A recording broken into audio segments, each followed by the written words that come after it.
Chapter 786, True or False? Ask yourself, bring him in. Guan responded and Nzizai immediately went to fulfill the task. He already knew who the visitor was and what his intention was. Nowadays, people whom he would meet in person were almost all old friends from his time at the Supreme Sect. Those old friends who were not with him were living through their own lives, facing hardships and enjoying happiness. Not everyone could receive his covert protection. After approximately half an incense stick's duration, Nzizai brought a person into the courtyard. This man wore plain Taoist robes, had a strong build, a rugged face, and exuded the aura of a martial world hero. This person's appearance was somewhat similar to Li Yas, but he looked more weathered. He was Li Yas' younger brother, Li Lingtian. Li Lingtian had once cultivated in the Third Medicine Valley, had a great relationship with Yang Jian, and had now achieved the cultivation level of divine thought true immortal realm. In the past, he had the talent to surpass Li Ya, but now, Li Ya had become an existence he looked up to, becoming the legend of their Li family. Li Lingtian looked at Gu'en's silhouette, trembling with excitement, his eyes even reddened. And Nzizai hesitated whether he should leave, but then Gu'en's voice came, "Nzizai, you should listen too, you'll be responsible for assisting him later." Upon hearing this, Nzizai breathed a sigh of relief and immediately agreed. He was very curious about the relationship between Li Lingtian and Gu'en. Hearing that he could go out on a mission made him secretly delighted. Nowadays, he managed all affairs of Wuxia and couldn't avoid fatigue. A trip outside would be a bit of relaxation. Upon hearing Gu'en's immediate offer to help, Li Lingtian could no longer control his emotions and knelt on the ground with a thud. "Senior, I have come for Yang and I. You should still remember her. She offended a great cultivator of the Heavenly Spirit Tao Alliance and is imprisoned within the Alliance. She was wronged, but I can't find anyone to help. Not even my father has such power." Li Lingtian said through gritted teeth. The Yang and I he mentioned was Li Yas' mother's sister, who had once joined the Ephemera sect to investigate the cause of Li Yas' mother's death, and had also been sent by Li Xiandao to protect Gu'en. Gu'en had not seen her for many years, but he still remembered the valiant woman in his mind. Li Lingshan's voice choked with emotion as he narrated grievances, no longer displaying the self-confident demeanor of his youth. Gu'en turned around, looking calmly at Li Lingtian, listening to his tale of grievances. Before Li Lingshan's arrival, Gu'en had already seen through the cause and effect at a glance. It was nothing more than a struggle of interests.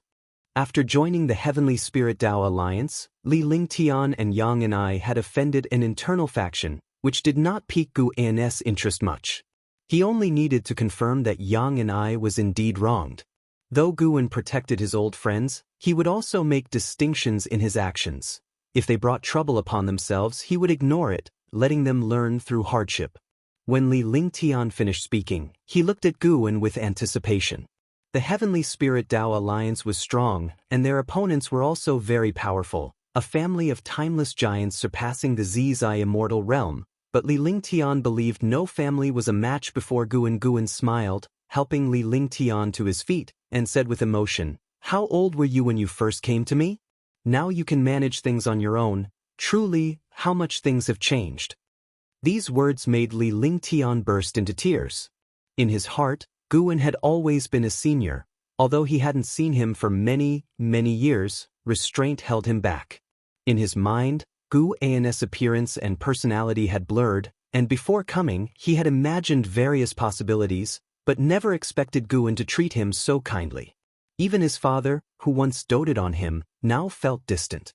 Gu'en began reminiscing about the past, and his words drew Li Lingtian back to bygone days.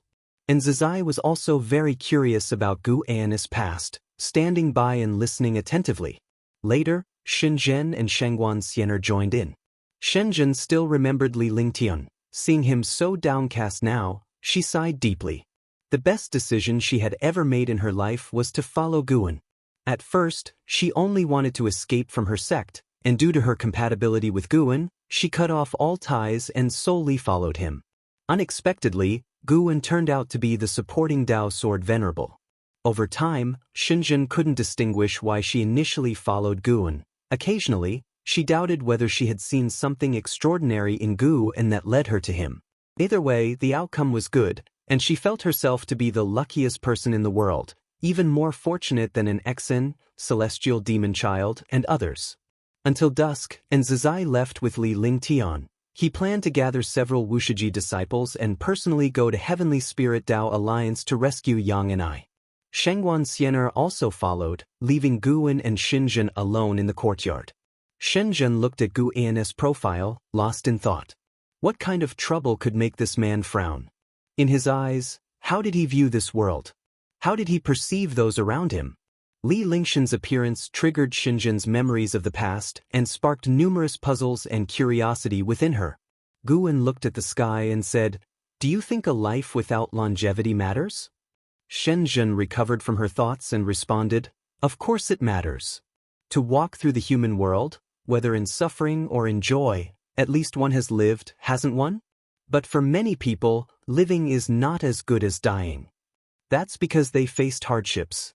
Before those hardships, they surely also enjoyed their lives.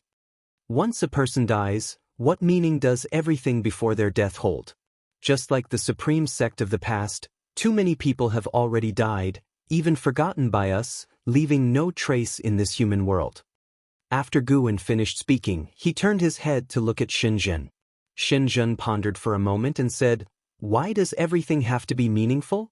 Living is living, and everything we experience is our own feeling. Why should we pursue leaving something in this world?" Guwen smiled and said, "Indeed, one's own feelings are what matter most. Why worry about other things and add unnecessary worries?" Upon hearing this, Xinzhen was momentarily stunned, then glared at Guwen and asked, "Be honest, can you hear others' thoughts? I'm not that powerful." "Really?" S.E.A. the Novfire. Net website on Google to access chapters of novels early and in the highest quality. "Really?" Shenzhen smiled. After Gu An's counsel, she felt her confusion was meaningless. As long as she was living well and carefree, and Guwen did not reject her, wasn't that enough? Guwen continued, "Actually, over the years, I often went to the mortal world, experiencing different lives. I would marry and have children, I would also be someone's child, but I made those wives believe we had shared something, giving them memories, including those parents, relationships I imposed upon them. Of course, these identities were what they wanted, and the children I supposedly had were created by me out of thin air. Even if their souls condensed in reincarnation into real beings, I still felt something. From my perspective, everything was fake, but to them, it was real. Everything that happened with them was their real experience. They would never know my identity was false, they would even forget their lives in reincarnation." Shenzhen stayed silent while listening to his words. Guwen looked at her, raising a question. "This is the different view brought by the realm gap. I can make all living beings unable to distinguish truth from falsehood, but do you think there's an existence that can make even you and me unable to tell the difference? Is the so-called heavenly Tao, great Tao, truly real?" He thought Shenzhen would ponder for a long time, but she answered without hesitation, "Whether it's true or false, we cultivate. The so-called quest for Tao is to ask oneself, asking about one's existence's meaning, asking oneself what one wants. If you want truth, with effort, even falsehood has hope of becoming truth, doesn't it?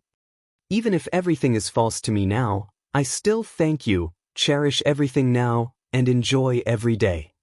After saying this, she looked up at Guwen, fixing her gaze on him. "If you find any errors, ads pop up, ads redirect, broken links, non-standard content, etc., please let us know reports so we can fix it as soon as possible." Chapter 787. Profound Abyss Divine Pool. Guwen's questioning of Xinzhen was a reflection of his years of pondering.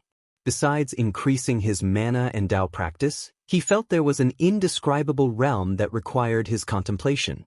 Shenzhen's truthful response, however, left Guwen sensing a glimpse of the great Tao within it. He smiled and replied, "At the very least, I feel that everything now is real." Shenzhen heard this and also broke into a smile. Afterwards, Guwen began to talk about past events, touching on the bygone days, which evoked many emotions in Shenzhen. The setting sun lengthened their shadows. In the years that followed, Guwen no longer trained in the mortal world. He decided that in the future, if he wanted to re-enter the red dust, he would assume his identity in the immortal cultivation realm, cultivating like Yang Xian, growing with extraordinary talent and temperament. These two reincarnated bodies were not the strongest, but their temperament and way of handling matters pleased Guan the most, making him feel they lived with a unique flair. Above the sea of clouds, a giant round fan was flying, with more than a dozen people sitting cross-legged on it. Yang and I sat at the back, watching the Wuxia disciples ahead who were chatting and laughing, feeling a mix of emotions. Ancient memories resurfaced in her mind, filling her with deep sentiments. Although she already knew that Guan had become the greatest power in the world, seeing Guan's disciples and grand-disciples standing strong and becoming great cultivators she looked up to was a shocking experience. It was hard for her to associate the once carefree flower and grass-picking Guan with the now all-powerful ancestor Master Wuxia. Li Lingtian, sitting beside her, said excitedly, "The Heavenly Spirit Tao Alliance has promised us a dojo. When I return and discuss it with my father, we will bring a group of Li family disciples there to cultivate. As for you, Senior Yang, what are your plans?" Yang and I came to her senses and replied, "I plan to take a look beyond heaven." Li Lingtian frowned and said, "Beyond heaven is extremely perilous. It's not worth taking risks just for opportunities." He knew about the past between Yang and I and Guan and thought she was distressed. It was normal, even he was deeply moved, not to mention Yang and I. Guan did not intervene personally, but his disciples and grand-disciples were grandly welcomed by the great cultivators of the Heavenly Spirit Tao Alliance. When they heard their requests, the Heavenly Spirit Tao Alliance immediately agreed to release Yang and I without any re-examination. If not for Nzazai's insistence on the Heavenly Spirit Tao Alliance to investigate, they would have been freed long ago. During this time, Li Lingtian developed a certain respect for Nzazai. But whenever he thought about his own time in the Third Medicine Valley, when Nzazai had yet to be born, it made him feel awkward. Nevertheless, he dared not shamelessly request to join Wuxia. He had heard from Wuxia disciples that once you join Wuxia, you couldn't easily leave or even establish your own sect outside. Even the sword sect's master, Qin Chuan, had relinquished his identity as a Wuxia disciple. Even if the sword sect faced enemy attacks, Wuxia would not come to help. And Nzazai insisted the Heavenly Spirit Tao Alliance thoroughly investigate the truth, presumably to maintain Wuxia's reputation. "I know it's dangerous. Don't worry, I won't get into trouble. Wasn't this confinement by the Heavenly Spirit Tao Alliance all because of your recklessness?" Yang and I glanced at Li Lingtian and said coldly. Li Lingtian smiled awkwardly. He was in such a hurry to save Yang and I because the matter had started due to him. Thinking about it carefully, Yang and I indeed handled matters prudently. Throughout the years, she always acted alone and never encountered any mishaps. Li Lingtian recalled his own experiences over these years and felt embarrassed, realizing he was in no position to advise others. The two fell silent, their thoughts drifting away. They couldn't imagine Guan's realm and vision. This vast world was too expansive for them, filling them with both anticipation and trepidation for the future. In the underworld, beneath the dark celestial vault, a desolate land was shrouded in ghostly vapors, with a colossal ancient tree standing tall. This tree was entirely an eerie blue, with branches draped with vine-like tendrils resembling catkins, and glowing orbs rotating like stars around them. This tree was the ancient sacred tree of the underworld, known as the Profound Abyss Ancient Tree. Two people were meditating under the tree, Guan's avatar and Hongyazi from the misty Immortal court. Hongyazi opened his eyes and sighed. As expected of the Profound Abyss Ancient Tree, its creation is limitless. Not only can one comprehend the yin-yang reincarnation here, but also the mysteries of creation. It is said that this tree once bore a fruit which cultivated and attained the Tao, befriending the celestial emperor's reincarnation body, and they were known as the two great saints of the great Tao. Unfortunately, he rebelled against the celestial court and finally perished together with the celestial emperor's reincarnation body. Guan opened his eyes and asked, "Is this story true? Where did you hear it from?" "Of course it's true. It was brought back by the predecessors of the misty Immortal Court from the Celestial Court. However, there are many such stories in the Celestial Court, Hongyazi replied. The Celestial Emperor is the most powerful existence. To be known as the two great saints of the Great Tao alongside his reincarnation body, his talent must have been terrifying. Unfortunately, since then, the Profound Abyss ancient tree has never borne the Profound Abyss fruit again. As he spoke, Hongyazi raised his head, seemingly searching for the Profound Abyss fruit on the tree. Guwen didn't expect the story of Gu Xianyu to be known in the Celestial Court. He guessed it was at the Celestial Emperor's behest. Otherwise, how could it be circulated? In his mind, the image of Taihao appeared. Taihao's temperament was bold and unrestrained, somewhat like an Hao, but his actions were more domineering and magnanimous. In Gu Anna's memory, he always clung to Gu Xianyu. After they became sworn brothers, the question of who was the elder brother was never settled. However, during the last battle, Taihao seemed like a different person. Perhaps that was the Celestial Emperor, making Guwen feel unfamiliar and pressured. The bond of the reincarnations had long been gone. Guwen wouldn't think they were still sworn brothers. Taihao's eyes before his death revealed madness. The Celestial Emperor was definitely not cold by nature. The two chatted while waiting for the distant visitor. They were chatting because they both sensed an aura coming from afar, which should be from the Nine-Yin Divine Mansion. The Nine-Yin Divine Mansion's destiny was profound. The aura of its cultivators differed from that of ghost souls and ghost gods, making it easily identifiable. A white-haired man in a black robe, resembling a specter, swiftly approached and landed 10 steps in front of them. Guwen immediately recognized his origins. This person was named Zhu Luocha, possessing cultivation at the heaven-balancing golden immortal realm, originally a soul of the snake demon. Zhu Luocha looked at Guwen and Hongyazi, raised his hand in salute, and said, "The pavilion master has something to discuss with you both." Hongyazi's expression remained indifferent as he asked, "Which pavilion master?" "The second pavilion master, to discuss the matter of the Profound Abyss Divine Pool. The Profound Abyss Divine Pool is about to open, and you two must be waiting for this opportunity, so the second pavilion master sent me to invite you," Zhu Luocha replied. Hearing this, Hongyazi's eyes sparkled with joy. He exchanged a glance with Guwen, then stood up and said, "Lead the way." Zhu Luocha immediately turned and began to lead the way, with Hongyazi following closely behind. Guwen lagged slightly, watching Hongyazi's back. He secretly sighed, "This is not an opportunity, but an abyss of destruction."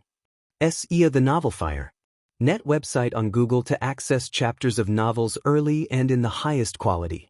If you find any errors, ads pop up, ads redirect, broken links, non-standard content, etc., please let us know reports so we can fix it as soon as possible. Chapter 788. Beneath the Sage, all are as ants when Gu En's doppelganger and Hongyazi headed to the Profound Abyss Divine Pool. Gu En's true self remained within the Taoist field of the beginningless. Gradually, Guwen left less and less. Apart from his regular medicinal herb collection, he stayed in the field, contemplating alone in a bamboo forest. The disciples noticed his unusual behavior but were not worried, thinking he was about to create some extraordinary cultivation technique or divine skill. Time flies like an arrow. 100,000 years had passed since Li Lingtian came seeking help. Gu and his doppelganger and Hongyazi had already delved deep into the Profound Abyss Divine Pool and had run into trouble, trapped in a certain place, unable to leave. On this day, the weather was clear and the sun was shining brightly. A gentle breeze blew into the bamboo forest, amidst the lush green scenery. Dressed in white, Guwen sat on the steps in front of a pavilion, hair disheveled and clothes loosely draped, as if just awoken from a deep dream. One hand propped on the steps, the other on his knee, with 2 fingers holding a bamboo leaf. "What is it really?" Guwen muttered to himself. Over the years, he had been seeking a certain feeling, but could never understand it. He even projected his lifespan multiple times, making the feeling stronger, a sense of almost grasping it but never quite. Even as a primordial profound venerable immortal, he couldn't help feeling uneasy. Notably, his doppelganger also shared this sensation. This was the reason he hadn't immediately rescued Hongyazi.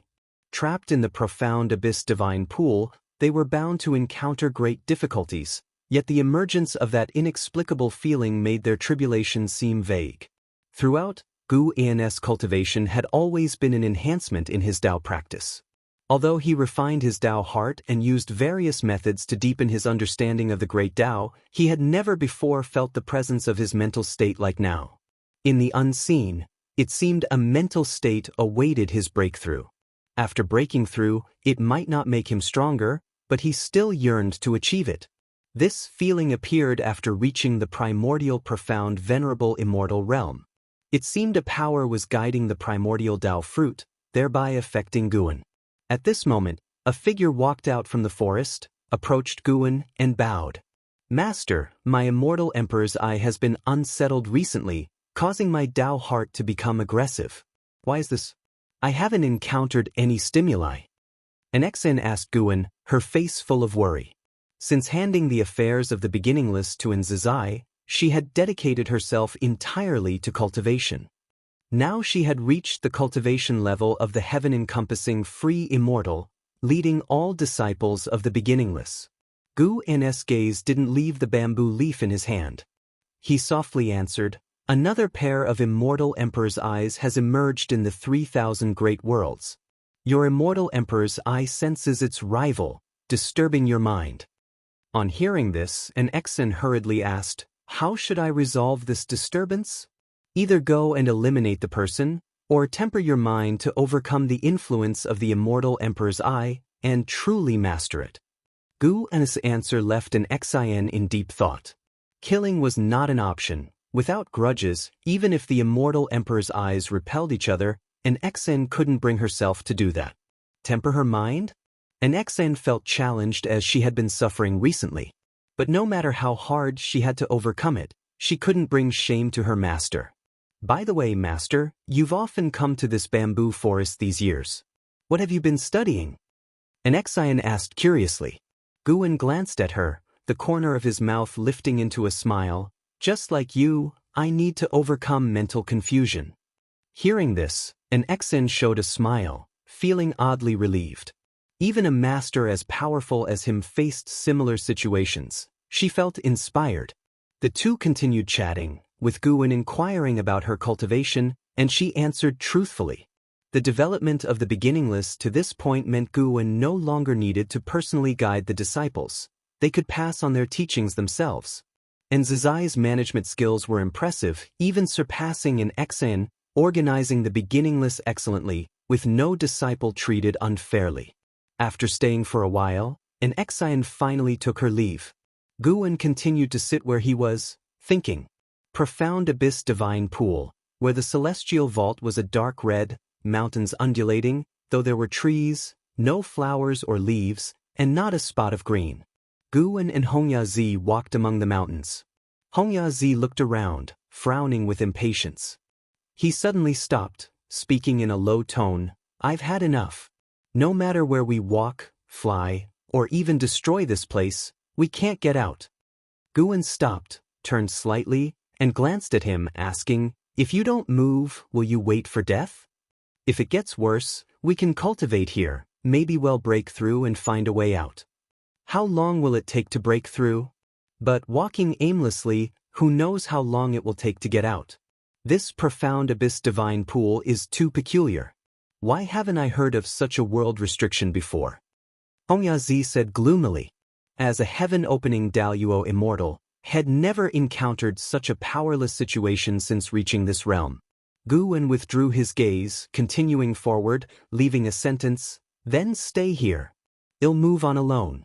If I escape, I'll come back to save you. If I die ahead and you succeed in breaking through, leave my body." Upon hearing this, Hongyazi's face slightly changed, his gaze turning resentful. "Is there a need to speak so harshly?" Hongyazi cursed under his breath, then followed Guan's steps.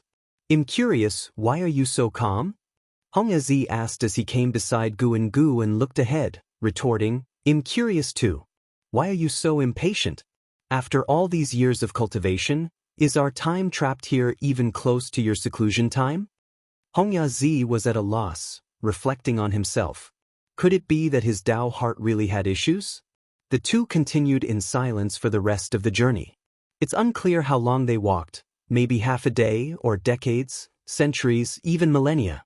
Gu En's eyes changed, following his gaze. Ahead, on a slope, steels of various sizes were planted, inscribed with strange characters and obscure patterns. The previously numb Hongyazi was also attracted to the scene, taking out his horsetail whisk, wary of any abnormalities. The two continued forward, reaching the foot of the slope. They didn't rush up but observed from a distance. Their gaze was involuntarily drawn to the largest stele on the slope. Ia the Novel Fire.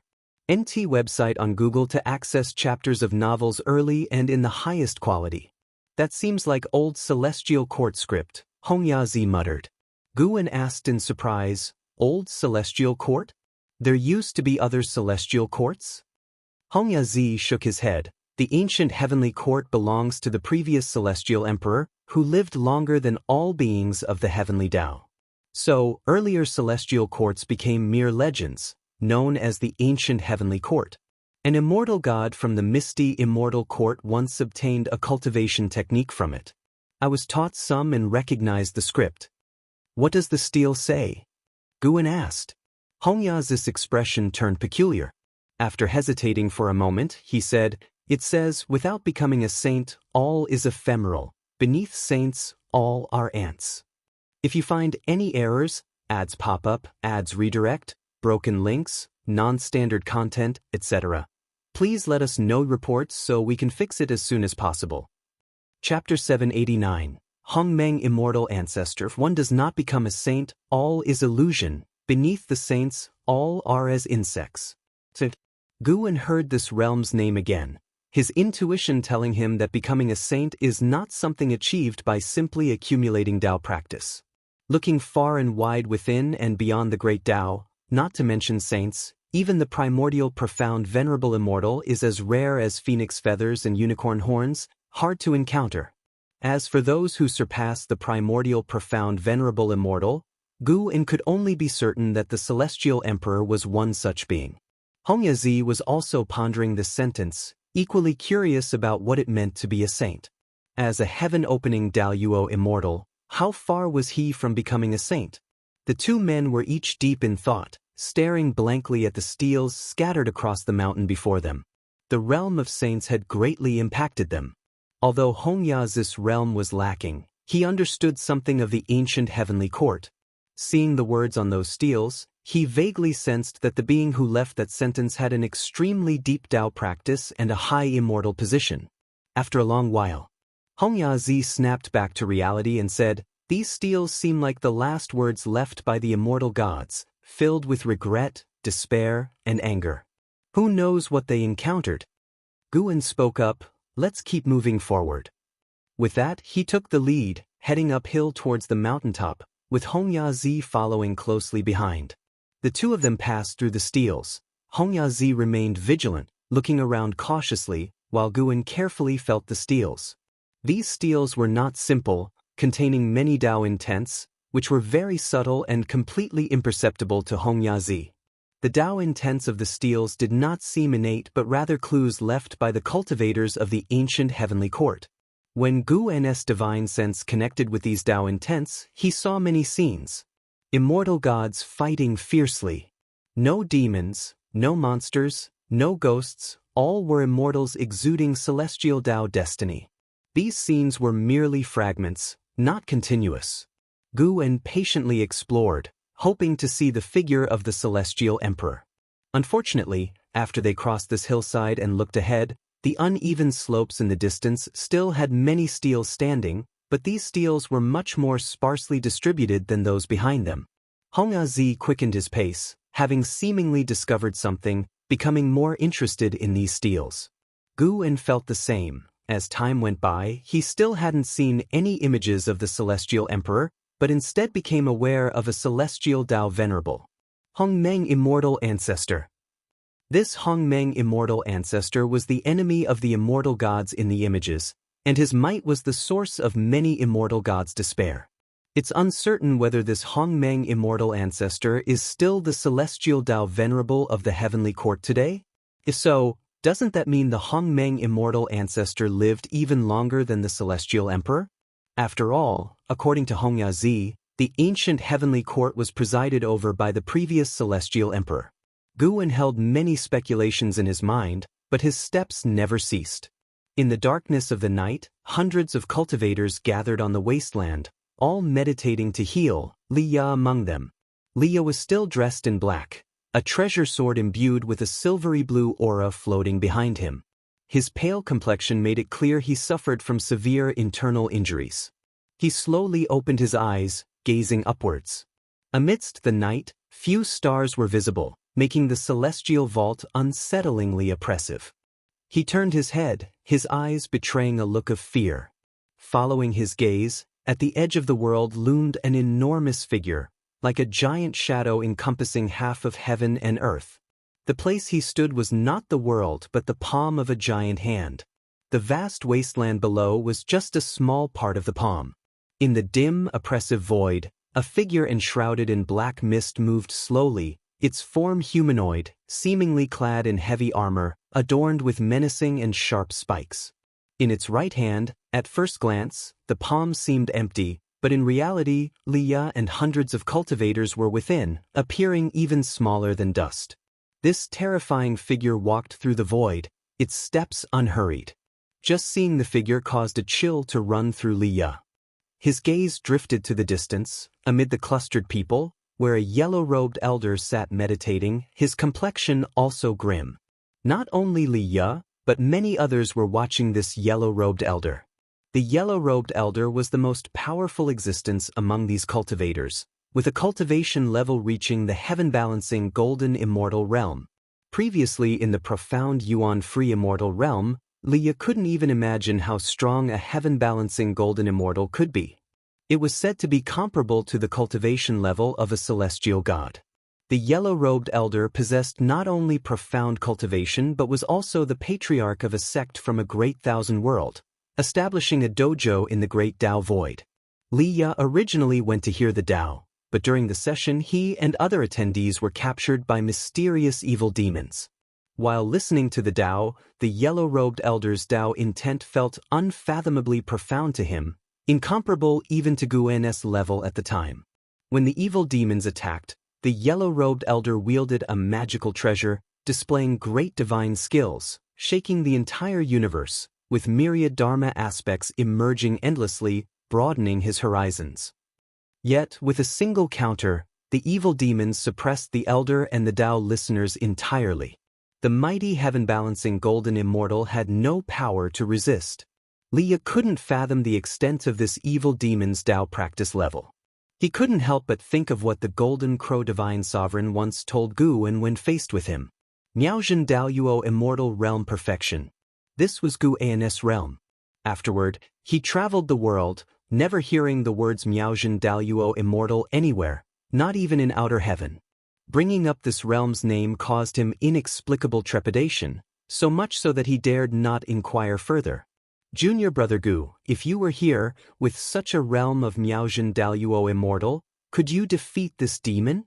Liya thought silently. Even with utmost trust in Guwen, he lacked the confidence to say Guwen would surely surpass this demon. The yellow-robed elder's divine skills were vast, seemingly mobilizing the power of the 3,000 great Tao. Recalling that scene still left him incredulous. Yet the evil demon's one move ended everything. The evil demon seemed to respond as casually as Guwen did when dealing with the dark god. Liya longed for Guwen to appear yet feared that his arrival might only ensnare him in trouble. Liya, oh Liya, when will you truly stand on your own? How long will you rely on Junior Brother Gu? Why haven't you considered how Junior Brother Gu reached this point?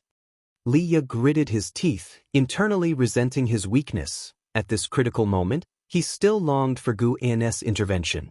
At that moment, in the darkness ahead, a beam of light like sunshine burst forth, dispelling the darkness, illuminating Liya and the hundreds of cultivators. Everyone looked up, their faces lit up. Quickly some became excited. Within the strong light, a figure approached them, appearing like an immortal god. exuding an aura of invincibility from its mere stance. Immortal monarch Xuanmiao of the celestial court is here, demon, submit now without resistance. A powerful and domineering voice resounded through the void, stirring the emotions of the hundreds of cultivators. Li, however, felt a sense of confusion. This voice sounded somewhat familiar. Profound mystery? Sir the Nellfire. NT website on Google to access chapters of novels early and in the highest quality. If you find any errors, ads pop up, ads redirect, broken links, non-standard content, etc., please let us know reports so we can fix it as soon as possible. Chapter 790, Unbelievably Powerful Immortal Monarch Xuanmiao. The hundreds of cultivators surrounding Liya felt a thrill upon hearing that the opponent claimed to be from the celestial court and even an immortal monarch. They all rose and focused intently on immortal monarch Xuanmiao, who was enveloped in a strong light, their eyes filled with anticipation. Immortal gods, even if not compassionate enough in the hearts of cultivators, still have their responsibilities, especially in the fight against evil demons. Since ancient times, immortal gods have never been lenient in opposing outer heaven demons, which is also why the 3,000 great worlds still aspire to ascend to immortality. The human world is full of incense for immortal gods. The mysterious evil demon holding the hundreds of cultivators didn't respond. He raised his left hand, and rolling demonic chi appeared out of thin air, surging continuously, finally condensing into a long weapon, much like a spear, only the spearhead resembled the head and neck of a fierce beast, terribly frightening. Sarch * The Novelfire. NT website on Google to access chapters of novels early and in the highest quality. All the cultivators sensed that a great battle was about to erupt. Even the heaven-balancing golden immortal realm yellow-robed elder held his breath in concentration. Immortal monarch Xuanmiao strode forward from the powerful light of the heavenly Tao, his aura continuously rising, causing the dark void to present a twisted scene of purple and red. Even though being suppressed in the palm of the evil demon, the cultivators could feel the powerful aura of immortal monarch Xuanmiao, which was not even inferior to that of the evil demon. Liya was so shocked that he was left speechless. Immortal monarch Xuanmiao's form overlapped with the Li Xuanmiao in his memory, the two of them being from the same family, though Li Xuanmiao had cultivated in Mount Sanqing since childhood, leading to an unfamiliar relationship between them, yet they had met quite a few times. Has Li Xuanmiao ascended to immortality? How is that possible? Liya suddenly realized he hadn't seen Li Xuanmiao in many years. But something didn't feel right. How could these years be enough for someone to ascend to immortality and become so powerful? He couldn't understand it and even felt on the verge of collapse. It wasn't jealousy of Li Xuanmiao. He just felt that his own talent and opportunities seemed like a joke. Since leaving the Taicang continent, he hadn't slackened for nearly 20 million years. He didn't know how many times he had narrowly escaped death, and the opportunities he had obtained were extraordinary, causing those around him at that time to marvel, believing he was the child of destiny. But now, compared to Li Xuanmiao, what counted as his achievements? Just by sensing Li Xuanmiao's aura, he felt he couldn't measure up at all. Before it was Guan, now it's another clan brother. At this moment he forgot life and death, only staring blankly at Li Xuanmiao's approaching figure. Li Xuanmiao also conjured a divine weapon with dragon chi coiling around it in his hand. Since you refuse to cease, then meet your end. Li Xuanmiao's voice rang out again, and as his words fell, he fiercely thrust forward with his spear. A terrifying torrent of mana exploded, lighting up the entire void, depriving hundreds of cultivators of color in their vision. Liya instinctively closed his eyes. His divine sense couldn't extend as it felt scorching pain once it left his body, frightening him into hastily retracting it. Unable to see, he felt the world spinning, and the ground beneath him trembled violently. After a good while, Liya heard a rumbling sound in his ears, gradually able to open his eyes. What he saw was a magnificent battle scene reflected in his eyes, making him open his mouth unconsciously. Not only him, but the other cultivators were experiencing the same. They were all bound to the ground, unable to detach from it, which prevented them from falling.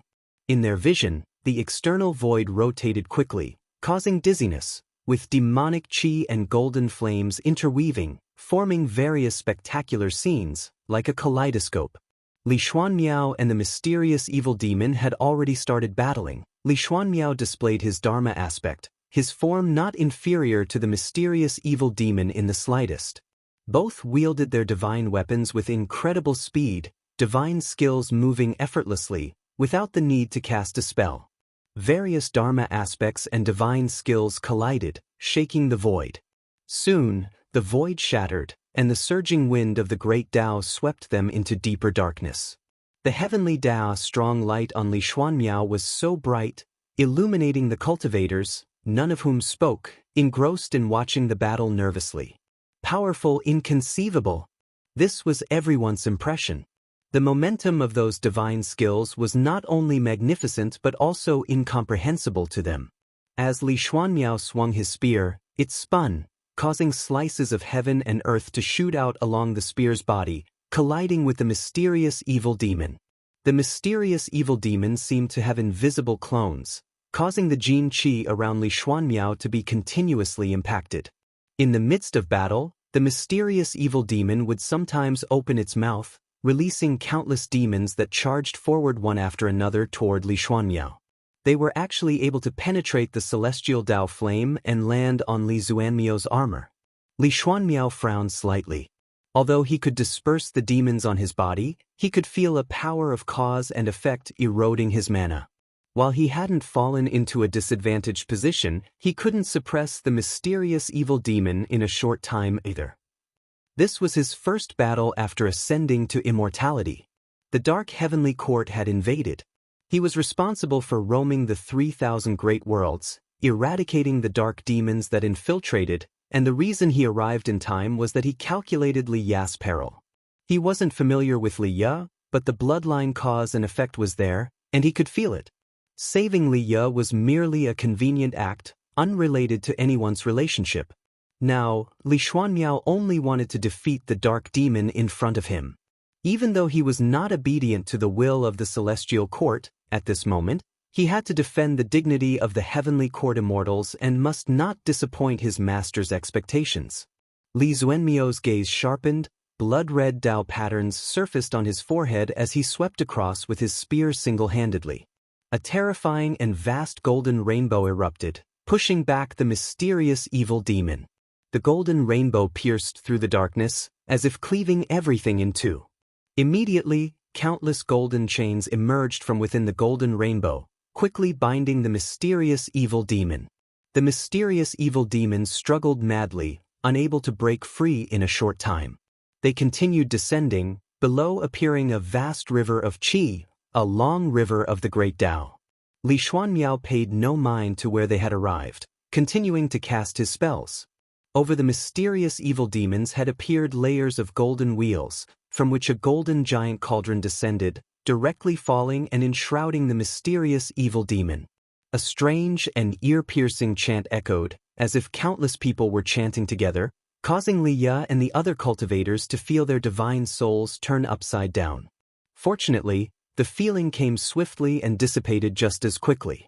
Once they had cleared their minds, they looked up to see the world enveloped by a golden screen of light, within which were densely packed exotic characters and patterns, immersing them in the true meaning of heaven and earth, overwhelming them at first glance. At the same time, far away in the Taoist field of the beginningless, Guan was observing this battle.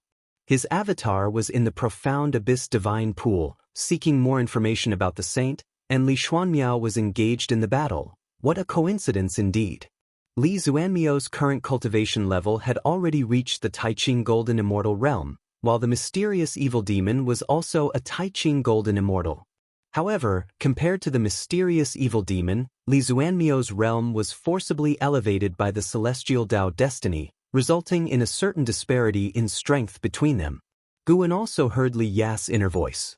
"Senior brother, the demon before you is nothing. Even Hongya Zi, who surpasses him by 100,000 times, is just as confused." Guan thought with a smile on his lips. If you find any errors, ads pop up, ads redirect, broken links, non-standard content, etc., Please let us know report so we can fix it as soon as possible. Chapter 791. Persistence. Gu In didn't make a move immediately, but continued watching Li Xuanmiao battle the evil demon. Although Li Xuanmiao was not a match, this fight could temper him. After watching for a while, he shifted his gaze to Li Ya. Although he would tease Li Ya about always getting beaten when they met, in reality he greatly admired Li Ya. His nurturing of Li Ya was far less than that of his disciples, yet Li Ya's growth, despite being full of hardships, saw an undoubtedly fast increase in his cultivation level. Among his peers, how many could compare? Li Ya's fate was constantly changing. Even without Gu An's interference, he could change his destiny through opportunities. Once, his fate was to become the #1 great cultivator in the world, but now, his fate was no longer confined to the celestial spirit great world. This perilous encounter also altered Li Ya's destiny. Li Ya surprisingly had a cause and effect destiny line for ascending to immortality. After this battle, ascending to immortality would become his obsession. Once Li Ya had an obsession, he would exert all his strength to achieve his goal. It was precisely this personality that had supported him to this day. In some sense, Li Ya resembled the protagonist in novels from his past life on Earth. In his spare time, Gu En would often focus on him, as if following a thrilling drama series. Until dusk fell, the battle between Li Xuanmiao and the evil demon had not yet concluded, and they had fallen into a great river of the great Tao, fortuitously the river of destiny. Lu Qiuxian, although still in the river of destiny, was already able to detach from it. He was obtaining enlightenment deep within, seemingly creating a great divine power about the path of destiny. Li Xuanmiao's battle had been noticed by Lu Qiuxian, yet he was unconcerned. He also knew that the immortal gods were immortal and unextinguishable, and he did not wish to get involved in the matters of the celestial court. Gu En stood up, stretching his waist in the courtyard. Recently, he rarely stayed in that patch of bamboo forest, deciding to relax for a period, no longer straining his mind on that mysterious state of mind. If you can't figure it out, why not let it go for now? Gu En also wanted to be as persistent as Li Ya, but if he couldn't achieve it, he could only give up. If all else fails, it's still not beyond cheating. He would never give up on the ability to evolve lifespan. He always thought he wasn't a genius, and that getting to this day was solely due to his lifespan evolution ability. Even though he had become powerful, he would not deny this fact, nor fakely intend to give up this ability. The reason he would seek enlightenment on his own was to find something to do during the years of storing lifespan. He could take shortcuts to become strong, but he couldn't afford not to understand his power after becoming strong. Gu En casually chatted a bit with Xinjin in front of the artifact refining cauldron, then returned to the house alone. As the moon set and the sun rose, a new day came. Gu En walked out of the house, holding a flute, heading out of the courtyard. The dojo was filled with rolling mountains, the green hills and waters grand and picturesque. The floating spirit mist made the world seem more like an immortal realm. Although Gu En was already used to the scenery in the dojo, every time he stepped out of the courtyard, he felt a sense of contentment. The many worlds he could see, but what truly belonged to him was the little world within the dojo, where everything brought him satisfaction. He stepped into the forest, enjoying the morning breeze brushing against his face. The flowers and plants by the roadside were vibrant, with a faint hint of spirited beings passing by. Those were spiritual objects formed by the condensation of Tao intent, possessing a degree of spiritual intelligence, but unable to contact living spirits, let alone communicate, merely existing in the same dojo but not in the same space. Along the way, Gu En reached the cliff halfway up the mountain. Looking far ahead, he saw a dozen disciples practicing swordplay by a small river between the mountains some 10 miles away, guided by a 5th-generation disciple.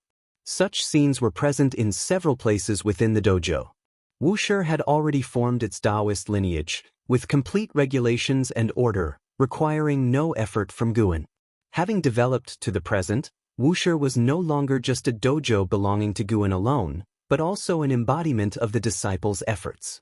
Over the long years, the 2nd-generation disciples, when traveling outside, had established a very positive image for Wuxia, earning it the reputation of a human world immortal cultivation holy land.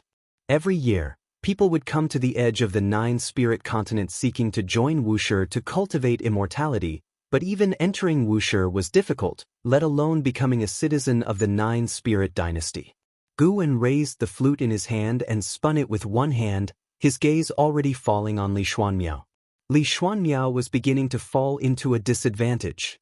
Within the vast river of destiny, the mysterious evil demon was entangled entirely with black chains formed by the path of cause and effect, wielding the long spear to attack Li Xuanmiao.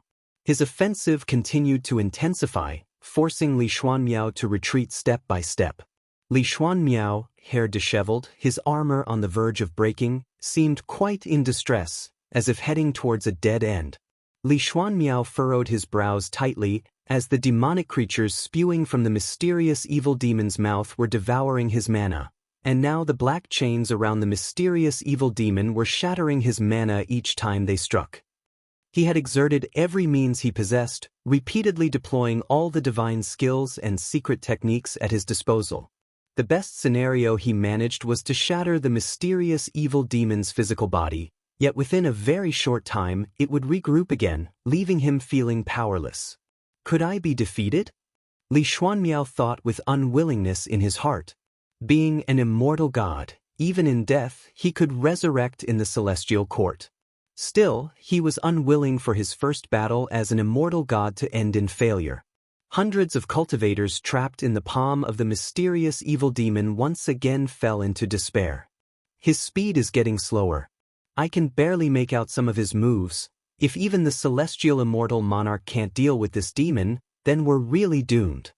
Rumor has it that the celestial court is the gathering place for immortal gods. Surely they wouldn't dispatch only one immortal god, right? Do you know what an immortal monarch represents? Currently, all the immortal gods campaigning across the 3,000 great worlds are of a lower immortal position tier than him. Damn it, to think I'd die at the hands of an unknown evil demon without even a name.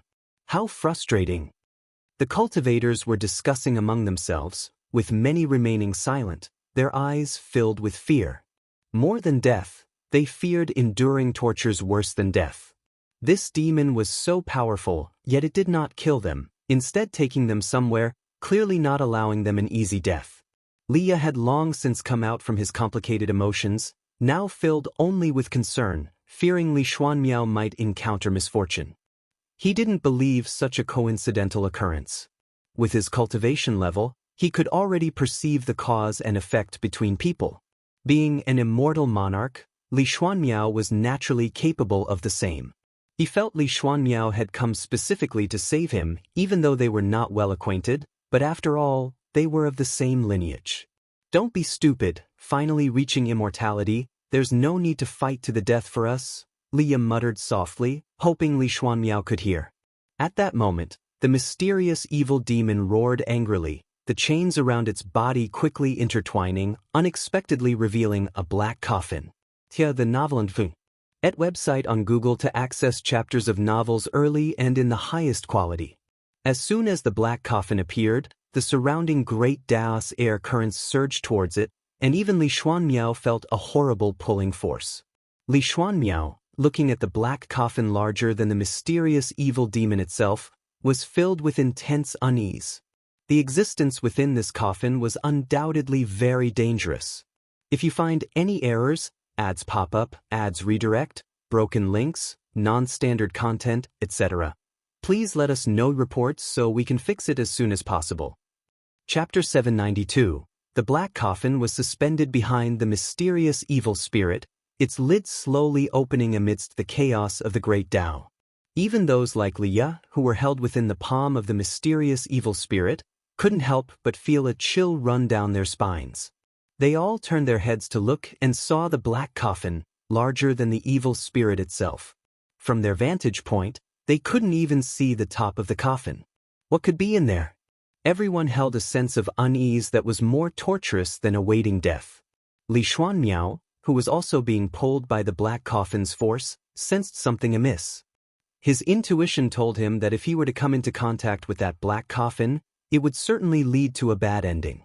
The lid of the black coffin opened a crack, revealing a darkness even blacker than the void, which, upon a single glance, seemed to draw one's mind into a never-ending oppressiveness. Li Xuanmiao forcibly withdrew his gaze and glanced toward the right arm of the mysterious evil spirit. He decided to first save those people before his imminent death.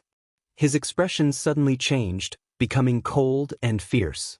A gate of light manifested out of thin air behind him, pouring forth an immense amount of celestial Tao destiny, which then flowed into his body, granting him temporary strength to escape the pull of the black coffin.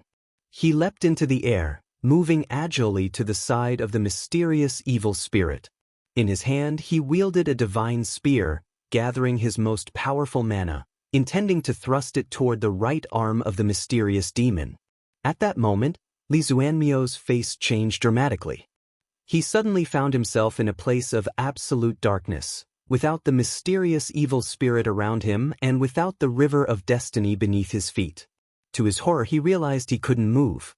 He could only laboriously lift his eyes and see a massive object faintly visible in the darkness above him, which upon closer inspection was indeed the black coffin summoned by the mysterious evil spirit. The black coffin continued to open. How is this possible? Li Xuanmiao's eyes widened. No matter how much effort he exerted, he couldn't move his body or soul. He couldn't distinguish whether he had fallen into an illusion realm or was sealed in another space. As the lid of the black coffin opened further, a black claw covered in scales emerged, grasping the edge of the coffin. This grip sent a jolt through Li Xuanmiao's heart. He began to feel fear. This emotion was beyond his control, swiftly spreading and occupying his entire heart. At this moment, his mind went blank, and he could only gaze dazedly at that black claw. Suddenly, a melodious flute sound came from afar, growing clearer, gradually dispelling the fear in Li Xuanmiao's heart. Li Xuanmiao turned his head to look, but saw nothing. All around was extreme darkness, yet the flute music brought him a sense of peace. Is it you? Li Xuanmiao's gaze became complex. Immortal gods are immortal and indestructible, and Venerable Guangfa Taiguang certainly wouldn't take action. The only one who might is his master in the mortal realm. He immediately relaxed and, when looking again at the black coffin and the emerging black claw, he felt no fear. The darkness was larger than the world itself, and in its presence, Li Xuanmiao was extremely small. But now, he feared nothing and even showed a playful expression. Even after joining the celestial court and witnessing worlds of higher realms, in his heart, Guwen remained the strongest. Even the legendary celestial Tao Venerable or celestial emperor might not be stronger than his master. He knew that expressing such thoughts would make him a laughingstock, but he firmly believed it. Guwen did not exude an aura more formidable than Venerable Guangfa Taiguang, but Guwen's demeanor was so calm and mysterious, giving an impression of profound enigma that no one else could. Boom! The lid of the black coffin was suddenly blasted open, and a terrifying dark shadow seemed ready to burst forth. A strong light descended from above, instantly enveloping the black coffin, scaring the shadow back into the coffin. Then, Li Xuanmiao saw an indescribable giant claw descend from the strong light, grasping the black coffin directly. This seemed to be the claw of some divine bird, making the enormous black coffin appear like a small block of wood under its grasp. With a shocked expression, Li Xuanmiao watched as the divine bird's claw, holding the black coffin, vanished into the strong light, coming and going swiftly. Before he could react, the surrounding darkness abruptly shattered, and he found himself back on the river of destiny, with an arm suspended in front of him, the arm of the mysterious evil spirit, with hundreds of cultivators including Liya still standing in its palm. At this moment, hundreds of cultivators were looking up, all dumbfounded and trembling all over. The mysterious evil spirit and that black coffin had already vanished without a trace. That claw just now, one cultivator asked in a trembling voice.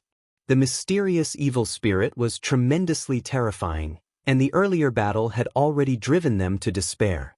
Yet, unexpectedly, a mysterious bird claw descended and directly dispersed the mysterious evil spirit, taking away that black coffin. Everything happened so fast, it made them doubt if what they had seen was real. No one answered the cultivator's question, but Li Xuanmiao did hear it, which further convinced him that his experience just now was real. Was that my master's mount?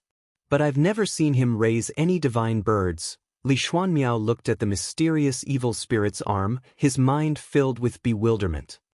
You have successfully seized 61,982,073,922 years of lifespan from the cause and effect greedy demon, Taiqing Golden Immortal Realm Perfection. Gu Wen looked at the notification in front of him, then lifted his right hand. He stood on the cliff of the Taoist field of the beginningless, facing the vast, spectacular mountain scenery. A bird descended from the sky, which was his Tongxian venerable spirit, the Wuxia divine sparrow. The Wuxia divine sparrow landed on his hand, clutching a small black object with its beak, which was the black coffin, now shrunk to the size of a finger. Gu Wen raised his left hand, took the black coffin, and it enlarged, but still could be held with one hand. There was something inside the coffin. This was an existence more terrifying than the cause and effect greedy demon, with a cultivation level reaching the early stage of Miao Zhen Daluo Immortal Realm, 2 major realms higher than Li Xuanmiao, which was the reason Gu Wen took action. Gu Wen temporarily did not intend to destroy the evil demon inside. He found it intriguing, so he squeezed it with his hand, setting a powerful restriction, turning the black coffin into a black plate, which he casually hung on his belt. Then he turned and walked down the mountain, with the Wuxia divine sparrow hopping onto his shoulder. As Gu Wen descended the mountain, he petted it. Reaching the foot of the mountain, he happened to encounter Nzizai. Seeing him, Nzizai immediately saluted, then smiled and asked, "Ancestor, are you taking this divine sparrow out for a stroll again? When will it develop spiritual intelligence?" Ia the Nelfer. Net website on Google to access chapters of novels early and in the highest quality. The Wuxia divine sparrow was brought by Gu Wen from the outside and often flew around in the dojo. All disciples knew it, but none had seen it display its strength, and its aura was also very weak, appearing unimpressive. Gu Wen smiled and replied, "Speaking is not the only sign of developing spiritual intelligence. In fact, it is quite clever and understands all things in the world." And Nzizai nodded, not daring to contradict Gu Wen. He then said, "Ancestor, the Heavenly Spirit Tao Alliance has an alliance hierarch attempting to attain a golden immortal Tao fruit and has invited great cultivators from all over to observe the Tribulation Crossing. They also sent an invitation to Wuxia. Should I represent Wuxia in attending to watch?" Mentioning the golden immortal Tao fruit, a peculiar sparkle appeared on his face. This realm had already shaken the immortal cultivation realm, and he had long heard of it, but he didn't know how powerful a golden immortal was and had always aspired to witness it. This time, he also wanted to go see the spectacle. If you find any errors, ads pop up, ads redirect, broken links, non-standard content, etc., please let us know reports so we can fix it as soon as possible. Chapter 793, Perfection Realm. The celestial spirit Great World is about to birth an innate golden immortal. Although this tribulation crosser comes from another great thousand world, he has already rooted himself in the celestial spirit Great World, and his achievements will also drive the development of the celestial spirit Great World. Even though Gu Wen had foreseen this long ago, the arrival of this moment still made him somewhat emotional. In the past, the celestial spirit Great World had hardly any free immortals, let alone golden immortals. At that time, the Great World was divided into countless little worlds, and the Taoist Zhang Zizai Immortal hid deep within the void, indifferent to worldly affairs. Now, not only have the Taoist Zhang Zizai Immortals appeared in the human world to establish sects or open dojos to teach the Tao, spreading their immortal name widely, even profound Yuan free immortals are doing the same. Beneath the 3,000 great worlds are countless little worlds, known as the mortal realms. The cultivators in these mortal realms, upon reaching the limits of heaven and earth, will all ascend. Many ascenders of the celestial spirit Great World either merge into the world or continue to rise to legendary status. Every day, splendid events unfold across the land.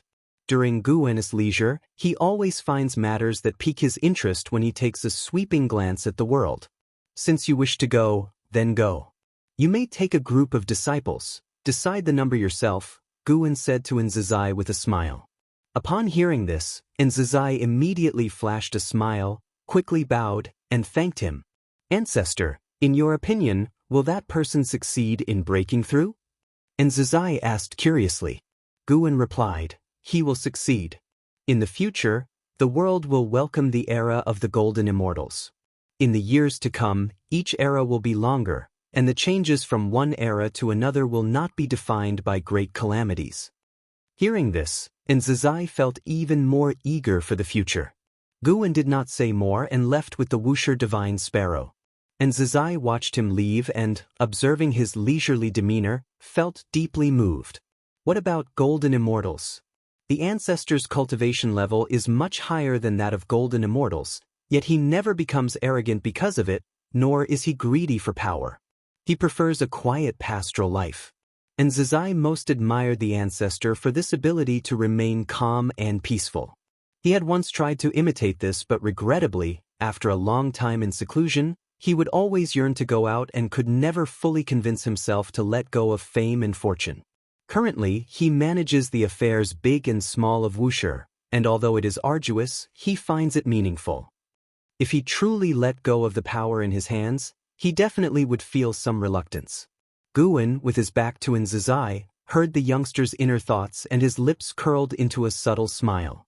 Since the birth of the first innate golden immortal in the celestial spirit great world, heaven and earth shook, and the atmosphere in the immortal cultivation realm seemed ready to soar upward.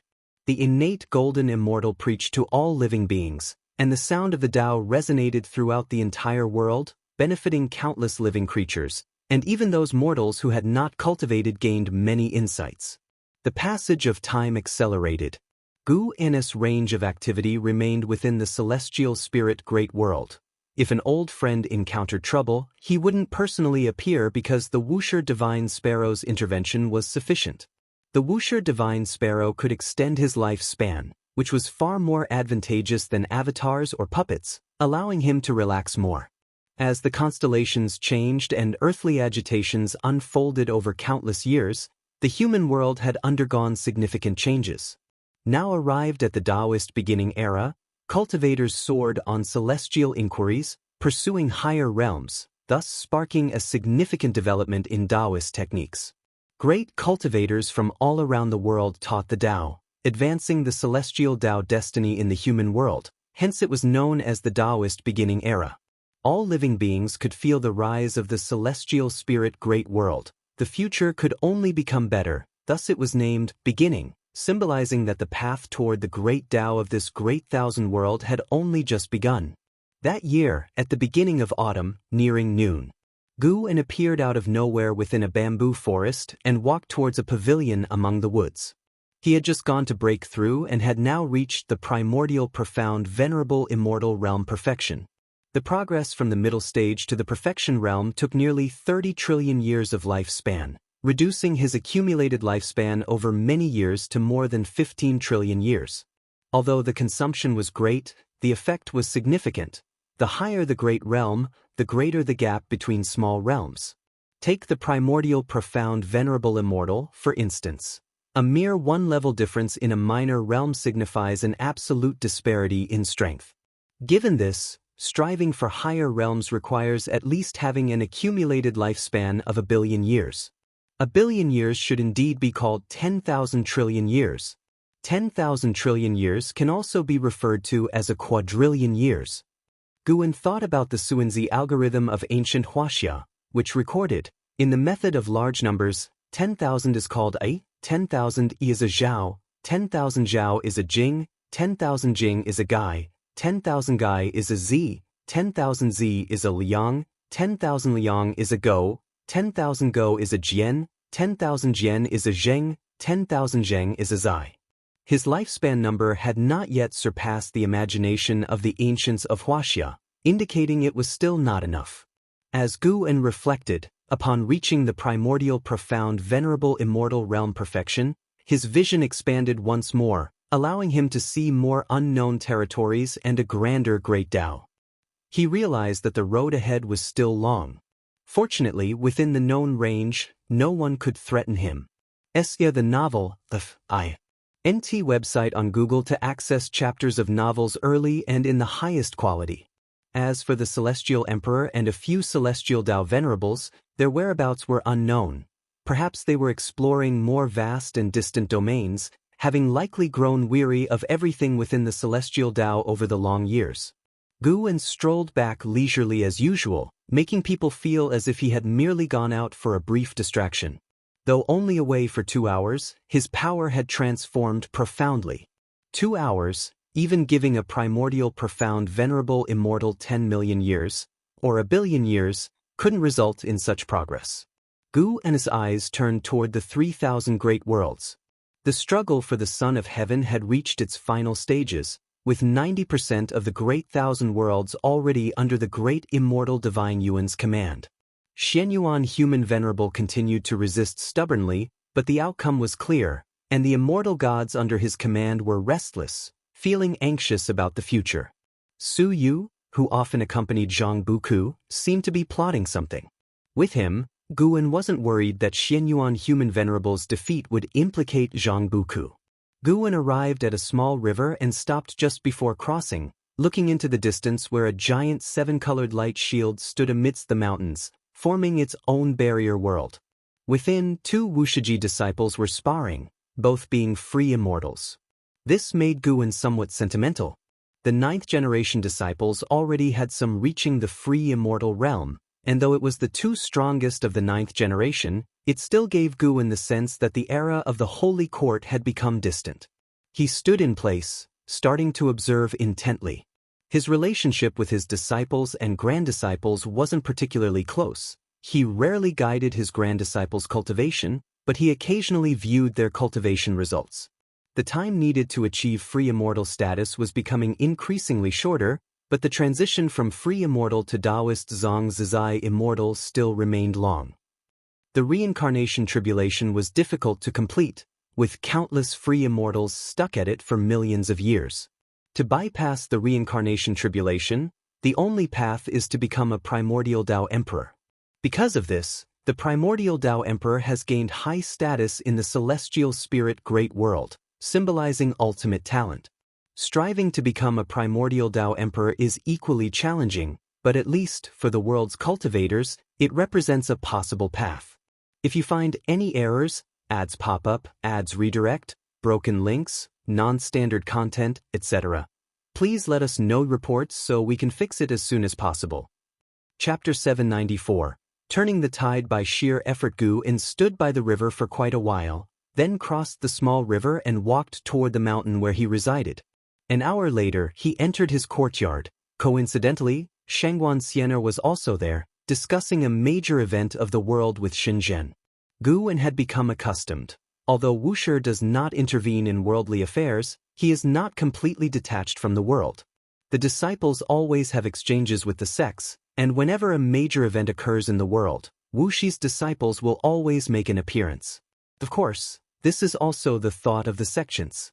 Having Wuxi's disciples present, whether to preach or host conferences, will bring prestige and demonstrate one's status.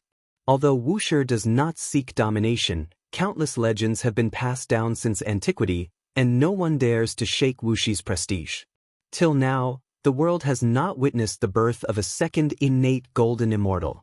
Do you think the demon emperor can succeed? He is still far from the rank of innate golden immortal. But that innate golden immortal claimed he possesses the potential for golden immortal, and at this grand event of the demon race, the demon emperor will exhibit the process of breaking through to the profound Yuan free immortal. If successful, he will be the youngest profound Yuan free immortal. That is simply because we, Wuxia, do not compare ourselves with the outside world. Facing Shangguan Xianer's curiosity, Shenzhen appeared calm, showing no interest in the demon emperor. She glanced at Guwen without paying much attention. Shangguan Xianer saluted Guwen, then continued chatting with Shenzhen, and those not knowing might think they were master and disciple. Guwen returned inside, preparing to take a nap. With his cultivation level, he could do without sleep, but recently he enjoyed experiencing the red dust in dreams. In dreams, he crafted a unique life, experiencing it firsthand. He discovered he could make dreams become reality, creating the world from his dreams. However, he is not omnipotent, at least he cannot create a Tao world stronger than his cultivation level. He increasingly believed that the so-called heavens and earth were not products of the great Tao, but were opened up by powerful beings. There is no heaven or earth within the great Tao river, even if there is, they are the fallen ones entering in, without an original cause and effect relationship. S.E. the Novelier. N.T. website on Google to access chapters of novels early and in the highest quality. As Guwen fell asleep, Shangguan Xiener managed to persuade Xinjun to accompany her to the demon race's grand event. The Tao treasures in their hands had just been reforged by Guwen. In this world, no one could harm them. After they departed, the courtyard of Guwen fell silent. The sun set, the moon rose, and the seasons changed. When the two ladies returned, half a year had passed.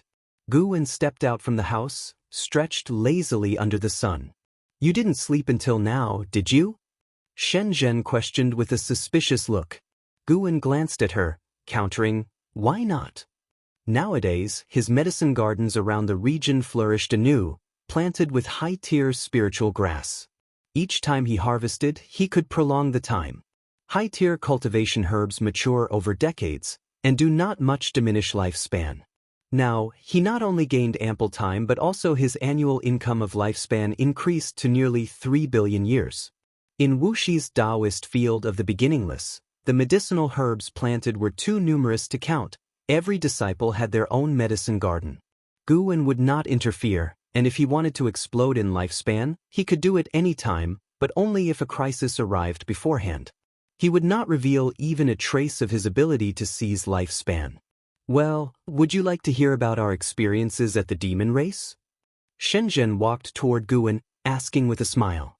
Guwen nodded, letting her speak while reminiscing about his dream. He lived another lifetime as Yang Xian, never taking innocent lives, focusing on chivalry, living a splendid life.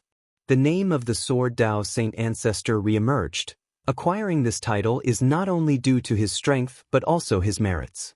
Unaware of Guwen's thoughts, Shenzhen eagerly shared about the demon race's festivities.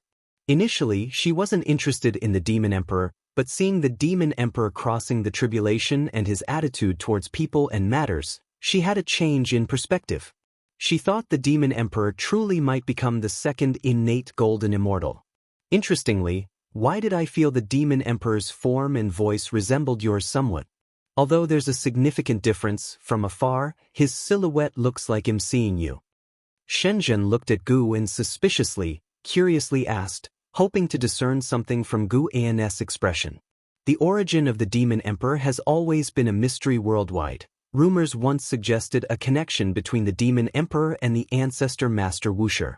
Even Wuxia's disciples had asked Guwen, but he firmly denied it. Shenzhen returned in high spirits, feeling she might have discovered the link between the demon emperor and Guwen. Not only did they resemble in form, but there were also some indistinct causes and effects on the demon emperor that could not be deduced, yet indeed existed. This feeling she only detected in Guwen, knowing she specialized in cause and effect. Concerning the achievement in the path of cause and effect, no Wuxia disciple could rival her, except for Fairy Yaoxian, who was stronger but not considered a Wuxia disciple. Guwen looked at her, his expression serious, and said solemnly, "Some causes and effects are best left unprobed, otherwise." Shenzhen was stunned by his shift in demeanor. She had never seen Guwen so serious and felt a bit unnerved. "Beware, it'll erase your memory." Guwen revealed a smile, raising his hand to gently tap her forehead. Shenzhen came back to her senses, instantly understanding Guwen was teasing her. She couldn't help but feel annoyed. As she was about to inquire further, and Zizai appeared, bowing to Guwen, saying, "Ancestor, 2 immortal gods have come to visit you. One calls himself Zixuan Old Immortal, and the other calls himself Tai Immortal Monarch." Seeing Zizai show up, Shenzhen stopped questioning since Guwen refused to disclose the connection with the demon emperor. Clearly for a reason, she could only ask privately. "Bring them to the mountain viewing pavilion." Guwen replied, and Zizai immediately disappeared from where he stood. "All right, I have matters to attend to, you should rest first." Guwen left these words behind and departed. His awakening was not merely to greet Shenzhen. Watching his departing figure, Xinjun clicked her tongue in amazement. Remarkable. They say demon transformations take reference from appearance they find appealing. Speaking of which, the looks of celestial demon child, celestial scion, celestial by seemed familiar as if I've seen them somewhere before, elsewhere. Guan walked all the way to the mountain viewing pavilion. Standing in the pavilion, he gazed at the nearby great waterfall. Before long, Enzizai led Sichuan Old Immortal and Tai Immortal Monarch there. Enzizai showed great curiosity toward the two immortal gods.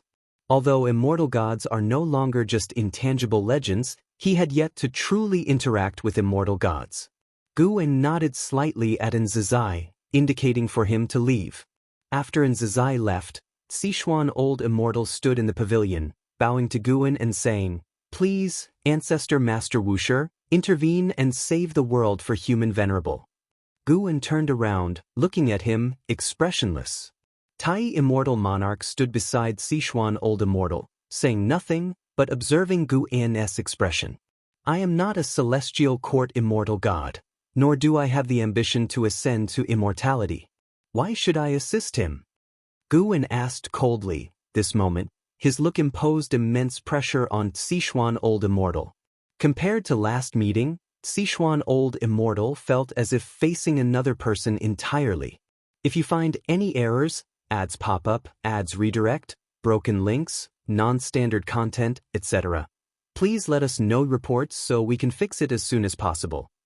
Chapter 795, Son of Heaven's Opportunity. Facing Guan's inquiry and gaze, Elder Ci Xian suppressed his inner unease and spoke. "Although the Patriarch does not participate in the struggle for the throne, as long as Wuxia remains in this great thousand world for a day, it is difficult to avoid the ramifications brought by the struggle.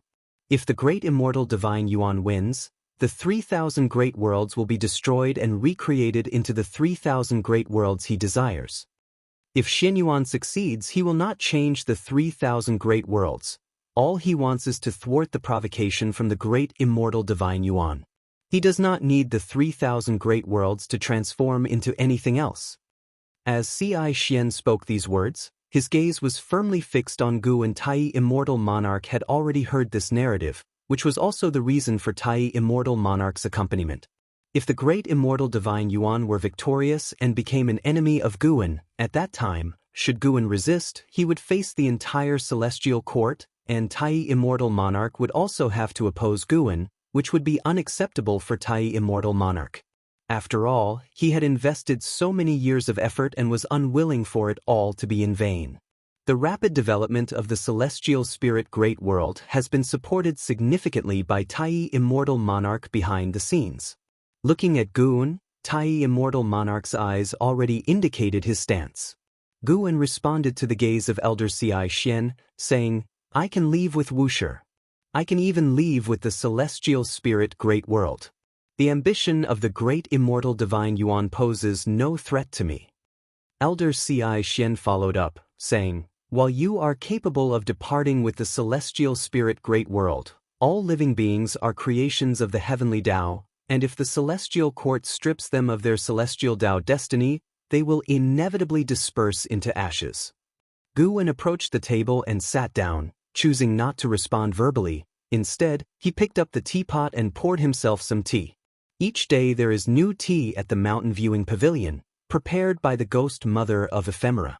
Even if Guan is not within the dojo, she prepares it personally or dispatches others to do so. Elder Ci Xian looked at Guan, waiting for his decision. The sound of the waterfall cascading echoed around the three. Gritting his teeth, Elder Ci Xian said, "If the Patriarch is willing to intervene, His Highness can agree to any request. This was previously instructed to me by His Highness." Guan sighed and said, "I have no demands. I have finally found a place for peaceful cultivation and enlightenment and have no desire to be disturbed." Upon hearing this, Elder Ci Xian felt a hint of delight. The absence of absolute refusal meant there was room for negotiation. If you wish not to be entangled in the cause and effect of the celestial court, after this battle ends, I will not report your name to the celestial court. Moreover, you can rest assured, the struggle for the throne relies on individual abilities. The great immortal divine Yuan has also sought many great powers not belonging to the celestial court. Should you be willing to act, His Highness will ensure you bear no trouble and will reward you, even if you do not wish to join the celestial court. However, if your disciple wishes to ascend to immortality, His Highness will absolutely support it. Elder Ci Xian spoke thus, observing the number of disciples under Wuxia and noting precedents of ascension, thinking such words might sway Gu and was evaluating. In his view of the future, Xianyuan Human Venerable was destined to fail. He indeed had the capability to alter fate. He knew Elder Ci Xian spoke truthfully because he had seen the arrival of heavenly soldiers and generals at the celestial spirit great world. He had painstakingly repaired relations with the celestial court, and now there was another obstacle. How could he stand by and do nothing? The reason he agreed to see Elder Ci Xian was that he already had a decision at heart. However, he wanted Xianyuan Human Venerable to know the difficulty of his intervention so that Xianyuan Human Venerable might treat Wuxia disciples in the immortal class kindly in the future. Having reached Gu An's realm, personal interest was no longer highly significant. He cared more about those around him and the younger generation. He never hoped for those near him to provide substantial help or benefits. If such were the case, it would indicate he was not strong enough and still required the people around him to perform certain tasks for him. What mattered to him were emotions and his inner desires. Moreover, in his view, the presence of old friends could remind him of the path traveled. Seeing Gu fall into silence, Elder Ci Xian felt increasingly uncertain. He did not understand what Gu was still considering. Tai Immortal Monarch, on the other hand, was secretly excited. Facing the forces of the great immortal divine Yuan, Gu did not refuse outright, which inherently demonstrated his strength. Tai Immortal Monarch began to envision the future. If Gu helped Xianyuan Human Venerable turn the tides, he would have established good relations with Xianyuan Human Venerable, which was undoubtedly beneficial for him. Previously, he did not join the fray because he was uncertain which Son of Heaven would triumph. If it were possible to befriend the victorious Son of Heaven, he certainly would not refuse. Gritting his teeth, Elder Ci Xian took out a golden jade pendant from his sleeve, saying, "This is His Highness' most important token. If you are willing to intervene, this item will be bestowed upon you. This item comes from the Emperor of Heaven and can exempt you from capital punishment by the celestial court and grant you a supreme immortal position, an opportunity greatly coveted by sons of heaven." Seeing the jade pendant, Gu's eyelids twitched. This item did not appear in his foresight, indicating it truly represented the power of the Emperor of Heaven. Instinctively, he wanted Elder Ci Xian to quickly put it away to prevent attracting the Emperor of Heaven. But on second thought, within the dojo, cause and effect can be isolated. Why should he fear? Having grown steadily to today, his lifespan evolution abilities could be trusted. A primordial profound venerable immortal would indeed cause concern in the celestial court, yet he could rest easy, implying even the Emperor of Heaven could not probe the cause and effect within the dojo. With such a treasure, does Human Venerable still fear failure? Gu did not reach to receive the item but rather asked. Elder Ci Xian replied, "Human Venerable cares about victory, about the interests of all immortal spirits and mortal spirits supporting him. Rather than face utter destruction, he does not wish to disappoint all who support him." These words led Gu to regard Xianyuan Human Venerable a little higher. Gu spoke, "Since that is the case, I shall assist you, but I will not show myself, and I hope you and Human Venerable do not reveal my existence."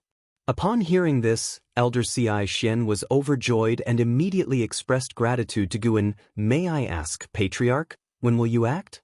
Elder Ci Xian set the golden jade pendant on the table and eagerly asked, "Just relay the message to him. I will act at the appropriate time. I will only help him resolve the battlefield of the 3,000 great worlds. As for the battle between the great immortal divine Yuan and him, I will refrain from involvement," Gu replied. Sar the Novelier. NT website on Google to access chapters of novels early and in the highest quality. Naturally, the struggle for the throne cannot be interfered with by a third party. Elder Ci Xian responded, once again paying his respects to Gu, then departed. Tai Immortal Monarch did not follow in his footsteps, as Guan gestured for him to sit down. After Elder Ci Xian left, Tai Immortal Monarch faced Guan alone, feeling somewhat apprehensive, fearing that bringing Elder Ci Xian might have offended Guan. Xianyuan Human Venerable's promise is indeed trustworthy. Truly, I also hoped you wouldn't get involved, but the great immortal divine Yuan is more dangerous than Xianyuan Human Venerable. Tai Immortal Monarch spoke cautiously, carefully observing Guan's expression. If you find any errors, ads pop up, ads redirect, broken links, non-standard content, etc., please let us know reports so we can fix it as soon as possible. Chapter 796, Heavenly Tao Emperor Jade. Guan glanced at Tai Immortal Monarch and said with a smile, "You need not worry, I am not blaming you." Hearing this, Tai Immortal Monarch felt relieved and smiled. Over the years, I've watched your actions. While some things may not matter to me, your intentions are undoubtedly earnest, whether out of ambition or for other reasons. I harbor no dissatisfaction with you. Guan said to Tai Immortal Monarch, his face graced with a warm smile, a stark contrast to his demeanor when facing the old immortal Zixuan. Tai Immortal Monarch was excited by these words and felt deeply moved.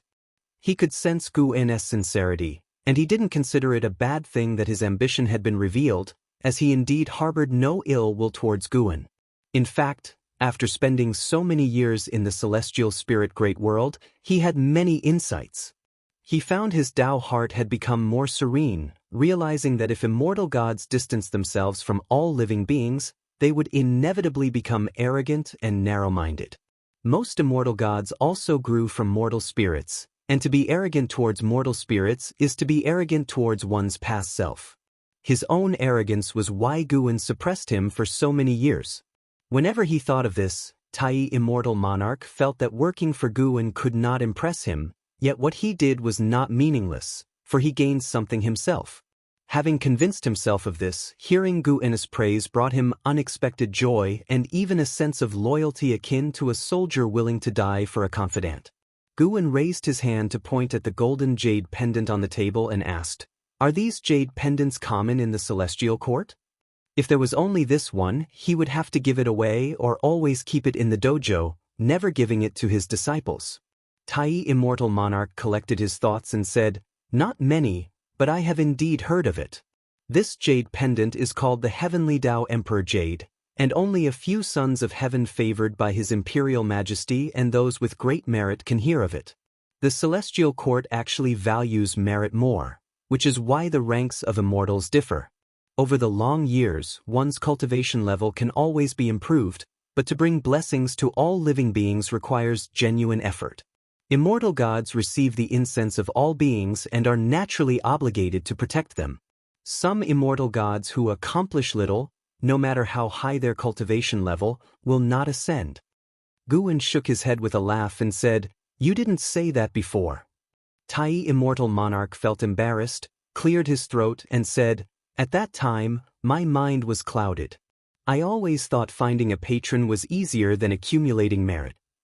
To obtain the Heavenly Tao Emperor Jade, merit cannot be achieved by saving beings once or twice but must be accumulated through countless accomplishments."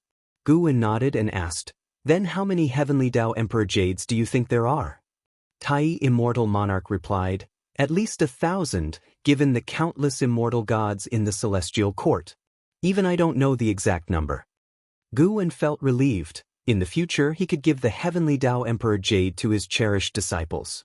Afterward, Guan exchanged a few simple words with Tai Immortal Monarch and then let him leave. Before leaving, Tai Immortal Monarch hesitated to speak but ultimately took his leave with a bow. Guan knew what he wanted to ask but purposely left it unsaid. After Tai Immortal Monarch left, Guan raised his eyes to gaze at the celestial vault outside the mountain viewing pavilion and mumbled to himself, "The cause and effect of this matter are so great that you cannot hope to conceal it." This time, he intended to eliminate the nefarious formidable creatures of the 3,000 great worlds, granting the living beings of various worlds a chance to rescue the world.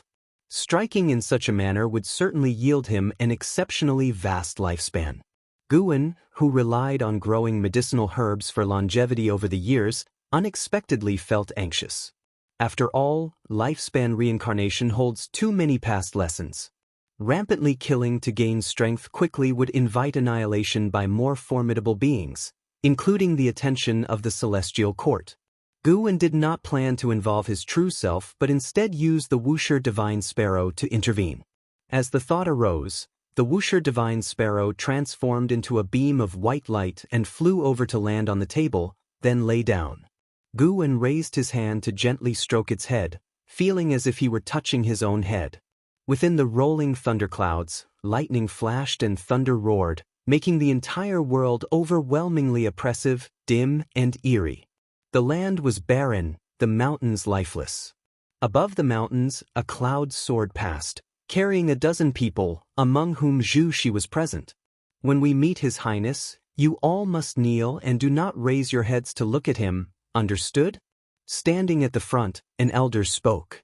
He was the Star Monarch, known as Beichen Star Monarch, and behind him were all world rulers from various great worlds, with Zhu Zai's presence being the weakest and thus the least noticeable. "We understand." The masters of the great worlds responded in unison. Faced with the upcoming meeting, they were both excited and anxious, with some feeling uneasy. The most uneasy was Zhu Shi, who always felt that meeting the Son of Heaven was not a good thing. She didn't want to come, but as the overt world ruler of the Taiwei Great World, she had no option but to come. Her great cultivators wished not to miss this opportunity but did not dare to replace her. Zhu Shi could only strive to calm herself, not wanting to appear cowardly.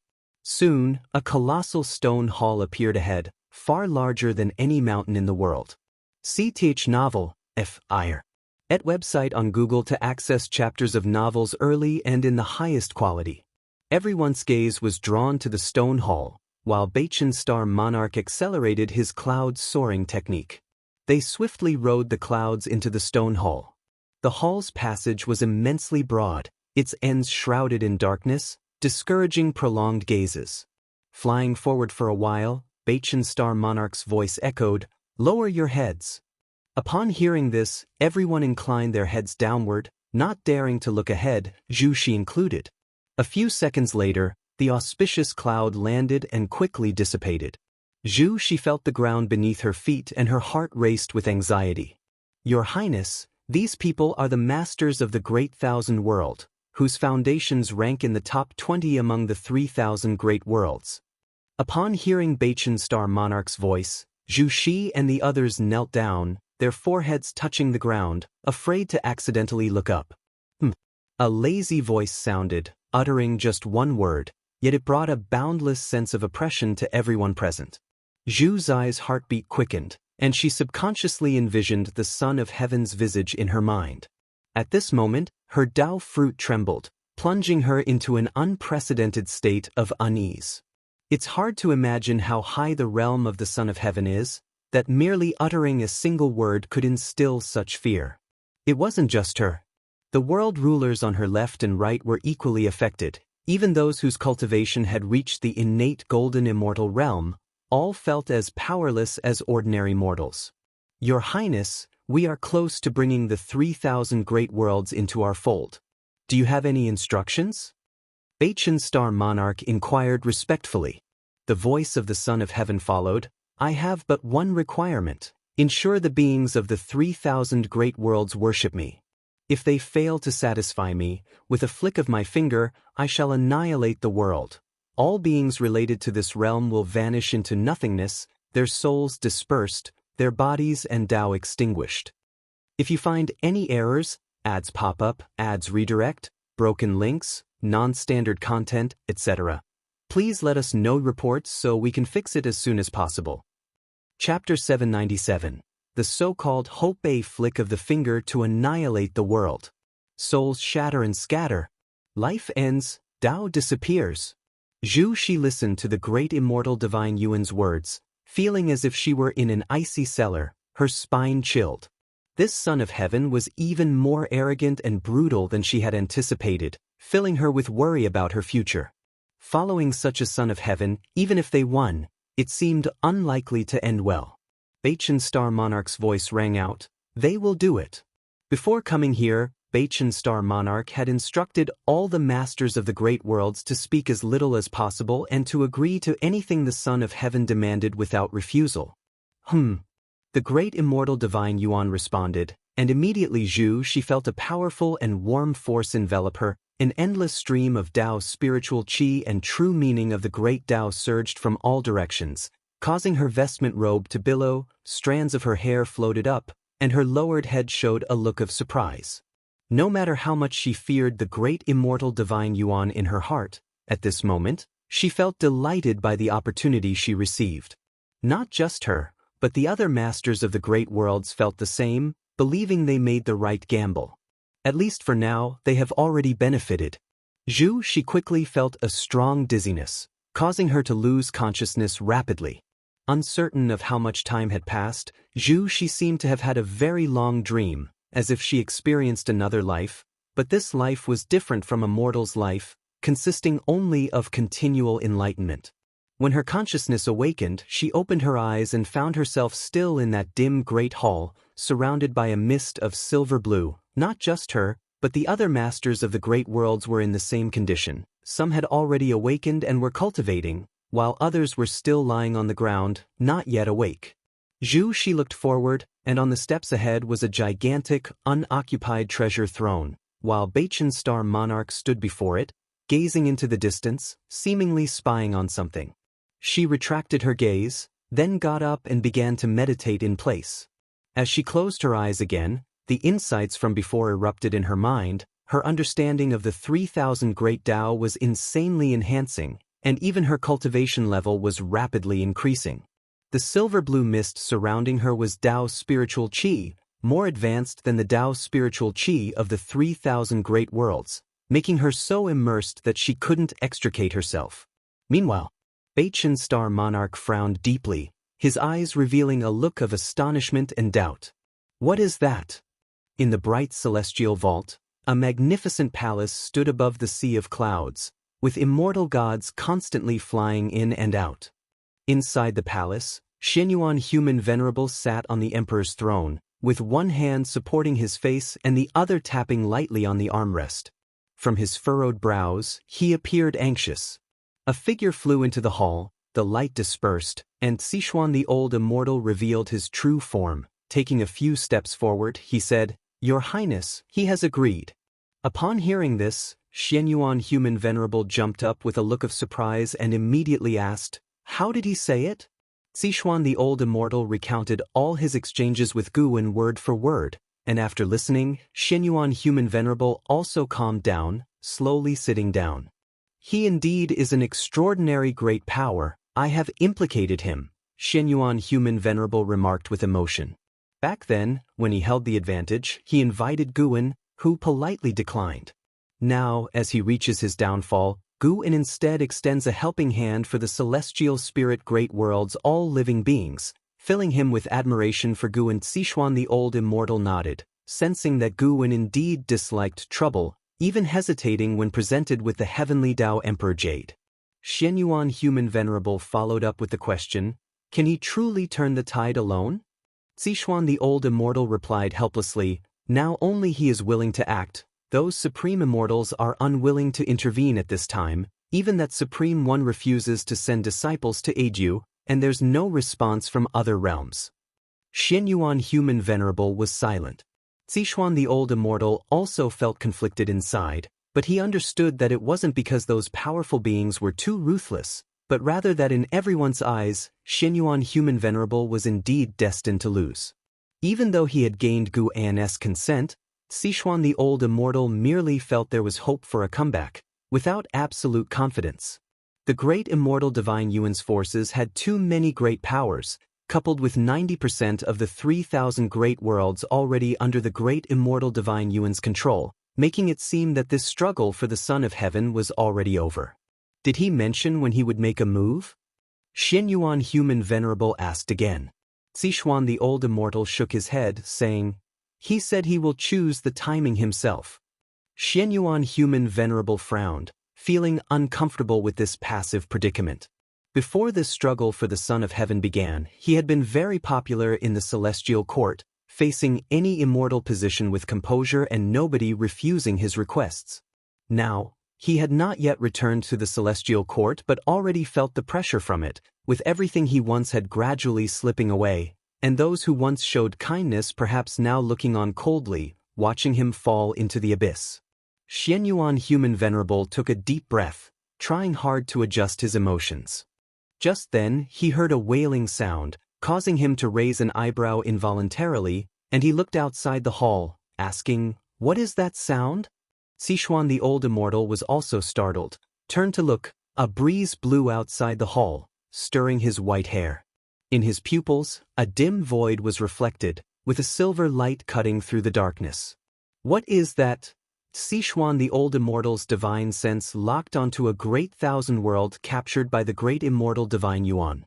That great thousand world had plunged into utter darkness, the demonic mist forming clouds, obscuring the sun, and the land desolate, littered with white bones.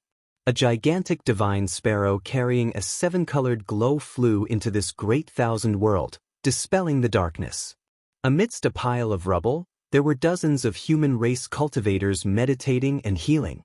The silver light sprinkled on them, and they instinctively looked up, witnessing an unforgettable sight. It was a silver-white divine bird with wings spanning the sky, its long tail feathers bearing a seven-colored glow, like a rainbow unfurling. The eyes of the human race cultivators flickered with a peculiar light, and upon seeing such a majestic divine bird, hope and longing were born in their hearts involuntarily. In this dark era, with demons rampant, living was so hard, and all living beings yearned for hope, longing to see the light of day again. Yet the immortal gods did not aid them. Sangtian showed them no favor. Under their gaze, the silver-white divine bird flew towards the horizon, in the direction where the demonic chi was the densest. Ia the Nefire. Et website on Google to access chapters of novels early and in the highest quality. The ground began to quake, a familiar yet terrifying aura erupted from afar. Clearly, this silver-white divine bird had alarmed that demon. Could it be that the immortal gods have arrived? Nonsense, those demons are mere minions of the immortal gods. It should be a spiritual object of heaven and earth, though the immortal gods do not pity all living beings, heaven and earth do, for those demons hail from outer heaven. I wonder if it can prevail over those demons. The human race cultivators glanced at the silver-white divine bird, whispering anxiously, fearing the shattering of hope. If you find any errors, ads pop up, ads redirect, broken links, non-standard content, etc., please let us know reports so we can fix it as soon as possible. Chapter 798. Under the gaze of dozens of cultivators, a monstrous fog rose at the end of the world, its length and width immeasurable, seemingly swallowing half the sky. In the endless darkness appeared a pair of terrifying eyes, like two blood moons, oppressive and eerie. Dozens of cultivators felt their hearts race with fear, but when the gallant silver bird's majestic form entered their sight, their terror instantly dissipated a great deal. The silver-white divine bird showed no fear. As its divine wings vibrated, it did not stir up winds, seeming not to belong to this world, making it appear all the more agile. Suddenly, the silver-white divine bird abruptly accelerated, transforming into a rainbow of 7 colors, charging into the massive black fog, causing the heavens and earth to erupt with dazzling radiance, compelling dozens of cultivators to instinctively close their eyes, unable to look directly ahead. Roar! A hysterical roar echoed in their ears, deafening, yet they were no longer afraid, because within those roars they heard despair. Those unyielding, supremely cruel evil demons were in despair. What an inspiring thing! Above the grand hall, Xianyuan Human Venerable stood before the throne, and together with Elder Sichuan, watched in the same direction. They all saw the silhouette of the Wuxia divine sparrow. Is it the ancestor master Wuxia taking action? This bird is truly formidable. Xianyuan Human Venerable could not help but speak, his tone full of surprise. Elder Sichuan did not turn around. He steadily watched that great thousand world, seeing Wuxia divine sparrow press forward, annihilating all evil demons that obstructed its path. His heart equally stirred. It seemed the ancestor master Wuxia is not just talk. With such a divine bird, Who can resist? After all, being an immortal monarch, he cannot discern the cultivation level of this divine bird. Not only him, Xianyuan Human Venerable could not see through it either, which is why they felt invigorated, sensing hope to reverse the situation. Wuxia Divine Sparrow moved swiftly, only making a round through that great world and vanquishing all evil demons within. These demons hailed from chaos, yet facing Wuxia Divine Sparrow, no divine skills they performed could shake its form. Instead, they were burned to ashes by its overwhelming flames of 7 colors. Unstoppable! After destroying the evil demons of this great world, Wuxia Divine Sparrow flew outside the heavens, crossing the void, directly descending upon the next great world. This world was likewise occupied by the great immortal divine Yuan, and all beings were in distress. The rainbow light drove away the darkness, bringing light to all beings, bringing hope to Xianyuan Human Venerable. However, Xianyuan Human Venerable and Elder Zixuan saw an endless stream of great powers, evil demons approaching Wuxia Divine Sparrow. The moment Wuxia Divine Sparrow appeared, it alarmed the immortal gods under the great immortal divine Yuan. In this contest for the celestial mandate, some immortal gods were responsible for overseeing the entire situation, immediately detecting any changes. Upon arriving at the second great thousand world, spatial black holes continuously appeared in the dark celestial vault. Mighty heavenly soldiers and generals, members of the Mo Luo clan, and possessors of demon god bodies appeared, densely packed, quickly surrounding Wuxia Divine Sparrow. Even in the stone hall, Baichen Star Monarch saw this scene. He frowned, watching the magnificent Wuxia Divine Sparrow, feeling a sense of unease. The battle in the 3,000 great worlds was not his concern. His current responsibility was to oversee the master of the great world within the hall. What on earth is the origin of this bird? Why have I never seen it before? Baichen Star Monarch muttered to himself, continuing to observe, but the more he watched, the more alarmed he became. Even when encircled by 1,000,000 opponents, that divine bird did not stop. It was completely unstoppable. Those he deemed formidable could not withstand the divine bird, their attacks utterly ineffective. You successfully seized 908,762,431 years of lifespan from Night Demon Monarch, early stage of innate golden immortal realm. You successfully seized 32,870,871,107 years of lifespan from Su Qioma, late stage of Hengtian golden immortal realm. You successfully seized 64,592,883 years of lifespan from Heavenly Falling Star, late stage of innate golden immortal realm. One prompt after another popped up before Gu An's eyes. He couldn't help but sigh. Indeed, those daring to participate in the celestial mandate struggle mostly have known their fate and had to take a gamble to avoid death. Immortal gods could not grant him lifespan, but fortunately, there were enough evil demons. Gu An's lifespan began to surge wildly, even making his Tao heart ripple. To him, the lifespan was like the experience bar in a game, concerning his strength. Seeing the experience bar shoot up at an unprecedented pace, he felt both exhilarated and somewhat anxious. Even though he was killing evil demons of the most despicable kind, killing too many could become burdensome. Essia the novel, Net website on Google to access chapters of novels early and in the highest quality. He could only think that he was helping the 3,000 great worlds, and with Xianyuan Human Venerable around, the celestial court would not hold him accountable. Although he already possessed the ability to face the celestial court, Guan still did not want to prematurely become its enemy. The celestial emperor was his imaginary foe. Not that he necessarily wanted to battle the celestial emperor, but he had to ensure he possessed the effortless strength to eradicate the celestial emperor before he could completely disregard the celestial court. Guan stood up, preparing to take a walk in the dojo to disperse his focus. But the speed at which his lifespan increased was faster than he imagined. When he reached the foot of the mountain, new prompts appeared before him. Your lifespan has broken through 10 trillion years for the first time, unlocking the lifespan inheritance feature. Lifespan inheritance. You can freely choose to consume a certain number of lifespans to conduct lifespan inheritance. You will enter the Vanished Enlightenment Seeker Dojo to listen to their teachings. The grade of the dojo corresponds to the lifespan you consume, with a minimum consumption of 100 billion years per session. Not an upgrade to the previous lifespan feature? Looking at the 100 billion years consumption bottom line, Guwen felt it was a trap. There once was a time when 100 billion years was a lifespan number he could only aspire to. No, can't use it recklessly. Guwen thought silently. He had already unlocked lifespan detection, lifespan barrier, lifespan deduction, life expectancy prediction, lifespan fusion, lifespan reincarnation, lifespan simulation, lifespan dojo, lifespan breakthrough, lifespan projection, and lifespan inheritance. Many of these features he rarely used, but he would never consider them too few. Some things can go unused but cannot be absent. Guwen moved along the small river at the foot of the mountain, his gaze shifting towards the 3,000 great worlds.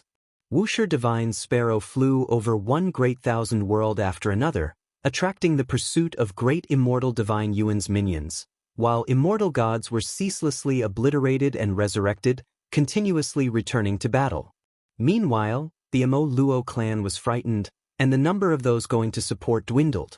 Various sects of the Great Thousand Worlds dared not rashly participate, and Guwen did not make things difficult for them because they had no choice. Exhausting and eradicating all evil demons and immortal gods, each Great Thousand World would naturally return to peace.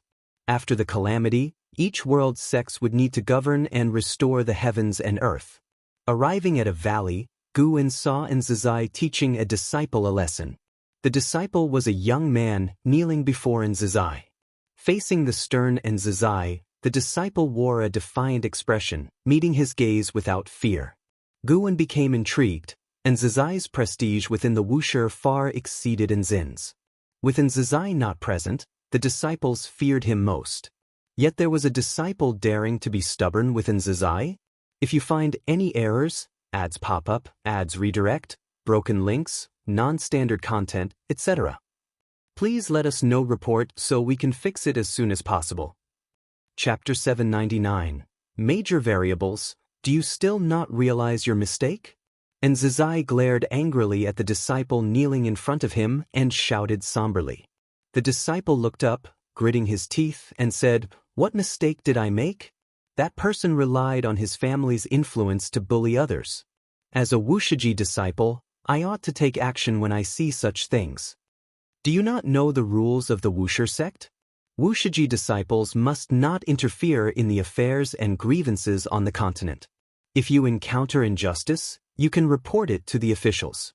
With your status as a Wuxia disciple, no one would dare neglect you. Reporting to the officials, who merely evade responsibility, what is the point?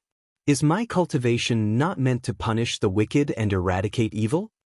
Are you questioning Wuxia, questioning the Nine-Spirit Dynasty? I am not questioning. It's just that when I encounter it, I cannot let it go." Watching the two confront each other, Guwen also understood the ins and outs of the situation and simultaneously gained a clear impression of the disciple. This disciple was named Zhuang Xian, the 8th-generation disciple of Wuxia, born on the Nine-Spirit continent. His family was relatively happy. Although his talent was not the strongest, he was born with an overwhelming sense of justice, always stepping in to help when he saw injustice. This drew the attention of Duanli. Duanli inherited the destiny-defying divine skill modified by Guwen, and through continuous passing of skills, his cultivation ranked among the top in Wuxia. Zhuang Xian was his direct disciple, but he did not inherit the destiny-defying divine skill. Instead, he was personally taught by Nzizai. Nzizai treated him as his own flesh and blood, only falling short of imparting the myriad supreme palm to him. On the surface, the Nine-Spirit continent seemed harmonious, but in places with many people, injustice inevitably arises. Human nature is also unpredictable. Even at the foot of Wuxia, unjust events still happen. Whenever the suffering came to kneel before Wuxia Mountain's gate, Nzizai would send people to aid them.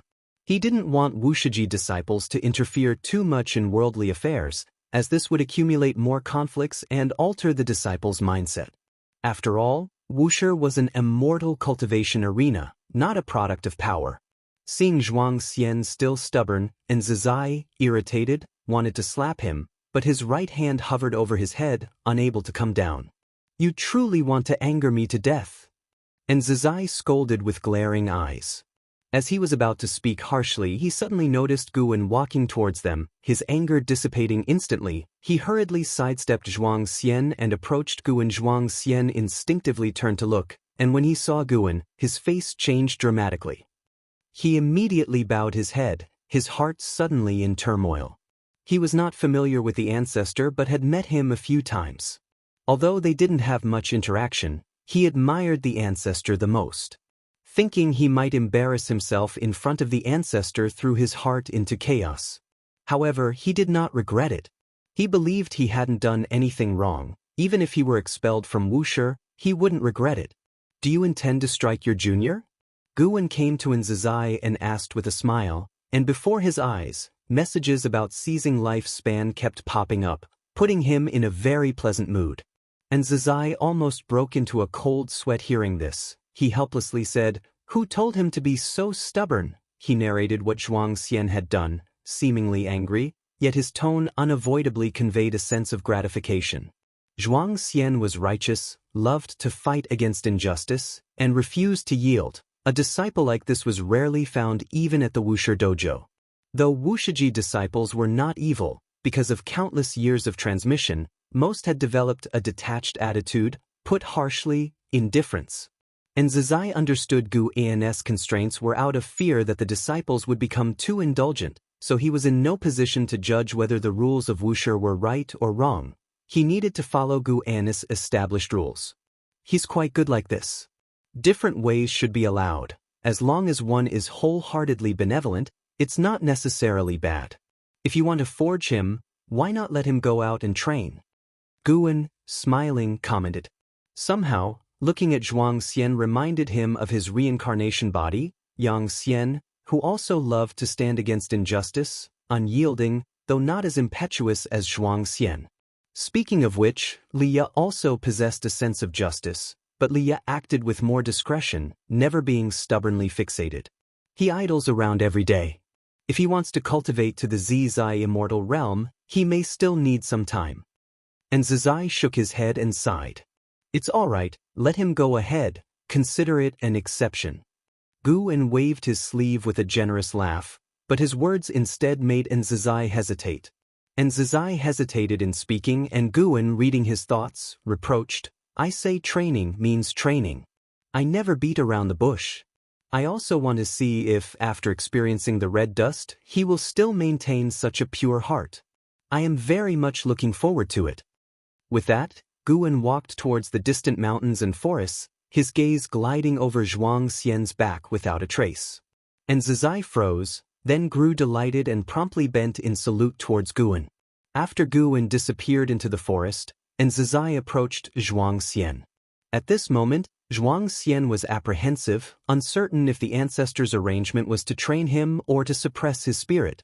And Zizai looked down at him and said, "You heard him, prepare to go out and train. As for when to return, I won't limit you, but you must stay outside for at least 1,000 years." Zhuang Xian, fearless, responded loudly, "All right. I will never let you or the ancestor down." His words sounded like a promise, but his tone seemed to oppose Zizai. And Zizai glared at him, urging, "Hurry up and get out of here." Zhuang Xian knelt and bowed to Zizai, then stood up and left. "Be sure to inform your master first." And Zizai instructed. Upon hearing this, Zhuang Xian waved his hand as he walked away without looking back. Tia the Oval Fire. Et website on Google to access chapters of novels early and in the highest quality.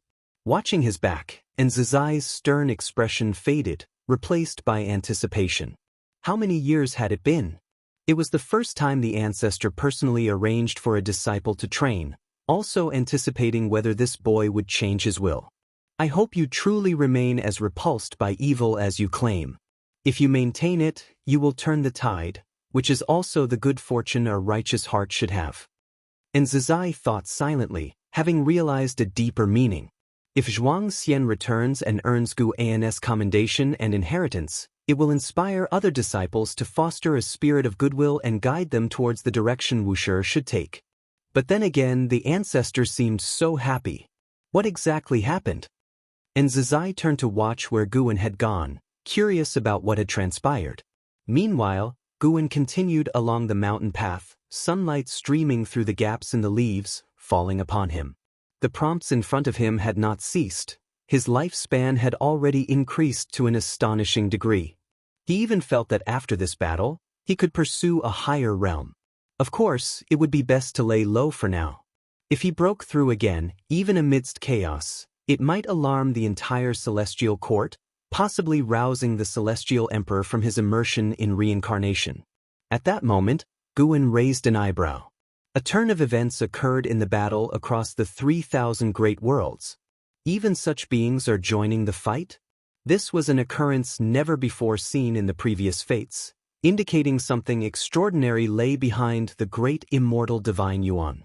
If you find any errors, ads pop up, ads redirect, broken links, non-standard content, etc., please let us know reports so we can fix it as soon as possible. Chapter 800. Not allowed to roam freely inside the dimly lit Great Hall, all the masters of the great worlds were already awake, sitting in meditation, reviewing their earlier gains. Zhu Shi suddenly opened her eyes, her eyebrows knitted tightly, a look of confusion in her eyes.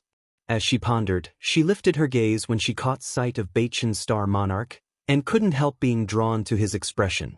Baichen Star Monarch stood on the steps, gazing at the dark celestial vault outside the palace. It was unclear what he was thinking, but his expression clearly showed he was troubled. Could it be that the Son of Heaven met with mishap? Zhu Shi instantly thought of this. She closed her eyes to avoid being noticed by Baichen Star Monarch. But she was no longer able to cultivate peacefully. If something truly happened to the Son of Heaven, wouldn't it mean the celestial throne struggle would shift? Even though the great immortal divine Yuan had already reclaimed 90% of the great worlds, Zhu Shi always felt uneasy, because no matter how she looked at it, the actions of the great immortal divine Yuan did not conform to the heavenly Tao. How could immortal gods drive evil demons into battle and allow them to devour all living beings? Although the Taiwei Great World was spared from the evil demons occupying and spreading chaos, it was only because she allied with the great immortal divine Yuan at the beginning of the celestial throne struggle. She had heard of the fate of other great thousand worlds, all of which had become human purgatories under the occupation of the great immortal divine Yuan. It was precisely because of these actions that left these auxiliary forces confused and uneasy, fearing that after the great immortal divine Yuan's victory, their meritorious deeds would be erased. If this Son of Heaven truly fails, how should the Taiwei Great World conduct itself? Zhu Shi thought with a heavy heart. Although she was an outsider, she had been in the Taiwei Great World for so many years and founded the new Holy Court. She had come to regard the Taiwei Great World as her own and did not wish for it to become yet another purgatory for evil demons. Meanwhile, in another great hall far away, Xian Yuan Human Venerable and Ci Xian Old Immortal were also observing the battle. Unlike Baichen Star Monarch's worried expression, these two immortal gods were very excited, praising the power of the Wuxia Divine Sparrow. Even if a supreme immortal takes action, it might not stop this bird. Ancestor Master Wuxia is truly formidable to rear a divine creature like this. Ci Xian Old Immortal stroked his beard and laughed, saying that the celestial court also had powerful divine beasts and immortal beasts, but such a mighty existence as the Wuxia Divine Sparrow was rare, and even Ci Xian Old Immortal, despite living countless years, had never seen such a majestic presence. CTH Nefire. At website on Google to access chapters of novels early and in the highest quality. The Wuxia Divine Sparrow was like a sharp arrow, piercing through the 3,000 great worlds, using its own radiance to tear apart the darkness enshrouding the great thousand world, incinerating the world's evil demons, advancing relentlessly, unstoppable. There are indeed many clever people. Xian Yuan Human Venerable smirked mockingly. Those living beings and evil demons without celestial destiny from the celestial court dared not approach the Wuxia Divine Sparrow, only the heavenly soldiers and generals pressed on, unafraid of death. Ci Xian Old Immortal responded, "When those immortal gods die enough times, even their courage will dissipate. Immortal gods might be immortal, but they cannot be resurrected continuously. Each resurrection consumes their celestial destiny, and when exhausted, a decline in cultivation level is the least. Severely, they might lose their immortal position, and those immortal gods wouldn't risk their lives for the great immortal divine Yuan to such an extent." Xianyuan Human Venerable nodded. The situation was favorable, which also improved his mood greatly. He was about to say something when his expression suddenly changed. Ci Xian Old Immortal also sensed something. His eyes widened in disbelief as he exclaimed, "How is this possible? What is this aura?" An overwhelming celestial might, far beyond his cultivation level, was descending upon the 3,000 great worlds, oppressing the living beings of every world, including those of the celestial spirit great world. Which celestial Tao Venerable wants to aid the great immortal divine Yuan? Is this permissible? Ci Xian Old Immortal anxiously asked, feeling it unfair that when the tides were about to turn in their favor, a celestial Tao Venerable came to support the great immortal divine Yuan.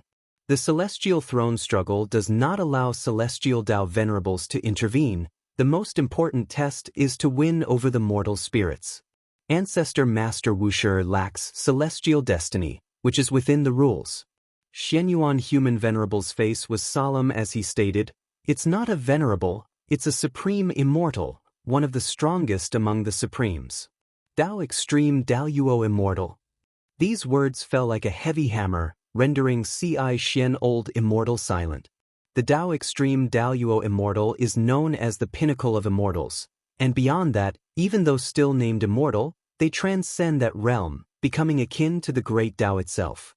In the celestial court, the Tao Extreme Daoyuo Immortal is also a supremely powerful presence. Ci Xian Old Immortal thought of those Tao Extreme Daoyuo Immortals who remain as supremes, feeling an overwhelming pressure bearing down.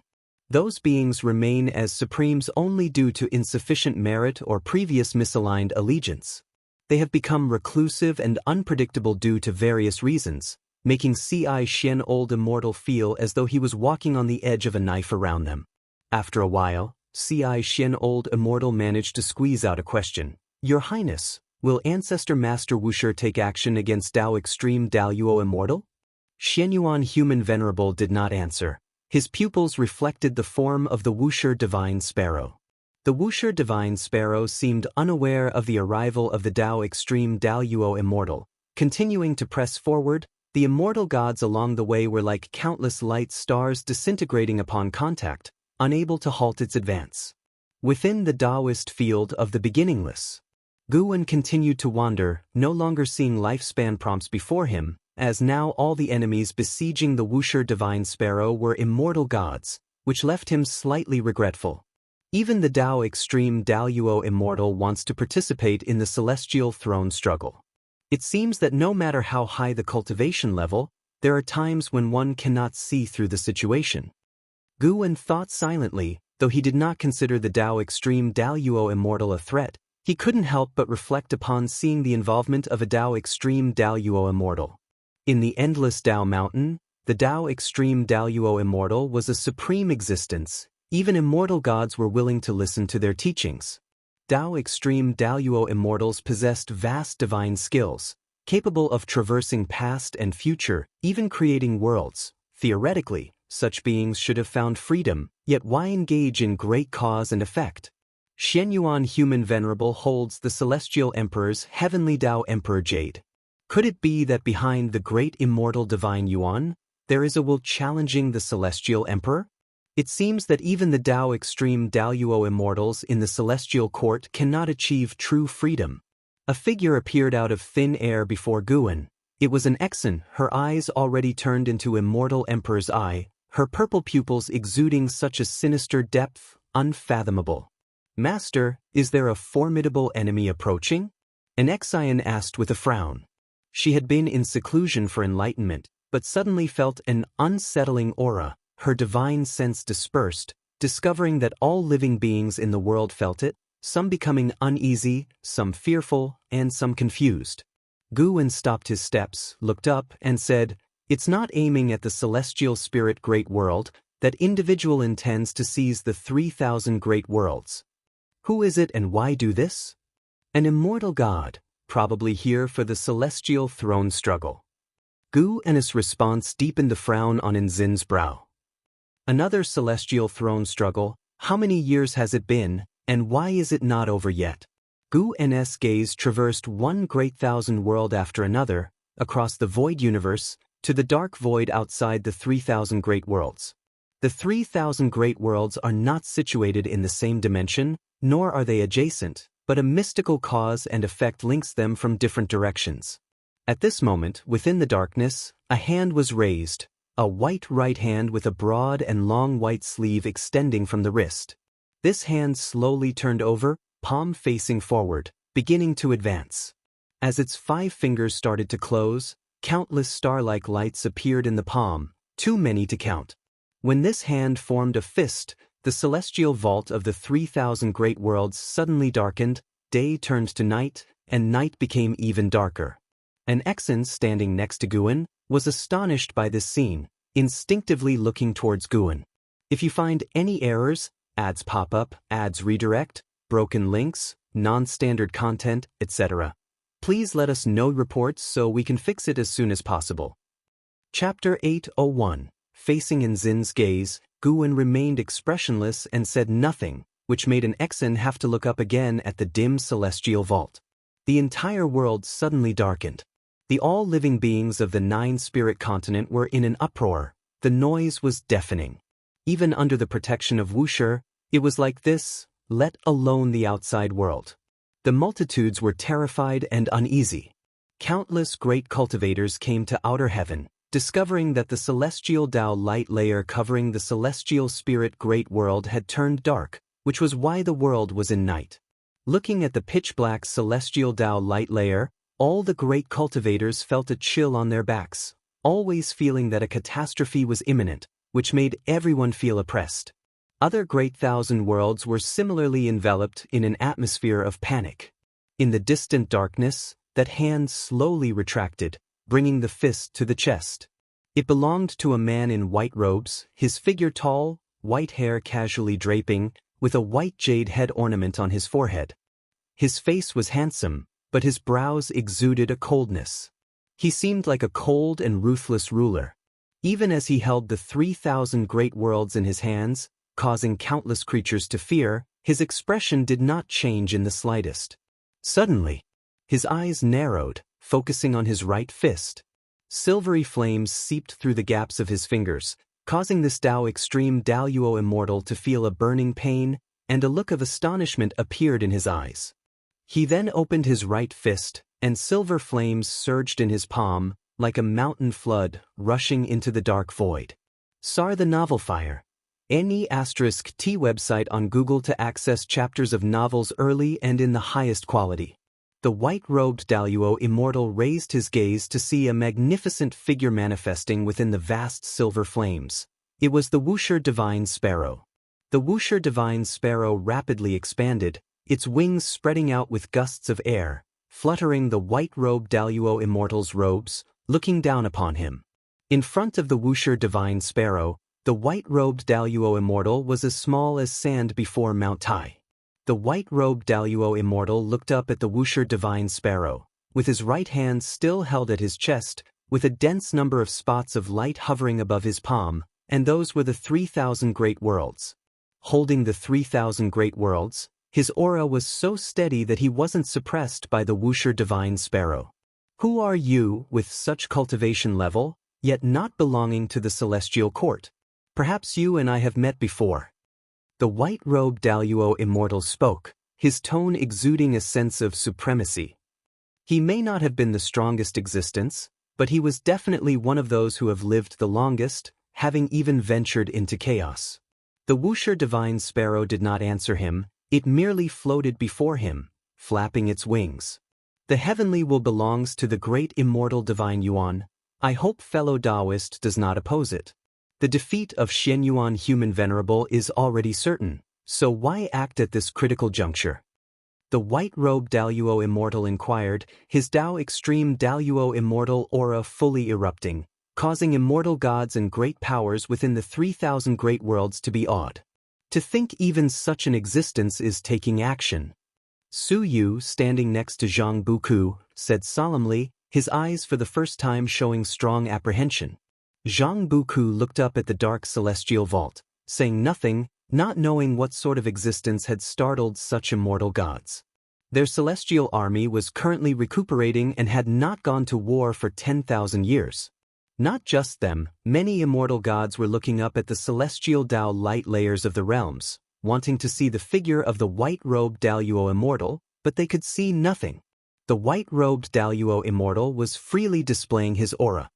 He looked at the Wuxia divine sparrow, his lips curling into an arrogant smile, a smile of supreme confidence. Even if the opponent was also a Dao Extreme Daluo Immortal, he was unafraid. Being of the same Dao Extreme Daluo Immortal realm, he hailed from the celestial court, possessing an innate advantage. Moreover, he hadn't had a hearty battle for many years, seldom fighting since stepping into the Dao Extreme Daluo Immortal realm. The Wuxia divine sparrow continued flapping its wings, seemingly not understanding his words, giving no response, retreating neither forward nor backward, which made a cold gleam flash in his eyes. In that case, let me personally drive you away. The white-robed Daluo Immortal snorted coldly, dropping his right hand, raising his left hand, and grabbing in the void, miraculously forming 9 true dragons radiating brilliant light, larger than the Wuxia divine sparrow, attacking it from all directions. The 9 dragons jointly attacked, unleashing an unparalleled domineering killing pressure that enveloped the Wuxia divine sparrow, causing the silvery flames on its body to freeze. Boom! The white robe of the white-robed Daluo Immortal billowed violently, his gaze firmly fixed on the Wuxia divine sparrow. As soon as the 9 true dragons touched the Wuxia divine sparrow, they were instantly annihilated. The intense light illuminated the dark void, causing the white-robed Daluo Immortal to squint. Seeing that his formation couldn't shake the Wuxia divine sparrow, the white-robed Daluo Immortal was not panicked. His left hand covered with Dao extreme patterns, each containing profound true meaning of the great Dao, instantly presenting the 3,000 great Dao in the dark void, transforming into great rivers of the Dao, rapidly surrounding them.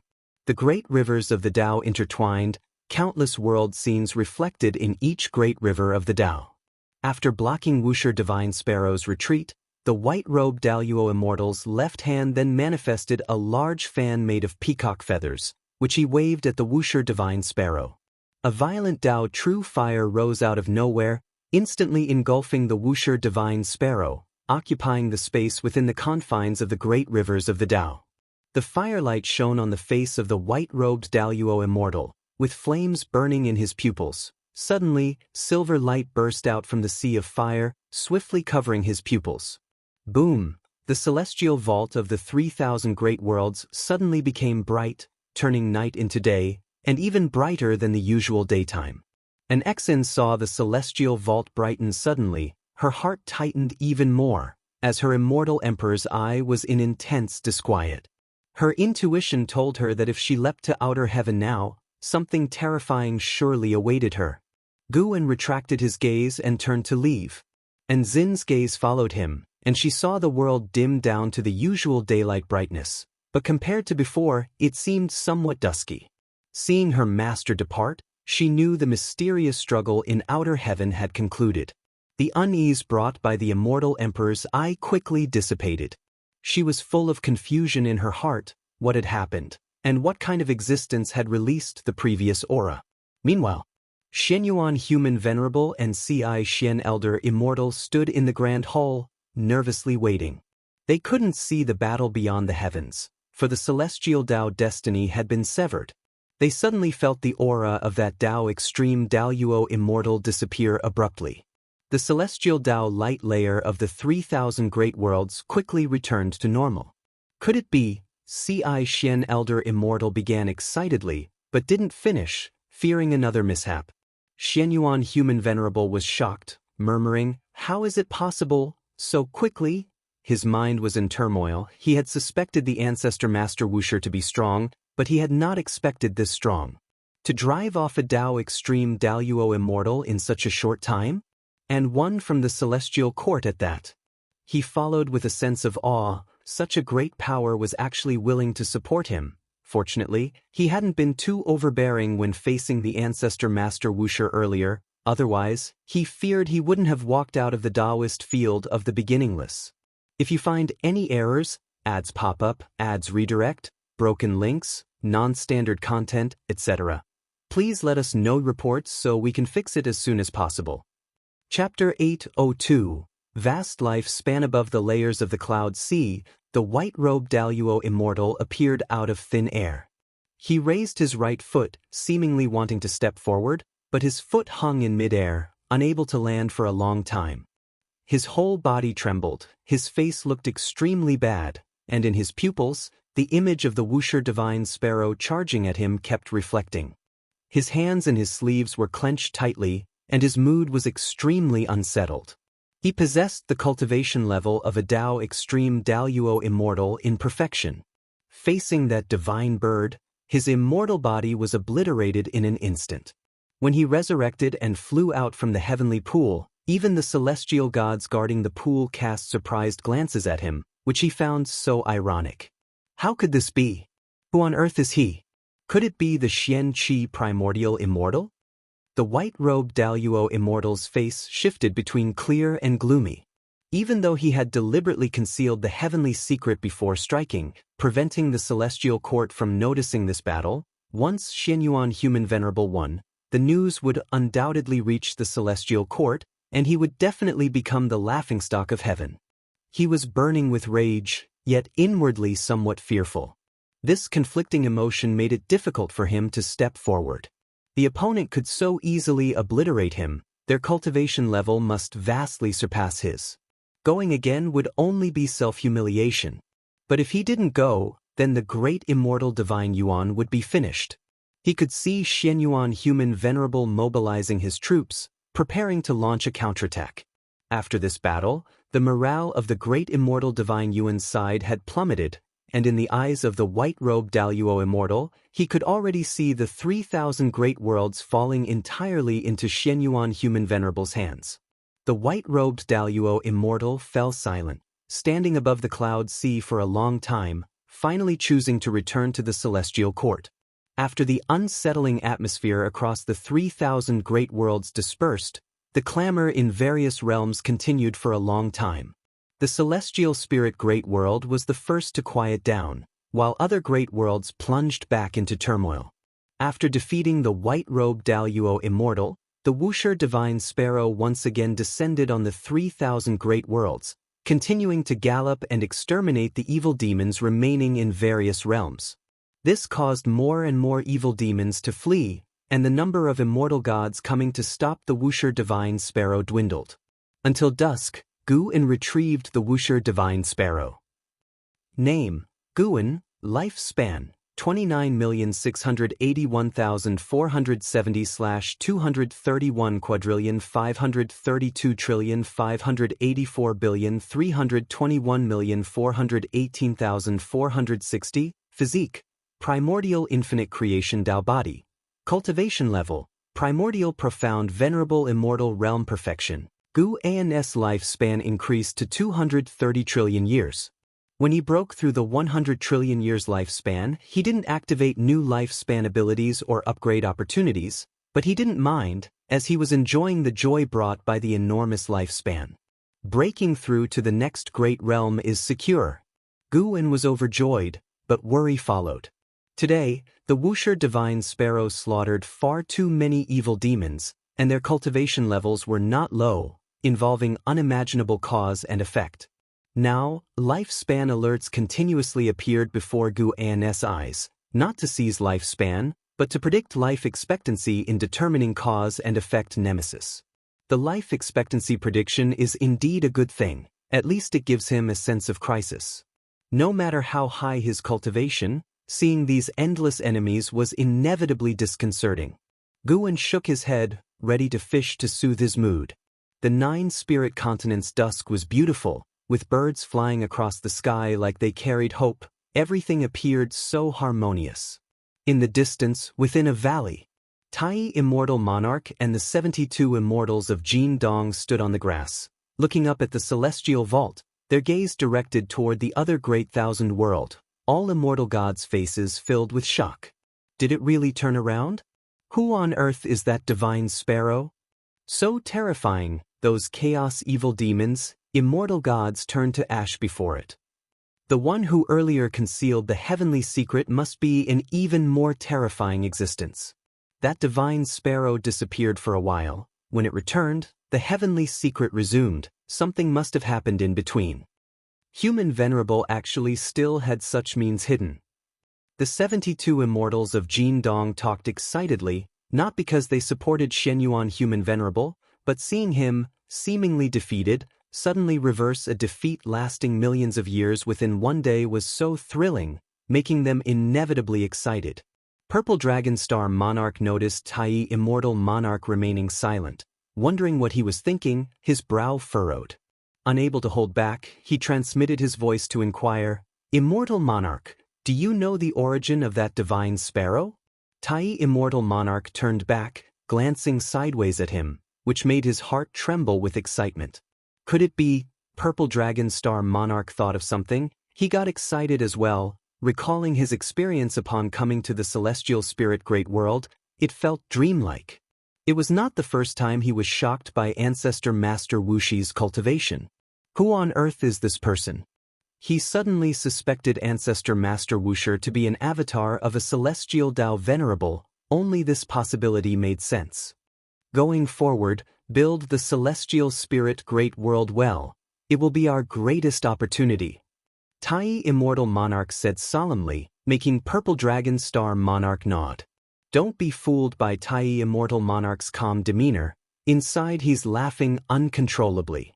Such cultivation, even if unrelated to the celestial court, will inevitably make one a supreme immortal, celestial Tao Venerable.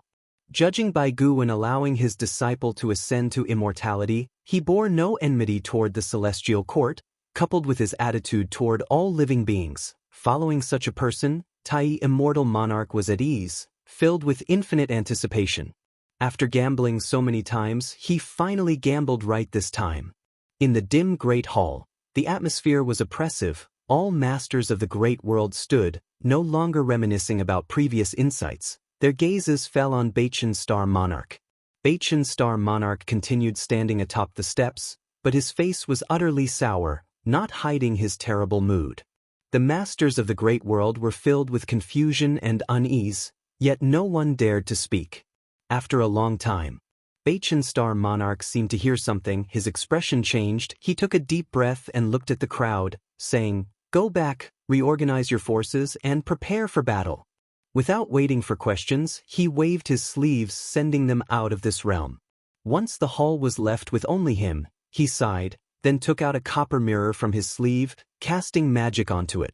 After a while, the mirror surface emitted a ray of light, illuminating a figure with immortal elegance and Taoist bones. "Master, circumstances have changed." Baichen Star Monarch gritted his teeth, recounting everything that had happened. Ia the Nefire. At website on Google to access chapters of novels early and in the highest quality. The figure on the mirror was an elder in a cyan robe, with extraordinary presence. His look was as cold as that of the white-robed Daluo Immortal, but as Baichen Star Monarch spoke more, his brows furrowed. Baichen Star Monarch finished speaking, nervously watching the elder, waiting for him to speak.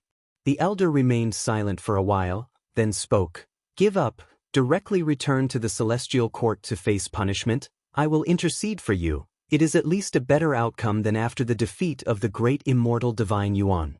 Upon hearing this, Baichen Star Monarch's face dramatically changed. He instinctively wanted to plead, but the words stuck in his throat as he met his master's gaze. He finally swallowed his words, sighed, and bowed. If you find any errors, ads pop up, ads redirect, broken links, non-standard content, etc., please let us know reports so we can fix it as soon as possible. Chapter 803. Above the Revered Immortal. The upheaval of counterattacks erupted across the 3,000 great worlds, with the great immortal divine Yuan drawing chaos evil demons into battle, causing all living beings across the great worlds to suffer deeply. As Shen Yuan Human Venerable began to counterattack, many native forces in various great worlds began to overthrow the rule of the great immortal divine Yuan. The Wuxia divine sparrow flew across the 3,000 great worlds, witnessed by countless living beings. Everyone believed that the Wuxia divine sparrow brought victory and hope. Shrines and temples dedicated to the Wuxia divine sparrow sprang up like mushrooms after rain across various realms. The Wuxia divine sparrow was bestowed numerous titles. In the years that followed, even Guan, who was far away at the Taoist field of the beginningless, could sense a unique destiny rushing toward him, which was the faith of all living beings in the Wuxia divine sparrow.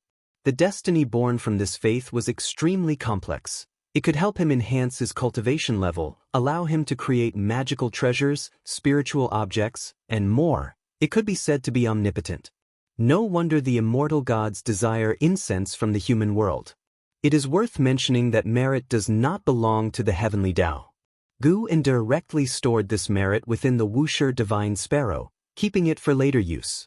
He didn't intend to enhance his cultivation level with the merit, but rather saved it for any unforeseen use. In the years that followed, there were no major changes in the celestial spirit great world, but the 3,000 great worlds descended into unprecedented frenzy. The more oppression inflicted by the great immortal divine Yuan, the more emotions were released by all living beings now. However, without a powerful force like Guan stepping in, Shen Yuan Human Venerable needed time to annex all the great thousand worlds of the great immortal divine Yuan. In the blink of an eye, 3,000 years passed. Guan sat within a bamboo grove, boiling tea while gazing at the 3,000 great worlds. After so many years of counterattacks, 60% of the great worlds had fallen under Shen Yuan Human Venerable, while the morale on the side of the great immortal divine Yuan plummeted. More and more immortal gods abandoned their support for the great immortal divine Yuan and switched to supporting Shen Yuan Human Venerable, including many new faces. Even immortal gods have a human side. Seeing that Shen Yuan Human Venerable was likely to win, many immortal gods wanted to contribute to his success. To stabilize the situation, under the persuasion of Sichuan Old Immortal, Shen Yuan chose to accept these immortal gods' help, even sharing benefits with them and allowing them to spread Taoism in the human world. What seemed like a battle between two sons of heaven was, for many immortal gods, a rare opportunity. Each immortal god possesses immortal authority. It's not something that can easily be exercised by descending to the mortal world to preach, which is why the previous immortal god did so by sending dreams, as his true self could not appear. Guan watched the actions of those immortal gods, as if watching a play, while contemplating his next breakthrough plan. With such a long lifespan, he could completely improve himself in all aspects, but he felt his current Taoist techniques were already strong enough, adequate for now, since he wasn't experiencing any pressure from others in the same realm. Search *the novel of Ire at website on Google to access chapters of novels early and in the highest quality. However, upon recalling the Celestial Emperor's reincarnation encountered by Gu Shenyu, he changed his mind. He not only needed a higher cultivation level, but his combat power must also far surpass others in the same realm. To be invincible does not mean having no rivals one-on-one, but rather being undefeated no matter how many enemies come. Guan even started hypothesizing the possibility of multiple celestial emperors existing in the celestial court, since the position of celestial emperor can be inherited. What if the ancient celestial emperor wasn't dead? Just as Guan pondered, two figures walked out from the bamboo grove. They were in Zizai and Zhuang Xian. Zhuang Xian had been training outside for 3,000 years, and aside from his somewhat travel-worn appearance, his overall demeanor and vital energy showed little change. The two arrived beside Guan and bowed in greeting. And Zizai spoke, "Ancestor, Zhuang Xian has returned from his training excursion. Is there anything you'd have him do?" The reason for asking this was his hope that Guan would take notice of Zhuang Xian and personally nurture this young man. Gaining Guan's direct teachings would certainly enable him to surpass other disciples, just like in Zizai, Among those of a younger generation, there were many with talent and comprehension beyond him, yet beneath the second-generation disciples, none could shake his standing in terms of power and status. Zhuang Xian looked at Guwen without much excitement, appearing very composed. Guwen raised his eyes to evaluate Zhuang Xian and asked, "During this excursion, were there any tasks beyond your power?" Zhuang Xian replied, "Yes, many. My cultivation is too weak to help many people. Some demon sects need destroying. I will cultivate properly and venture out again in the future." He didn't directly ask Guwen to intervene, which made Nzizai reassess him. In fact, over the years, Nzizai had constantly been observing him, aware of all his experiences. Zhuang Xian had been furious and irrational, but once he returned to the beginningless, he exhibited calmness. He wouldn't let others help enforce his will. "Any regrets?" "Yes, I was deceived into thinking she would truly reform, only for her to cause more deaths. Even after personally killing her, it didn't change this fact. I swore never to show compassion again." "Did anything occur that shook your beliefs?" "Yes, I met someone who upheld justice, helping mortal spirits everywhere indiscriminately, whether humans or untransformed beasts. He aided without seeking anything in return. He saved many mortal spirits, yet in the immortal cultivation realm, he was a demon, notorious for refining soul banners from cultivators. I don't know whether to label him as good or evil." As he spoke these words, Zhuang Xian's expression turned complex. Guwen smiled and said, "It seems you've gained a lot. Go on." Zhuang Xian immediately bowed and then turned to leave.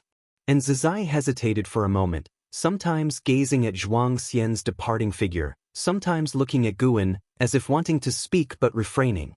"He's good material. There's no need to rush.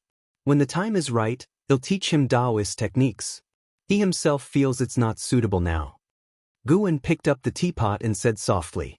Hearing this, Nzizai smiled, for Gu Annis' words assured him that Zhuang Xian's future success was promising.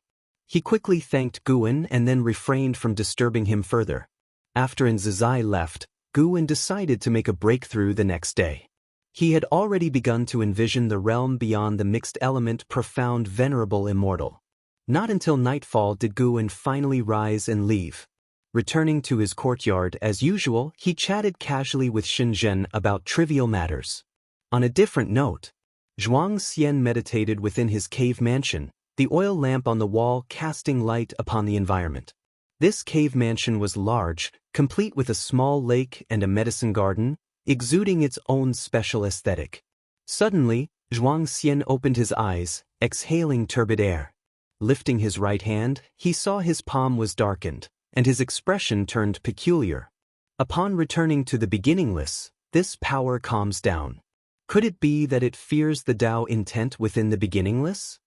Zhuang Xian murmured to himself, recalling that when facing his ancestor, he could feel the mysterious power in his palm extremely nervous, shrinking almost to a point. He had initially been distressed about how to overcome the temptation of this power. Now, it seemed, as long as he remained within the beginningless, he need not worry about this power.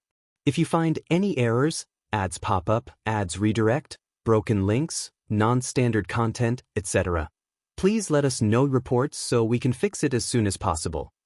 Chapter 804. In the early morning, the sunlight pierced through the earth. Guwen, dressed in a close-fitting white robe, walked out of the pavilion, stretching lazily under the bright sun. Today is another day full of hope. Guwen sincerely sighed, harboring thoughts of a major breakthrough, an event awaited for millions of years and his happiest day, full of excitement. Even though he tried to remind himself that he was already a person of great power and should not be so excited, he couldn't help it. After thinking about it, which cultivator facing a breakthrough could remain calm? Moreover, compared to others, Guwen had more confidence. He even felt that he would surely succeed in breaking through, and with such a mentality, he naturally felt more excited. Shenzhen glanced at Guwen from in front of the artifact refining cauldron. Without making a sound, she closed her eyes and continued practicing. After strolling in the courtyard for a while, Guwen left. He walked into the woods along the mountain path, activating the lifespan breakthrough function as he walked. You have activated the lifespan breakthrough function. Based on your current realm, select the following breakthrough location. 1. Primal Harmony of Chaos. Sea of Descent. 3. Holy Heart Path. Y Star. Dao Qinglian Tree. 6. Great Dream Lost Realm. 7. Boundless Yin Yang Inverted Realm. 8. Final End. 9. Demon God Lake. So many new place names. This means that previously common places cannot give birth to existences higher than primordial profound venerable immortal. Guwen weighed the options as some of the place names sounded dangerous. However, the lifespan breakthrough can send him to relatively safe places, at least temporarily, as long as he promptly activates the lifespan barrier. In such a case, Guwen wanted to choose the broadest place possible. Search * the novel of Ire. Et website on Google to access chapters of novels early and in the highest quality. Guwen's gaze fell on the final end. This place name had appeared before, and the combination of the words final and made his imagination run wild. Does the great Tao truly have an end? Is there really an ultimate to the years? Or is it just a name without any significant meaning? The final end should be very vast, right? After much thought, Guwen decided to take a look. Transporting to the final end requires consuming 10 billion years of lifespan. Do you wish to continue? Continue. Despite reaching such a level, the transportation cost of lifespan breakthrough remains unchanged, which is quite fair. A long-lost dizziness hit him, making Guwen close his eyes. After a while, Guwen abruptly opened his eyes, his pupils suddenly contracted.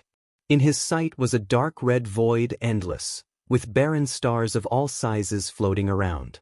As far as the eye could see, dark clouds seemed to be swirling at the end of the void. Everything was so oppressive. He immediately activated the lifespan barrier. As the lifespan barrier consumption prompt appeared in front of him, he relaxed. After activating the barrier, he seriously observed the final end. He discovered the Tao spiritual qi surging here was different from the spiritual energy of the heavenly Tao in chaos, filled with an agitating aura, but he had to admit, the Tao spiritual qi here was stronger. He turned around to look in all directions, but he couldn't see the supposed end in any direction.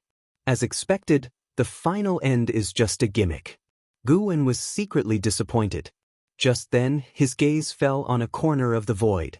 He saw a star slowly condensing, growing larger, resembling a barren meteor, with no vegetation, no vitality. As his gaze concentrated on the star, endless cause and effect scenes poured into his eyes. This star surprisingly symbolized a great thousand world, a world containing millions of small worlds, with countless mortal worlds like Earth. However, such a magnificent great thousand world no longer existed. It was a mark left after destruction. Guwen immediately looked at other barren stars. Not only the great thousand worlds, but also powerful Taoist lineages, cosmic planes, Tao domains, etc., were all marks left after being destroyed. He even saw a type of destiny, similar to the destiny of Taoist emperors and primordial Tao emperors. The destiny star conveyed multitude scenes of cause and effect, where countless cultivators pursued this destiny, dominating and spirited, but ultimately fell with its dissipation. This kind of destiny he had never felt on the path of the great Tao, but seeing its peak, it was definitely not comparable to Taoist emperors and primordial Tao emperors. Hongmeng Venerable. Guwen secretly noted the name of this destiny. Perhaps someone still remembered its existence. Now, Guwen could understand what the final end was, a place independent of chaos and the heavenly Tao. From here, one couldn't feel the direction of chaos and the heavenly Tao, but whether chaos or the heavenly Tao, the mighty things after extinction left marks here. Guwen couldn't understand why the final end formed as it did. The 3,000 Great Taos is just a term. In reality, the Great Taos are innumerable, always with unknown Tao rules existing. But he knew one thing. This place could give birth to existences surpassing the primordial profound venerable immortal. What an unimaginably terrifying existence could be born in such a negative and oppressive place. Guwen suddenly felt that the heavenly Tao was small, and even chaos couldn't represent everything. Perhaps the celestial emperor immersing himself in reincarnation wasn't indulgence, but searching for an opportunity to break into a higher realm. Guwen took a deep breath, meditating where he was, floating in the void, as if there was invisible land beneath him. First, enhance the physique. Last time upgrading the physique consumed 5 trillion years of lifespan, not seeming much, but compared to last time, it was more than 100-fold increase. If this time also increased 100-fold, it would be 500 trillion years of lifespan. This number was quite terrifying. Guwen invested lifespan into the physique, one amount after another. Soon, the investment exceeded 5 trillion years of lifespan. Finally, he spent 1.2 quadrillion years of lifespan, and his physique ascended to the creation essence body. This was already equivalent to his lifespan consumption when he last broke through a great realm. Guwen didn't have time to grieve the life-consuming physique upgrade before an unprecedentedly vast creation flooded into his mind. Profound abyss divine pool. Guwen's avatar and Hongyazi walked on the wasteland. He walked ahead, Hongyazi followed behind. Hongyazi held a stone in his hand, like a small knife, inscribed with 2 characters, furrowing his brows in deep thought. Years had passed, and they had yet to escape the predicament. This land seemed endless. Even flying into the sky or digging into the ground was fruitless. Just then, a glow of sunset rushed from behind, swiftly sweeping over the dim celestial vault, brightening the whole world. Hongyazi looked up, seeing the celestial vault not only lit by the glow of sunset but also appearing in a wave-like distortion. What is this phenomenon? Hongyazi asked. Having adventured with Guwen for so long, he had unknowingly developed a dependence on him. Guwen looked up, secretly amazed. The creation essence body is indeed formidable, without yet breaking through a great realm, just improving the physique. The phenomenon can be transmitted from the final end to the underworld. His avatar in the hidden spirit palace of the celestial spirit great world opened his eyes, seeing the 3,000 great worlds and the path of the great Tao experiencing similar phenomena, the glow of sunset illuminating all beings. Such a commotion might alarm the celestial court. Luckily, he broke through at the final end. The heavenly court immortals should not be able to trace it there. Even so, the creation essence body alone was such. What kind of upheaval would his breakthrough to a great realm cause? Guwen had a slight worry in his heart. Would it push the celestial emperor out of hiding? If you find any errors, ads pop up, ads redirect, broken links, non-standard content, etc., please let us know reports so we can fix it as soon as possible. Chapter 805. Breakthrough. Perfection of the Supreme Emperor of Ultimate Merging Tao. Above the sea of clouds, Li Xuanmiao and the celestial destruction god flew side by side, glancing ahead, seeing many immortal gods flying in the same direction, and the distant celestial vault was flowing with a beautiful glow. Could it be that the dark heavenly court is attacking? Li Xuanmiao asked, raising his eyebrows. In the battle for the Son of Heaven, there were shadows of dark creatures at work. He had fought against dark creatures and was filled with apprehension towards the dark heavenly court. The dark heavenly court was outside the celestial court, yet the celestial court had not taken action, indicating that they were not confident in dealing with the dark heavenly court. Once the dark heavenly court launched an attack on the celestial court, it would inevitably lead to long-term turmoil. Li Xuanmiao was eager to retreat and become stronger, not wanting to keep fighting. Probably not. The celestial order only asked us to assemble. If the dark heavenly court was attacking, Tsangtian would take the lead. The celestial destruction god responded, the name Tsangtian evoking wild thoughts in Li Xuanmiao.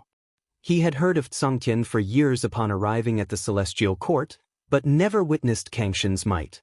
It is said that Tsangtian is not only the will of the heavenly Tao but also the celestial court's most powerful weapon, whose heavenly might eradicates countless evil demons. They stopped speaking and continued forward. Soon, they reached the assembly point of the immortal gods, still above the sea of clouds, but this portion was gathered by countless immortal gods, some towering millions of feet tall, others suspended above like divine beasts. Looking around, it was spectacular beyond words, boundless and magnificent. Sia the Nelfer.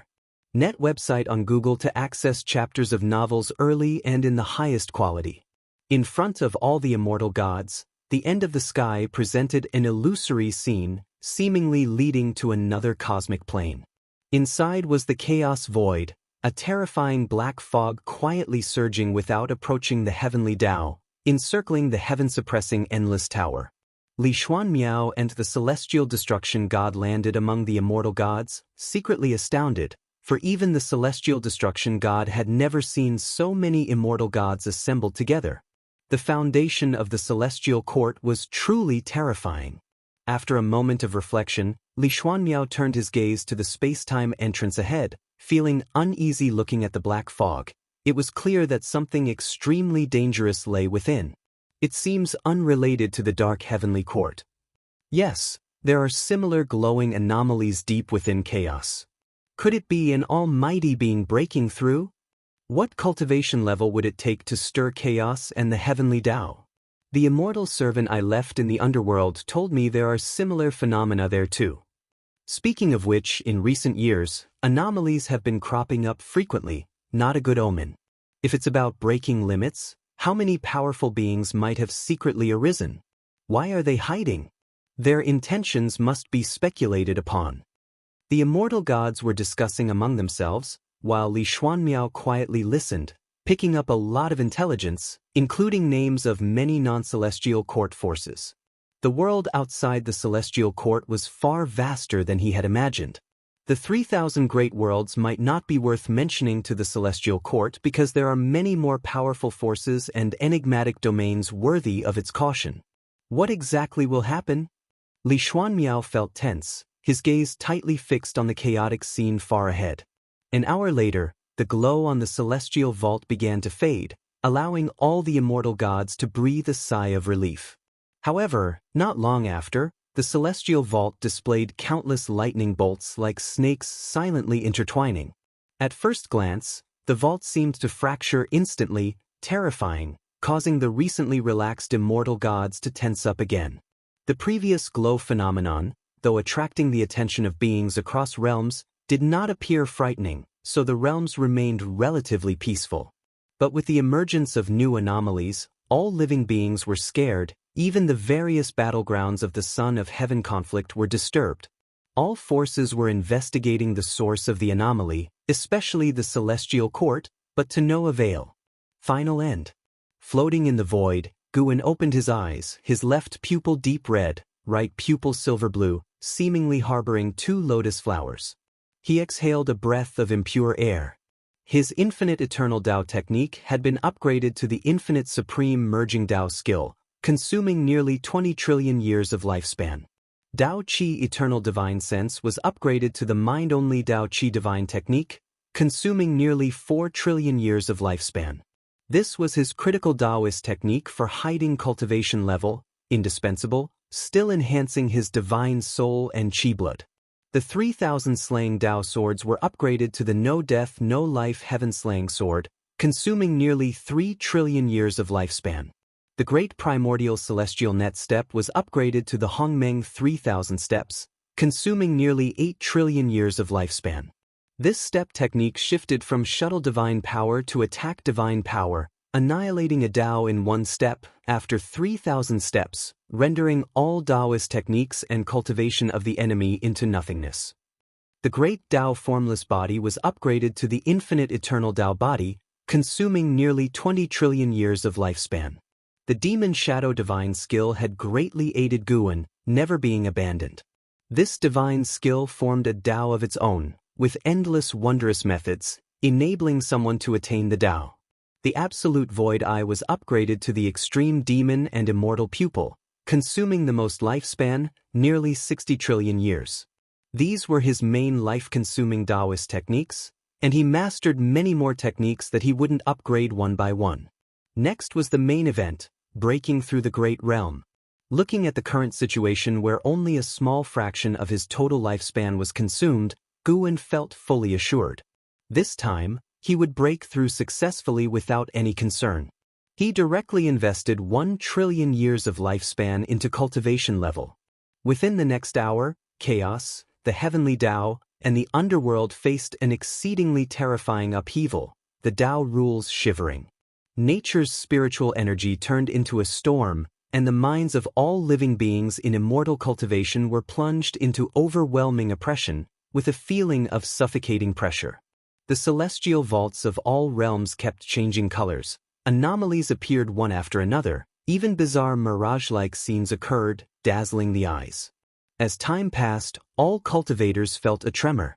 The beings within the Taoist field of the beginningless felt better, but they were nonetheless attracted by the constant anomaly mutations in the sky. Within the courtyard, an Xin, celestial demon child, Shenzhen, fairy Yaoxian, and other female cultivators gathered together, while the male cultivators gathered in the distance, discussing the celestial anomaly. The Son of Heaven conflict has just seen a variable, and we now face such anomalies. Shangguan Xianer shook her head, her words sounding like worry, yet her face was full of excited and anticipative expressions. Fairy Yaoxian stood at the edge of the crowd, gazing up at the celestial vault, her brow furrowed. She had spent millions of years adapting to the new era, but faced with such a greatly changing anomaly, she still couldn't see through it. Her intuition told her this anomaly was far more frightening than she imagined. "What are you chatting about?" A gentle laugh came, causing the women to turn their heads. They saw Guan in white clothes entering the courtyard, with his usual smile, instantly dispelling all the unease and tension in their hearts. If Guan was calm, so were they. "Ancestor, what is the reason for this anomaly?" asked the impatient Shangguan Xianer. Guan stopped, looked toward the celestial vault, and said, "This anomaly covers the 3,000 great worlds, envelopes the entire heavenly Tao, chaos too, and even the underworld is mirrored." This remark caused everyone's expression to change drastically. How great a cause and effect must it be? "I don't know either, but with such a vast range it shouldn't pose a threat to us. If the heavens fell, the celestial court would hold it up." Guan shook his head and smiled. He had already broken through successfully. Unlike before, he had broken through to the perfection realm in one go, but the anomalies of this realm were truly terrifying. Even after his breakthrough ended, they hadn't dispersed, influencing all heavens and myriad realms. At this moment, he had already stepped into a higher tier. Supreme Emperor of Ultimate Merging Tao. Perfection Realm. While conversing with everyone, he was also meticulously sensing the changes in himself, genuinely delightful, making it impossible for him to hide his smile. If you find any errors, ads pop up, ads redirect, broken links, non-standard content, etc., please let us know reports so we can fix it as soon as possible. Chapter 806. Integrating into the Great Tao. Supreme Emperor of Ultimate Merging Tao. A transcendent existence surpassing the primordial, profound, venerable, immortal. Just how powerful is this realm? Simply put, in Gu An's eyes, the entire heavenly Tao no longer holds any mystery. Both the past and the future are in his sight. He saw the birth of the heavenly Tao, indeed initiated by a supremely powerful existence.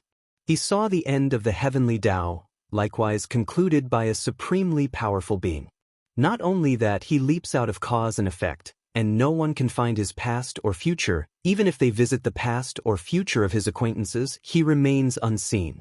In the realm of merging Tao, he can integrate himself into the great Tao, coexisting with and enduring alongside the Tao. How can the Tao perish? In a certain sense, as long as he merges with the Tao, he will not die, which is true longevity and immortality.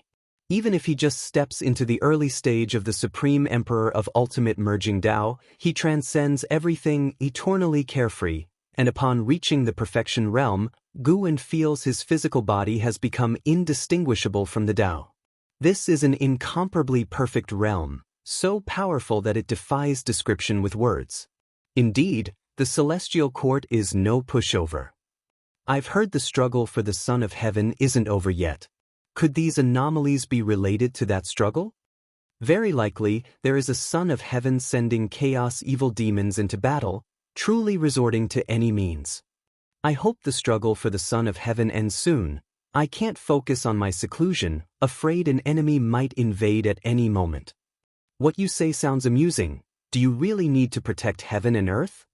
An Xin, celestial demon child, celestial Cyan, and others discussed in the courtyard.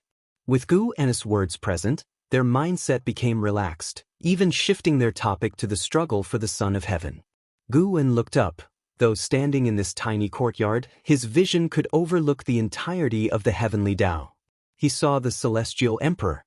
The Celestial Emperor sat at the highest point of the celestial court, and throughout the range of the heavenly Tao, there were more than 10 million reincarnation bodies of his, some distributed in the past, others experiencing the future, with endless insights into the Tao flowing into his true body through cause and effect. In that highest palace, dark and silent, the Celestial Emperor supported his head with his hand, seemingly resting, yet his posture radiated the most terrifying aura, as if nothing could disturb him. Even the phenomena caused by Gu's breakthrough couldn't make him open his eyes. Gu could sense that the Celestial Emperor was also a supreme emperor of ultimate merging Tao. His cultivation was no weaker than Gu's, but not vastly stronger either, meaning both were within the same great realm. Besides the Celestial Emperor, within the range of the heavenly Tao, there was no third supreme emperor of ultimate merging Tao.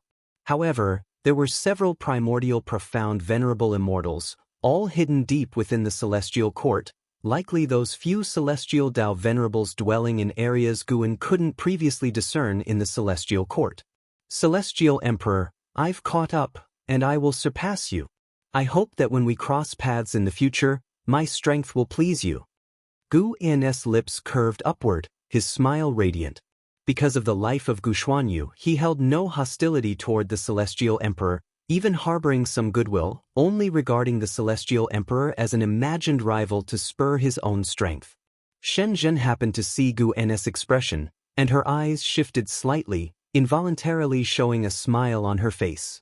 This sweeping phenomenon involving chaos and the heavenly Tao lasted for several hours, dissipating only when night fell.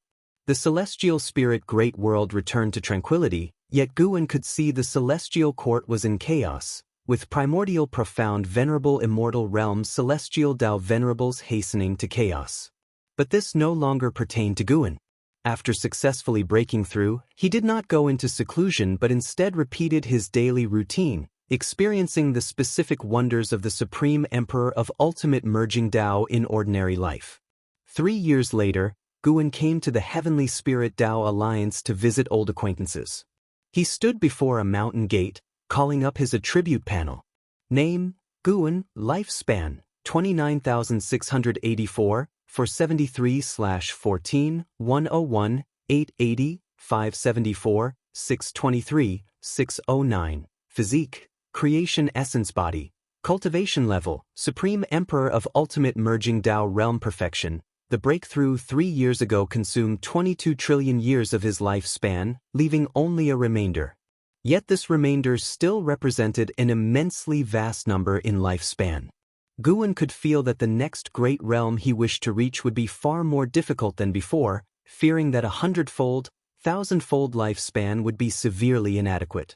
This intuition was strong, almost certainly true, and this was the strength of the Supreme Emperor of ultimate merging Tao. All sensations were prophecies, a prejudgment of the 3,000 great Tao. Gu contemplated higher realms while looking at his attribute panel. His location was mid-mountain, before him a majestic stone gate, and behind him lay vast and magnificent hills and rivers. At first glance, this seemed not like an immortal cultivation sect but rather a place remote from the mundane world. Suddenly, ripples appeared within the stone gate ahead, like a watery surface, and a human silhouette emerged. A young male disciple approached Gu, glanced at him suspiciously and spoke, "My ancestor wishes to see you, please follow me in." In the young disciple's eyes, Gu was indeed astonishingly handsome, yet by his aura, he seemed but an ordinary celestial and earthly immortal. How could such a cultivation merit a personal audience with his ancestor? Though full of confusion, he dared not be careless. Gu smiled with a nod, then followed him through the stone gate. Passing through the gate, the heavens abruptly changed before him. The mountain ranges continued, yet each peak housed pavilions, palaces, pagodas, and every mountaintop shone with rays of light, akin to an immortal land. Under the guidance of the young disciple, Gu flew toward the most majestic giant mountain. Along the way, passing disciples greeted the young disciple, clearly indicating his esteemed status in this little world. After a while, the two landed before a palace at the mountain's summit, where the heavens were not seen overhead, but instead a vast starry sky. "Our ancestor is inside. You may enter on your own." The young disciple gestured with his hand, and Guan nodded, then opened the palace doors and walked in. Once the doors closed, the young disciple withdrew his gaze, turned, and flew down the mountain, his mind pondering the origins of Guan. Could this person be a descendant of the ancestor? Inside the palace, the sight was bright, spirit mist drifted along the ground. As Guan walked, he glanced at the stone pillars along the path and began to chant. Qi cultivation, foundation establishment, core formation, nascent soul, divinity transformation, void crossing, fusion, Xuanxin, Mahayana, nirvana, loose immortal, wandering immortal, celestial and earthly immortals, carefree primordial immortal, divine immortal of wondrous dharma, Tao void profound immortal, divine thought true immortal, free immortal. Taoist Zhang Zizai immortal, profound yuan free immortal, heaven encompassing free immortal. Innate golden immortal. CTH Novel Fire. Net website on Google to access chapters of novels early and in the highest quality. Gu En's voice echoed within the hall, and upon finishing he looked ahead and grinned. "For realms beyond innate golden immortal, do you need me to inscribe them on the pillar?" Following his gaze, a figure stood atop distant steps. It was Ji Xiaoyu. Ji Xiaoyu had her hands behind her, fixing her gaze on Guan. She calmly spoke. "With your capability, you could have come directly, yet you had me send someone to invite you. It seems you relish pretending to be weak. If you find any errors, ads pop up, ads redirect, broken links, non-standard content, etc., please let us know reports so we can fix it as soon as possible." Chapter 807. Vast disparity. What do you mean pretending to be weak? If I do not participate in worldly causes and effects, whether I am strong or weak, what does it matter? Guan walked toward Ji Xiaoyu, smiling as he replied. Ji Xiaoyu was dressed in a luxurious purple robe, exuding an aura of noble and transcendent beauty, possessing both the elegance of a fairy and the powerful presence of someone in authority. Upon hearing Guan's words, she slightly pursed her lips and said, "Such an arrogant tone." She stepped down the stairs, continuing, "If you wish to speak, I won't refuse. Coincidentally, I want to learn more about the realms beyond the innate golden immortal." Guan laughed. The golden immortal Tao fruit is also divided into 3 layers: innate golden immortal, heaven-balancing golden immortal, and Taiqing golden immortal. The celestial gods guarding the 3,000 great worlds often have cultivation levels around the heaven-balancing golden immortal realm.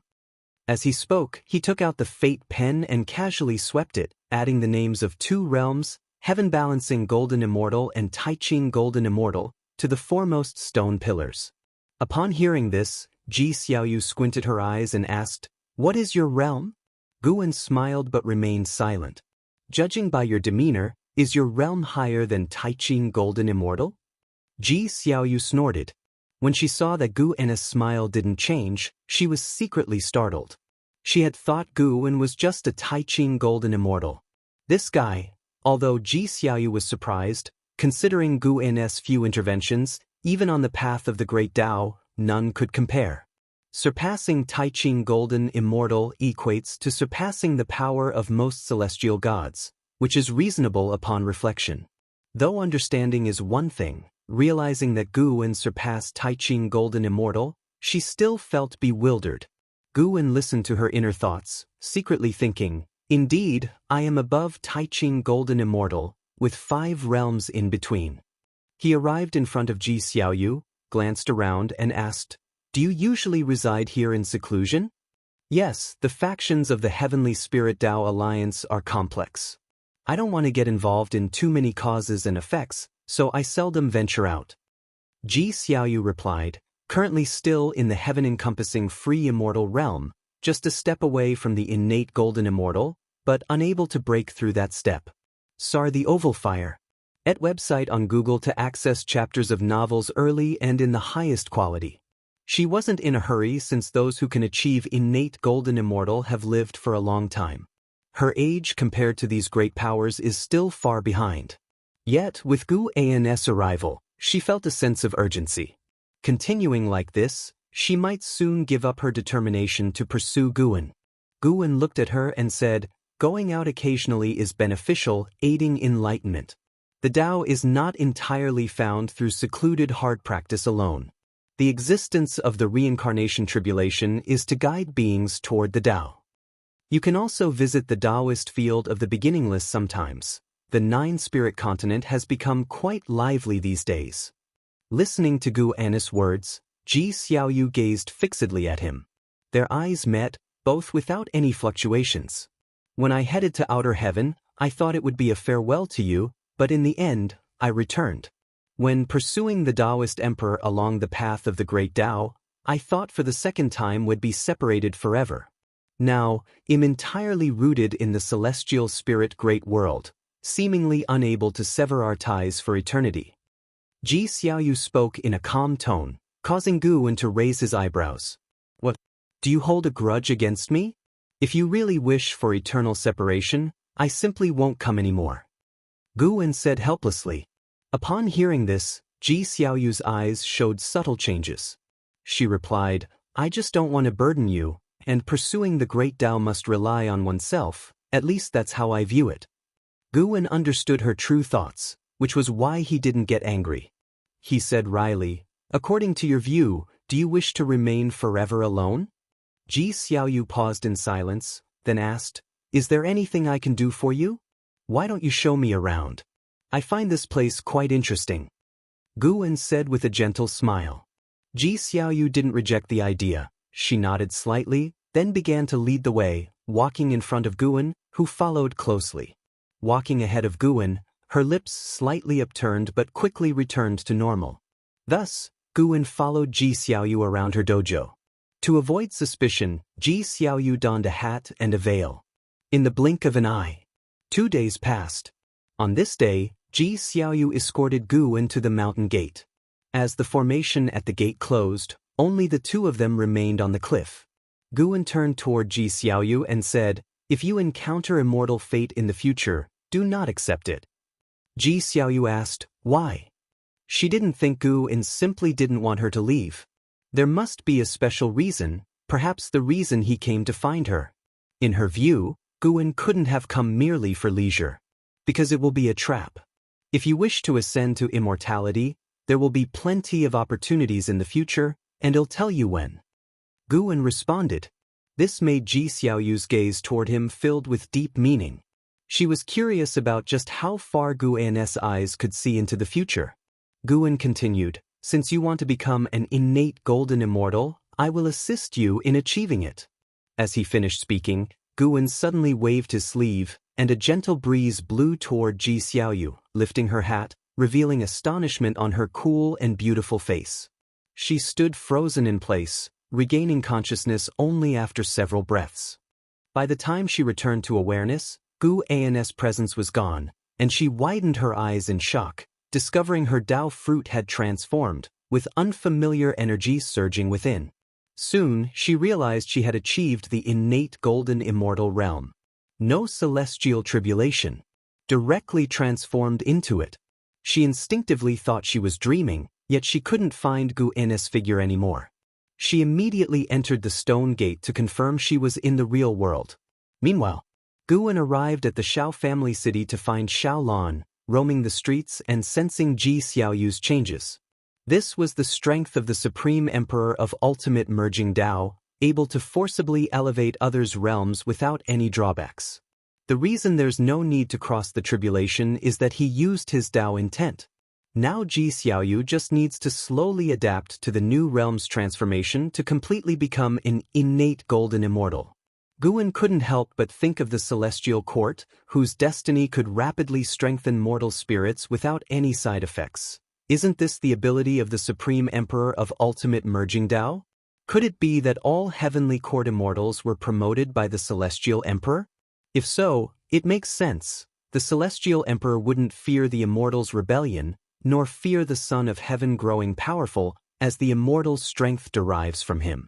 To create so many heavenly court immortals, the celestial emperor's cultivation level is indeed terrifying.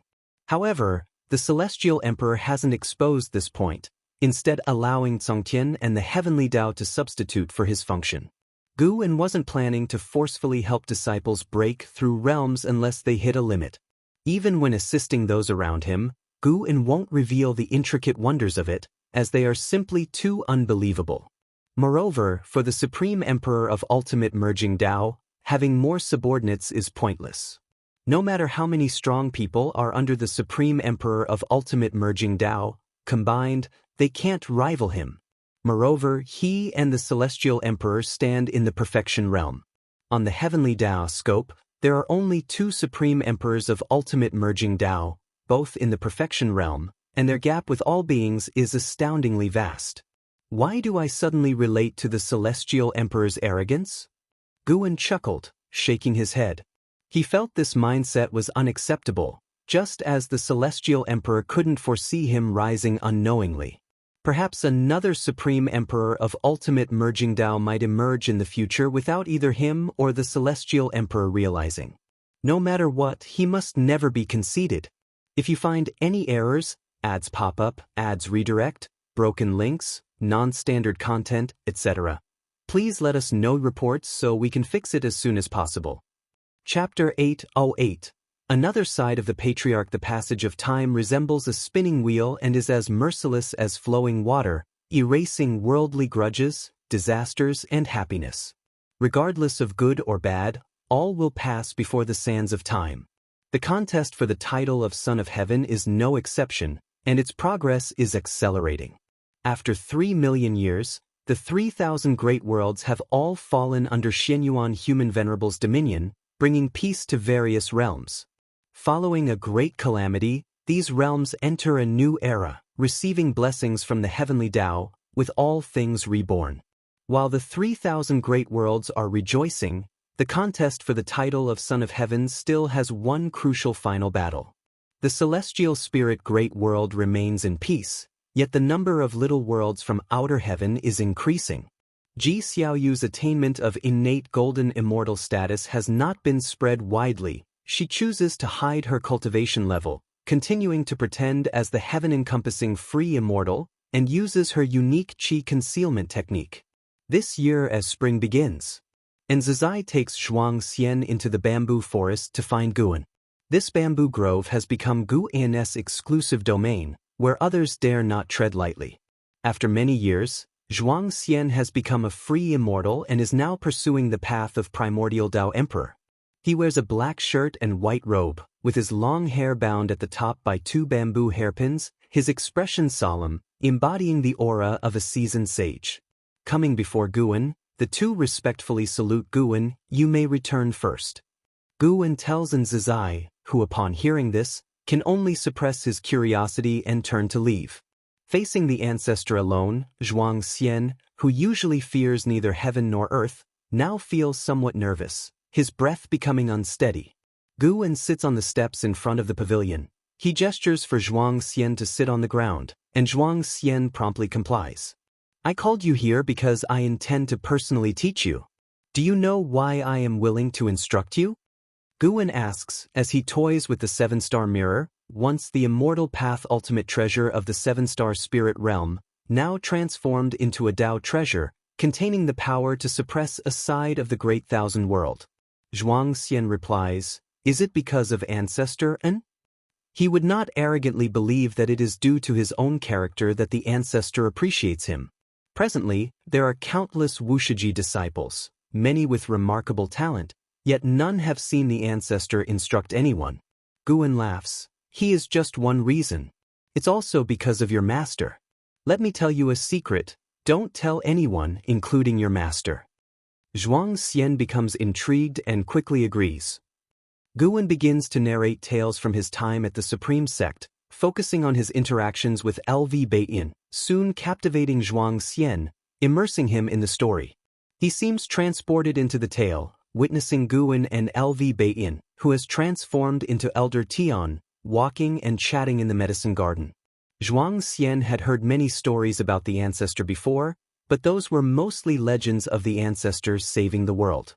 Hearing a simple story of the ancestor interacting with others was a first. Very simple, yet full of flavor, calming his spirit. Hearing about LV Beitin restoring his identity, always wanting to pass his cultivation level to Guan and urging him to become the sect leader, causes Zhuang Xian to smile involuntarily. Once Guan finishes speaking, he himself drifts into reminiscence. Zhuang Xian asks, "Ancestor, is my master a descendant of Senior LV Beitin?" The ancestor indeed seems to be someone who cherishes old friendships. Guan glances at him, smiling. No, he is the reincarnation of LV Beitin. The cultivation technique I imparted to him was once taught to me by his prior incarnation. Zhuang Xian widens his eyes with an expression of disbelief. To him, the tales of Guan and LV Beitin should stem from an unfathomably distant past, so far back that it transcends thousands, tens of thousands of reincarnation cycles. Given such reincarnation, it's seemingly impossible to find a familiar face. Guan continues, "I am indifferent to your cultivation achievements, nor concerned about how many you may aid in the future. As long as you do not commit evil, do not harm fellow disciples, even if you accomplish nothing, I will not expel you from Wuxia. Presently, I pass the cultivation technique to you in consideration of your master. I hope you can become your master's pride, as his former incarnation always aspired to nurture an exceptional disciple." Zhuang Xian listens attentively, pondering for a moment before solemnly nodding his head. He doesn't feel disappointed by this. Instead, he finds the ancestor magnanimous and sincere, expressing a swaggering boldness that fears no change. He also hopes to become such a person. Guan raises his hand and sends out the 7-star mirror. The mirror floats in midair, the surface reflecting a beam of white light, which reveals a scene of the dark void within. "Let's watch a battle first," Guan says with a smile, and with a gesture from his right hand, a wine jug from the pavilion flies into his hand. A battle? Curious, Zhuang Xian's gaze turns to the dark void ahead, witnessing two figures approaching each other. Who are they? Zhuang Xian cannot resist asking. Guan responds, "Sons of Heaven, the two who plunged the 3,000 great worlds into a millennium-long catastrophe. They are about to have their final showdown." Sons of Heaven? Zhuang Xian's eyes widen, turning to Guan with an expression of disbelief. The current celestial spirit great world has already formed links with the 3,000 great worlds, coupled with the presence of the 10,000 realms gate, so Zhuang Xian is aware of the battle for the title of Son of Heaven. Such a narrative feels incredibly distant to him.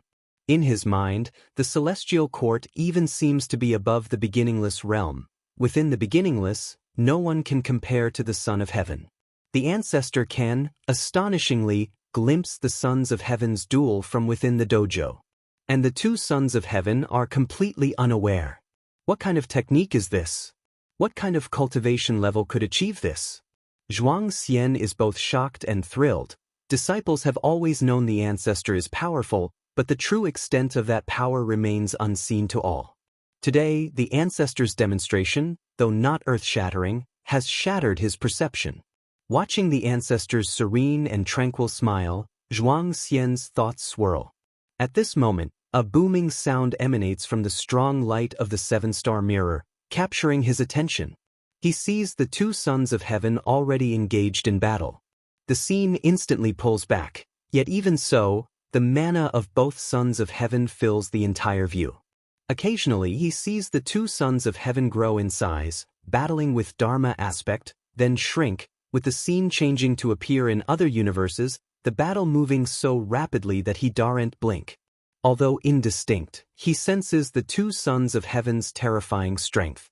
Ping, the sound of the mirror shattering reaches him. Zhuang Xian watches the scene, feeling as if the universe was being smashed apart, with the dark void quickly turning into an intense red. 9 Heaven's true dragon Qi, Father Emperor indeed dotes on you. Xianyuan Human Venerable's voice rings out, icy cold. Esya the novel, Et website on Google to access chapters of novels early and in the highest quality. Another voice accompanies it, that's because my aptitude is sufficient for cultivation. Though we are both sons of heaven, the disparity in talent is truly present. Following this, Zhuang Xian sees dragons appearing out of thin air, relentlessly attacking each other, half golden, half black, seemingly two hordes of dragons locked in battle, each enormous, with stars beside them akin to grains of sand. How do you also possess 9 heavens true dragon chi? Great Immortal Divine Yuan's voice sounds again, laden with shock and anger. You're right, there is indeed a talent gap between us. Xianyuan Human Venerable replies with contempt. Guwen watches their 9 heavens true dragon chi, his thoughts drifting. He recalls the final battle between Guxuanyu and Taihao, where they too wielded 9 heavens true dragon chi. Yet compared to them, Xianyuan Human Venerable and Great Immortal Divine Yuan's 9 heavens true dragon chi pales in significance. If you find any errors, ads pop up, ads redirect, broken links, non-standard content, etc., please let us know reports so we can fix it as soon as possible. Chapter 809. 10 Immortal positions. The battle between the Great Immortal Divine Yuan and Xianyuan Human Venerable ultimately ended with Xianyuan Human Venerable emerging victorious, reducing the Great Immortal Divine Yuan to ashes, with no chance of resurrection for another fight. Afterward, Xianyuan Human Venerable stood alone in the shattered void, gazing upward as if looking at the mysterious and elusive Tsangtian. This battle of the Son of Heaven lasted a full day and night, which was relatively short for their realm, and Zhuang Xian watched with great interest.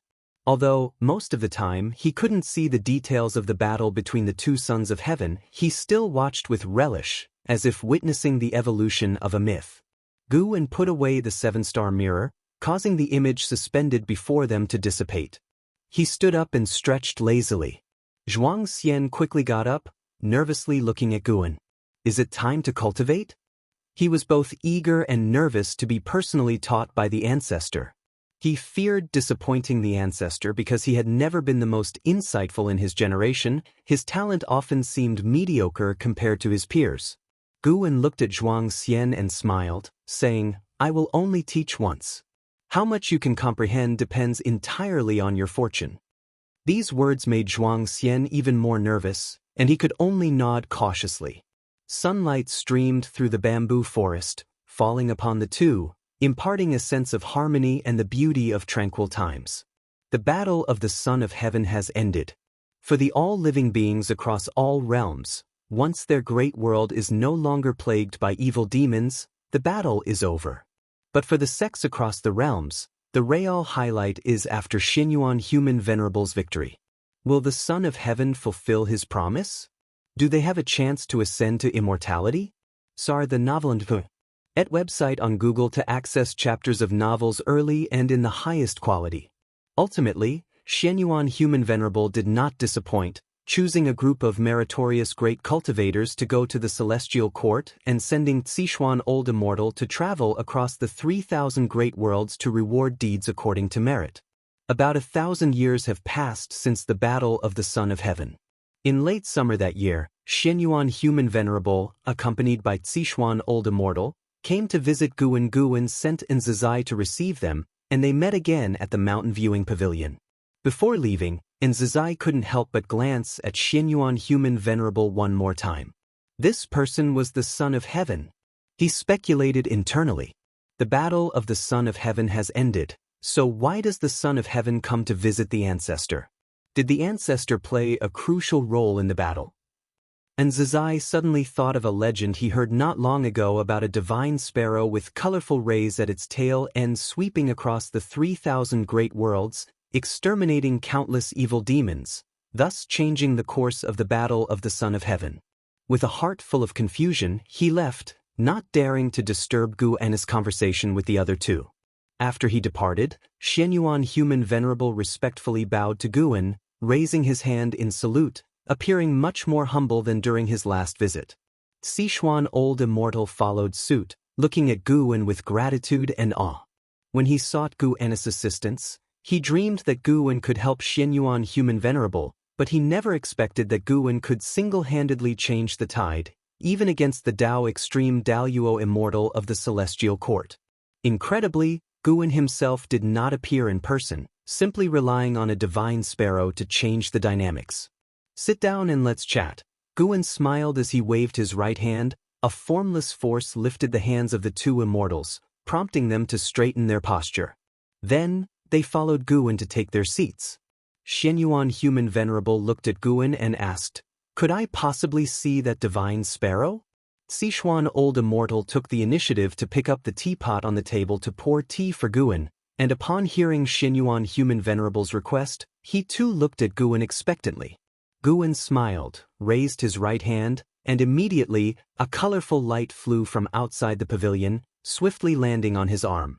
As the radiance faded, the figure of the Wuxia divine sparrow emerged. It appeared similar in size to a chicken, although majestic. Xianyuan Human Venerable and Sichuan Old Immortal could not quite reconcile this with the image of a divine sparrow that traversed the 3,000 great worlds. "What is the origin of such a spiritual entity?" asked Sichuan Old Immortal curiously. The Wuxia divine sparrow perched on Guan's arm, shaking its head as if dazed, but considering it was able to repel the Tao Extreme Daluo Immortal, despite feeling shocked, Sichuan Old Immortal dared not underestimate it. Guan stroked the head of the Wuxia divine sparrow and smiled. "It has no grand origins, it has just been cultivating by my side." These words made Xianyuan Human Venerable and Sichuan Old Immortal feel a surge of awe. Simply staying by his side can achieve the Tao Extreme Daluo Immortal realm? What audacious language! Even in the celestial court, it's not about having enough time for cultivation to reach the Tao Extreme Daluo Immortal level. To achieve the Tao Extreme Daluo Immortal requires immeasurable merit, and Xianyuan Human Venerable dared not imagine himself achieving the Tao Extreme Daluo Immortal yet.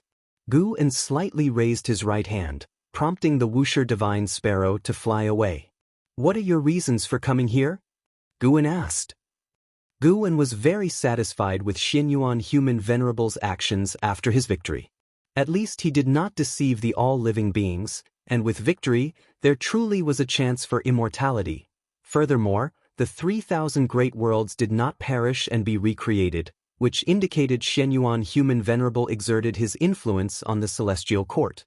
Xianyuan Human Venerable said, "Ancestor, your assistance was immeasurable. I had to come to express my gratitude. I am willing to offer you 10 immortal ascension slots. How about that?" 10 immortal ascension slots. Guan couldn't help but feel amazed. No wonder Tai Immortal Monarch was so committed to supporting the Son of Heaven. Relationships are truly important. How many years would it take for the 3,000 great worlds to birth an immortal god? Xianyuan Human Venerable effortlessly offered 10 slots, and Guan could sense that these 10 slots were not just ordinary celestial god positions but star monarch immortal positions. "You have already given me the heavenly Tao Emperor Jade, that's enough." Guan shook his head and smiled. Xianyuan Human Venerable replied sternly, "The heavenly Tao Emperor Jade was to request your assistance, but now I am talking about the reward after victory, which is what I should give." "Yes, Ancestor, if you can't decide now, you can accept them first and later give the opportunity to whichever disciple wishes to ascend to immortality," Sichuan Old Immortal chimed in. Xianyuan Human Venerable waved his sleeve, and 10 green jade long sticks appeared on the table, each engraved with the words Star Monarch. Guan no longer refused and asked, "Your Highness, how will you treat the 3,000 great worlds in the future?" Xianyuan Human Venerable was secretly astonished. How did the ancestor know he could rule the 3,000 great worlds? This was a reward he received from Tsangtian not long ago, effectively enabling him to oversee 3,000 celestial gods, along with many immortals and gods who prioritize the 3,000 great worlds to serve him, greatly expanding his power. Of course, he was merely astonished and did not ponder too much, considering the ancestor's cultivation level. Deducing this was not impossible. Xianyuan Human Venerable began to describe his plans, believing the 3,000 great worlds held great potential, and intended to develop them well, making them a significant part of the heavenly Tao, heralding unprecedented fortune, and marching towards a grander era. The three chatted for a long time, mostly with Guan listening, while Xianyuan Human Venerable and Sichuan Old Immortal observed his expression, afraid he might be dissatisfied. Xianyuan Human Venerable indeed had faith in the 3,000 Great Worlds, but most importantly he wanted to enlist Gu An's support. Having Guan in the 3,000 Great Worlds was of extraordinary significance. If you find any errors, ads pop up, ads redirect, broken links, non-standard content, etc., please let us know reports so we can fix it as soon as possible. Chapter 8:10, Son of Heaven Jian. If it is truly so, then His Highness will surely become a revered immortal god among all beings and reshape the image of immortal gods in the hearts of all living beings. Guan looked at Xianyuan Human Venerable, speaking with admiration, which prompted Xianyuan Human Venerable to smile. Sichuan Old Immortal laughed and said, His Highness has always had the ideal of restoring the celestial court's virtues. After this victory, Kangshan's reward for His Highness far exceeds expectations, indicating that even the heavenly Tao supports His Highness' ideal. When talking about this matter, his tone was somewhat excited. Clearly the outcome of this Son of Heaven conflict differed from his expectations, further exciting him. Xianyuan Human Venerable showed a smile, feeling joyous. To receive approval from such an extraordinary great power as Ancestor Master Wuxia proves that the path he steadfastly follows is correct. The three continued chatting for a while longer, then Xianyuan Human Venerable and Sichuan Old Immortal did not linger further. Although they had stayed for an hour, they felt greatly rewarded. At least they had the hope of winning Ancestor Master Wuxia's favor. By the way, what impression do you have of Son of Heaven Jian? Guan suddenly asked, causing the two immortals who were about to leave to halt, looking at Guan with surprise. Sichuan Old Immortal was the first to ask, Master Ancestor, why are you inquiring about him? Search * the novel fire. NT website on Google to access chapters of novels early and in the highest quality. Mentioning Son of Heaven Jian, Sichuan Old Immortal's expression became unnatural, and even Xianyuan Human Venerable furrowed his brow. Guan maintained a smile and said softly, Oh, nothing in particular, just curious to understand. Sichuan Old Immortal glanced at Xianyuan Human Venerable, then said, This Son of Heaven's celestial rank is quite high. His cultivation level is on par with some celestial Tao venerables. His Son of Heaven number can be ranked in the top 100. He once won the Son of Heaven battle, later lost, and since then has devoted himself to retreat, showing himself rarely. Yet over the long years, the immortal gods under his command continue cultivating new immortal gods.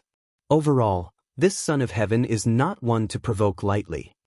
His mention of not to provoke was a subtle warning to Guan not to antagonize Son of Heaven Jian.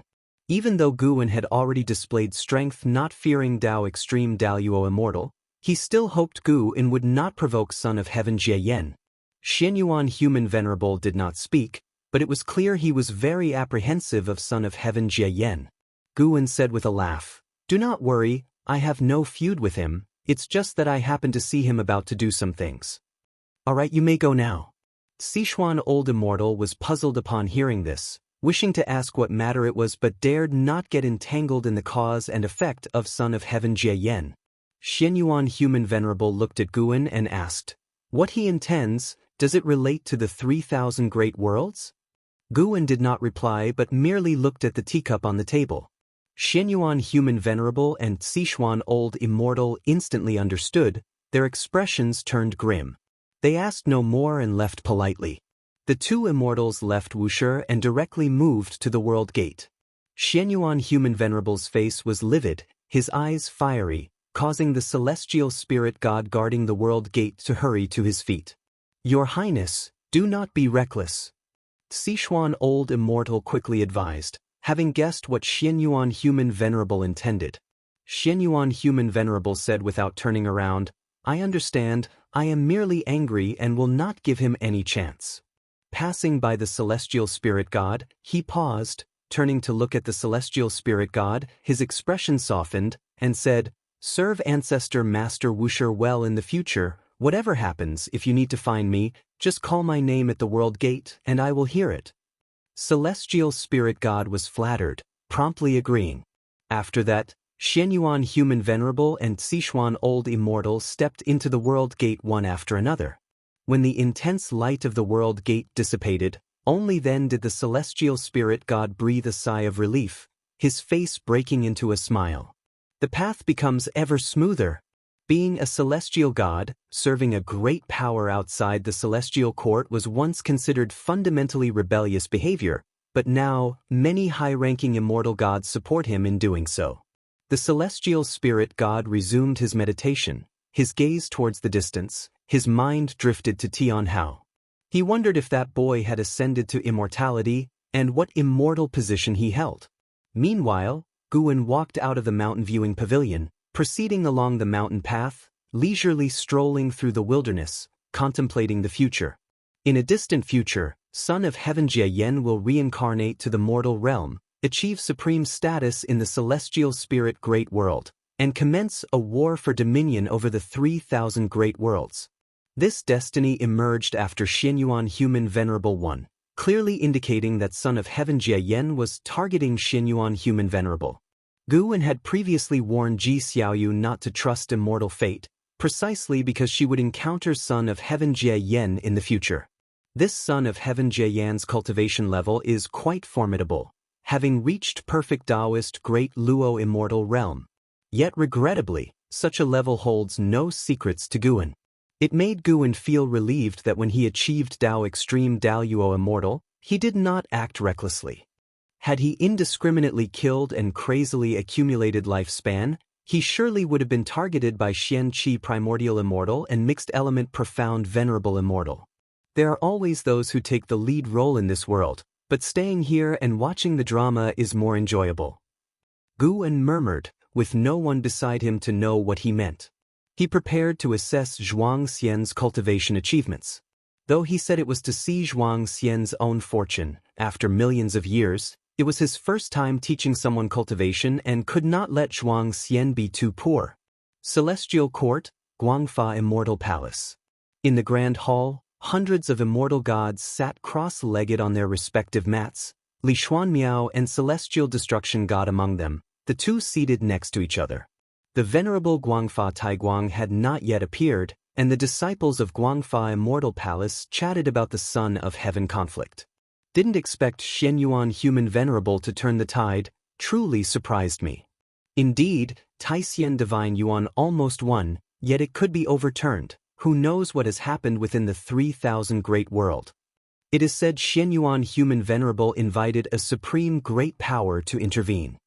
I heard too that Taisien Divine Yuan invited a supreme immortal to act, but was not the rival, which might be why Xianyuan Human Venerable was conferred as Great Thousand World Immortal King. Xianyuan Human Venerable introduced hundreds of immortal gods at once, and Songtian permitted them, likely leading to more sons of heaven engaging in such conflicts in the future. Listening to the immortal gods' discussions around him, Li Xuanmiao felt that this situation was connected to his master. If there was a major variable in the 3,000 great worlds, it could only be his master. That Taisien Divine Yuan acted unscrupulously, worrying him about the celestial spirit great world, also fearing Guwen would become an enemy of the celestial court to protect the celestial spirit great world. Celestial Destruction God spoke. The Son of Heaven conflict causing such a significant impact might be some sort of signal. Li Xuanmiao turned to look at him, curiously asking, "What kind of signal?" Celestial Destruction God did not answer, but said, "They say both sons of heaven displayed 9 heavens true dragon chi." What is 9 heavens true dragon chi? It is the Emperor of Heaven's divine skills, with abnormally domineering power to suppress the heavenly Tao. Celestial Destruction God's answer changed Li Xuanmiao's expression significantly. 2 sons of heaven with the Emperor of Heaven's true inheritance competing, and Songtian offering unprecedented merit rewards, indeed extraordinary. If you find any errors, ads pop up, ads redirect, broken links, non-standard content, etc., please let us know reports so we can fix it as soon as possible. Chapter 8:11. Dugademon Emperor. As Li Xuanmiao pondered Kangshan's will, a golden light appeared on the steps ahead. As the golden light dissipated, Venerable Guangfa Taiguang appeared on the lotus throne and sat down. His imposing figure appeared, and all the immortal gods in the hall stood up and bowed to him. Venerable Guangfa Taiguang nodded slightly, raised his hand and pressed down, indicating for all the immortal gods to sit. Once all the immortal gods were seated and looking at him, he spoke, "Today's lecture will discuss the immortal gods, and we shall talk about what it means to be an immortal, what it means to be a god, and what the order of the heavenly Tao should be. I hope you will find your own path in comprehending the heavenly Tao, and no matter the outcome, do not regret."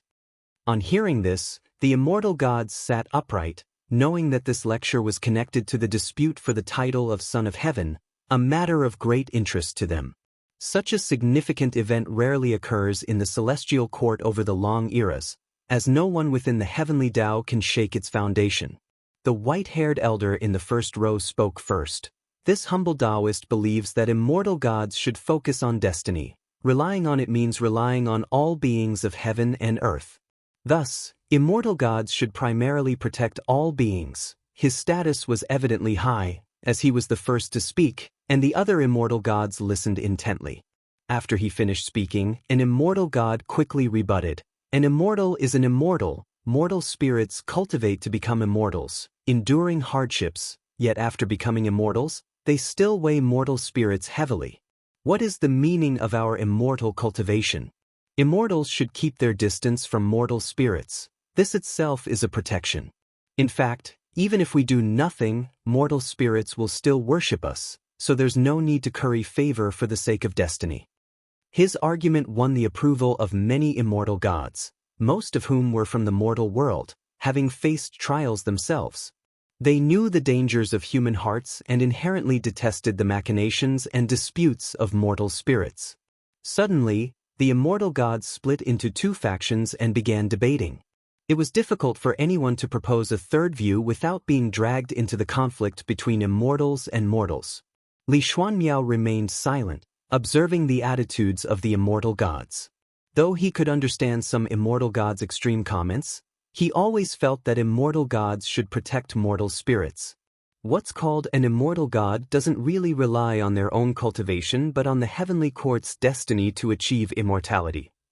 Since the heavenly court requires the faith of all beings, immortal gods should inherently have the responsibility to protect mortal spirits. At least, that's what Li Xuanmiao believes. Venerable Guangfa Taiguang did not speak. He listened quietly. With him presiding over the court, the immortal gods had disputes but maintained order without devolving into chaos. CTH Novelfire. Net * website on Google to access chapters of novels early and in the highest quality. Far away in the Taoist field of the beginningless, Guan was also listening to the lecture. After reaching the level of Supreme Emperor of Ultimate Merging Tao, the celestial court seemed less mysterious to Guan, who often spied on it. Since Li Xuanmiao was listening to the Tao, Guan decided to eavesdrop too. Observing the celestial court over the years, Guan discovered an intriguing phenomenon. Supreme Immortal and Celestial Tao Venerable often have compassion for all beings, whereas Celestial God, Star Monarch, Main Deity, Immortal Monarch are more disdainful of them. The former did not originate from the mortal realm, while the latter mostly fought their way out of the mortal realm only to scorn its beings, a truly ironic fact. While Guan was enjoying what he heard, an Exayan appeared in the courtyard. She came to the tree and looked at Guan lying in the rocking chair, asking, "Master, I have something to ask you." She glanced at Shenzhen, hesitant. "Just speak," Guan replied casually. An Exayan immediately asked, "Has the owner of those eyes left?" "Yes, captured by immortal gods to the celestial court." "What? No reason. The celestial court doesn't tolerate those eyes." Guan's answer made an Exayan frown and caught Shenzhen's attention. An Exayan thought of Guan's warnings to her, feeling heavy-hearted, even though those immortal emperor's eyes were intimidating. Yet thinking that such a powerful entity was apprehended by the celestial court, she felt akin to empathy. She stopped asking, bowed to Guan, then left. Although Shenzhen was curious, she didn't ask more and continued her cultivation. Guan also didn't discuss the immortal emperor's eye with her. He had no intention of rescuing the owner of those eyes, as there was no cause and effect connection. That owner of the immortal emperor's eye was already imprisoned in the heavenly prison. Guan was familiar with that prison because Profound Abyss had spent a long time there, where only beings of great power were detained. Speaking of it, when Profound Abyss escaped from the prison, the fierce demon who caused chaos in the celestial court was still trapped inside. After countless ages, that demon's demon chi had dissipated, yet his body and soul persisted, enduring daily the torment of celestial fire. Xian Qi Primordial Immortal Cultivation Level. Gu and discerned his origin, named Duga Demon Emperor, with half-immortal blood in his veins. His father was a celestial Dao venerable, hence the celestial court hadn't completely exterminated him. The prisoners in the heavenly prison mostly had intricate connections with the celestial court. Those without any connections were directly obliterated by the celestial court. The same applied to the owner of the immortal emperor's eye. His eyes weren't naturally born but transplanted by a celestial court great power, attempting to refine those eyes through his body. Nowadays, Guan found it amusing to observe the complex web of cause and effect within the celestial court, like following a drama or watching a movie, not dull at all. To all beings, the celestial court appears ethereal, even free immortals struggle to reach them. Yet every move they make can affect the destiny of all heavens and myriad realms. Guan got up, intending to take a look around the Nine-Spirit Dynasty while listening to the lecture from Guangfa Immortal Palace. Shenzhen did not follow him. She was solely focused on asking the Tao and reaching the heaven-encompassing free immortal realm sooner.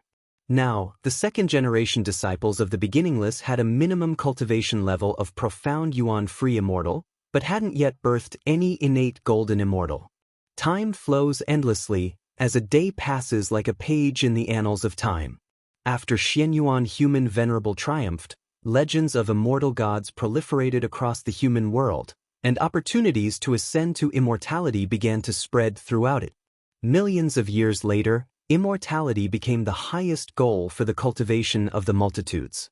That year, on the Taizong continent, within the ancient supreme sect, a young figure arrived on the heaven-repairing platform representing the highest legacy on that land.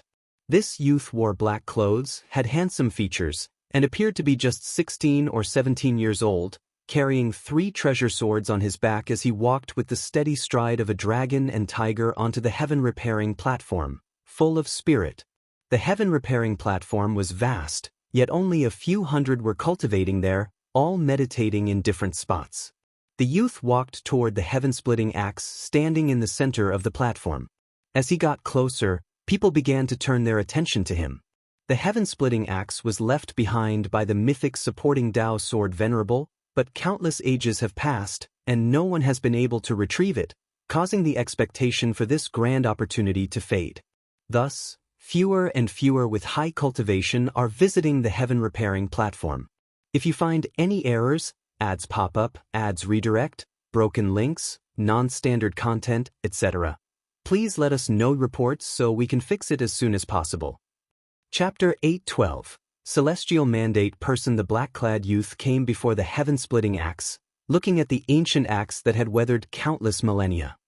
He smiled with a radiant exuberance. "Hey kid, where are you from? Do you also wish to challenge the ancient inheritance?" An elderly voice echoed. The black-clad youth turned his head upon hearing it and smiled brightly, saying, "My name is Su Ling. I just joined the Supreme Sect, and I believe I am qualified to receive the world's greatest opportunity." Hearing this, the surrounding old cultivators opened their eyes. Their expressions varied. Some were disdainful, others amused, some expectant, and others displeased. After responding to the old cultivator, Su Ling shifted his gaze to the heaven-splitting axe, his eyes full of passion. He reached out directly and grasped the axe handle. Heavy. This was Su Ling's first impression. At 16, he had already reached the core formation realm. Among the new disciples of the Supreme Sect, his talent was considered outstanding, especially since he was not born into a cultivation family. Although the heaven-splitting axe was very heavy, Su Ling felt a mysterious power in the dark assisting him in lifting the axe. The sense of weight was rapidly diminishing. Indeed, the heaven-splitting axe has been inherited for so many years without anyone succeeding. It clearly tests not cultivation level but Fuyuan. Su Ling always believed he had deep Fuyuan. When he was young, a calamity struck his entire village, yet he survived. He always felt grateful to the heavens, carrying a thankful heart from a young age. He had a fervent spirit, always ready to help those in need, earning a reputation for chivalry while young.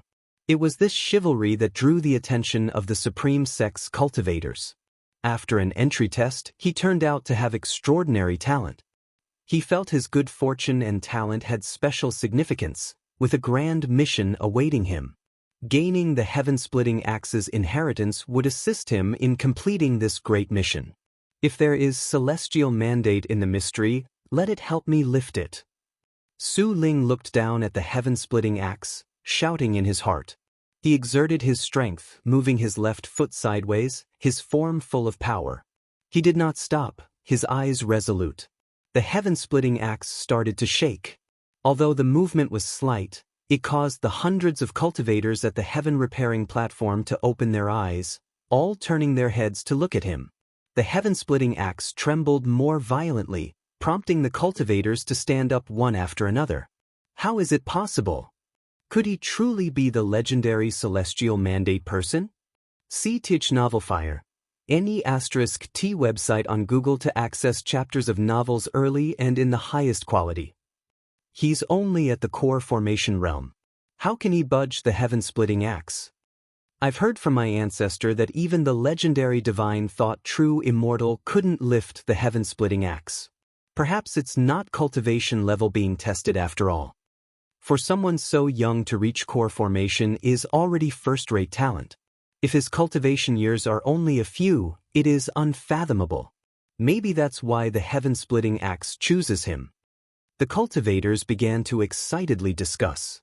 If this youth truly obtains the inheritance of the heaven-splitting axe, the Supreme Sect would soar to new heights.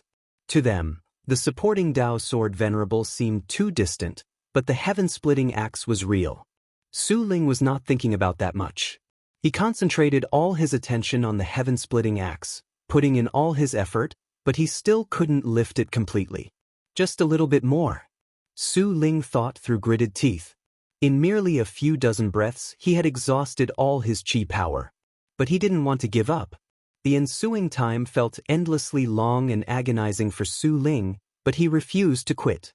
Finally, the heaven-splitting axe began to rise, causing the hundreds of cultivators watching to hold their breath, not daring to exhale. Su Ling hadn't noticed this scene. He only wanted to persevere. As the heaven-splitting axe continued to ascend, strands of spiritual energy rose from the earth's crevices, increasingly forming surging winds, blowing Su Ling's black clothes. Boom! Su Ling only felt a white light erupt from beneath the heaven-splitting axe, rushing fiercely toward him, turning his vision completely white, his consciousness following into a daze. It felt as if he had a brief dream, quickly awakening.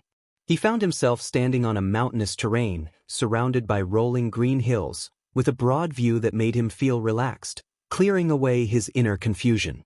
"Kid catch!" A voice suddenly sounded in his ear, immediately followed by the sound of something slicing through the air. His pupils shrank abruptly, and he turned instinctively, raising a hand to catch.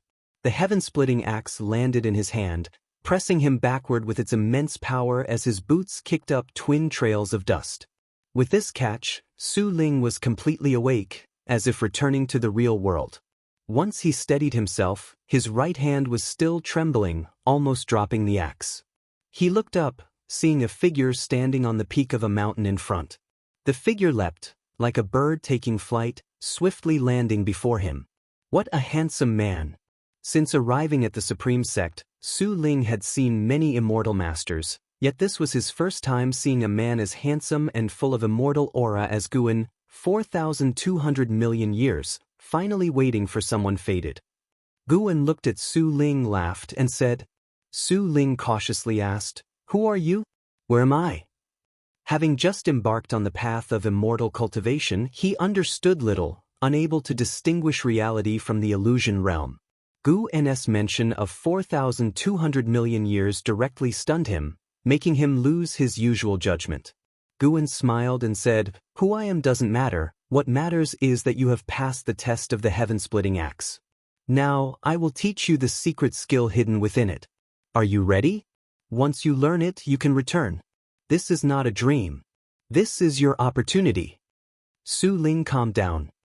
He gripped the heaven-splitting axe and lifted it slightly, saying, I'm ready. Guwen raised his right hand, forming an axe, then began teaching Su Ling the heaven-splitting divine axe, move by move.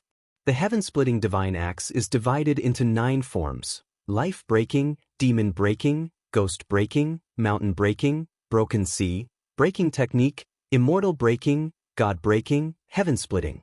This axe technique was once the supreme inheritance of the Tai Tsong continent, capable of sweeping the world. With high comprehension and Guanisdao intent, Su Ling quickly memorized the 9 forms of the heaven-splitting divine axe. After roughly learning it, Su Ling's expression showed hesitance. He occasionally glanced at the heaven-splitting axe in his hand, then at Guwen, wanting to say something but stopping. Guwen asked with a smile, Are you disappointed? Su Ling nodded and said, It seems the power is not much different from the swordsmanship my master taught me. Indeed, I have modified it.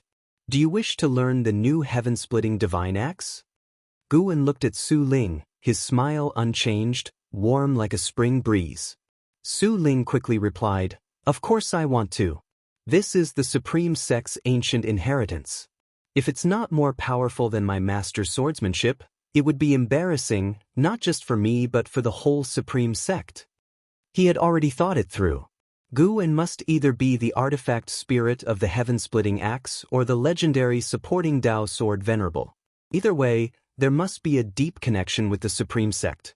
Guwen nodded with a smile, then raised a hand pointing towards Su Ling. Su Ling's eyes widened, his whole body frozen in place, as images of a figure wielding an axe appeared in his eyes. Guwen watched him, murmuring to himself, choosing him might also be a good choice. If you find any errors, ads pop up, ads redirect, broken links, non-standard content, etc., please let us know reports so we can fix it as soon as possible. Chapter 8:13. Where is the sword venerable? Su Ling was shrouded by Guanisdao intent, and the new memory of the heaven-splitting divine axe surged into his mind. He dreamed again, and this dream lasted a long time. In the dream, he continuously cultivated the heaven-splitting divine axe, a process long and tedious, yet he had no time to think of other matters. When he finally finished this long cultivation, and his consciousness cleared, he opened his eyes, no longer seeing that illusion realm nor Guwen. He returned to the heaven-repairing platform, surrounded by great cultivators of the Supreme Sect. Even his master had arrived.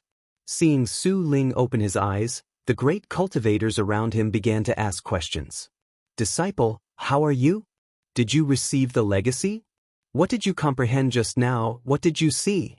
Did you meet the supporting Dao sword venerable? Speak quickly, you're killing me with suspense. The great cultivators babbled questions, making Su Ling somewhat dazed, which only made them more anxious. Su Ling came back to his senses, took a deep breath, and said, I received a legacy named the heaven-splitting divine axe, taught by a man in white clothes. He looked very young, very handsome. He merely pointed at me, and I learned the heaven-splitting divine axe. With these words, the heaven-repairing platform exploded in commotion. An elderly elder exclaimed excitedly, Young and handsome, isn't that the legendary supporting Dao sword venerable?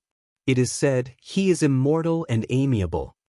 Other great cultivators joined in agreement, showing more excitement than Su Ling himself. Watching the surrounding people's ecstatic expressions, Su Ling felt confused. Even his usually stern master gazed at him intensely. Sar the Novelier. NT website on Google to access chapters of novels early and in the highest quality.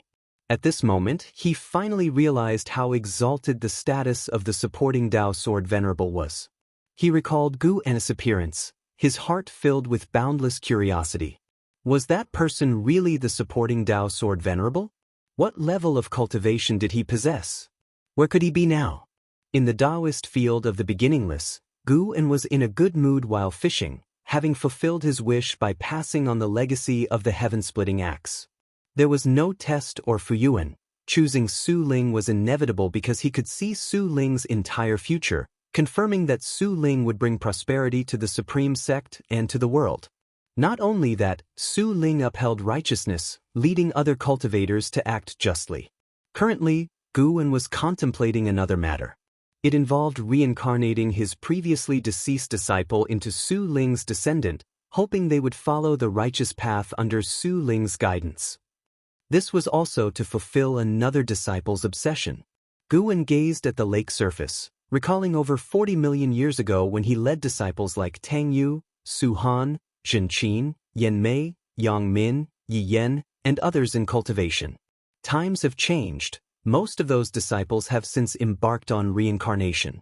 Gu Wen didn't wish to pursue every disciple. He felt regret toward Su Han. Su Han indeed strayed, but his life was too bitter, and at that time, Gu Wen wasn't able to fully guide him. Currently, even with blood vendettas, the Wuxia disciples wouldn't be pursued by an imperial dynasty or need to seek immortal fate alone. Of course, most importantly, Zhen Qin still thought of him. Though Zhen Qin didn't enter the beginningless cultivation, with Gu Wen's subtle help, she had grown and stood out, becoming the founding ancestor of a sect with impressive status. Even though she has achieved fame and success, her personality turned reclusive. Giving Su Han a chance also helped her. For the current Gu Wen, such matters aren't troublesome but interesting while aiding a beloved disciple. This is the mindset shift after becoming powerful. Previously cautious, now nothing in the celestial spirit great world affects him.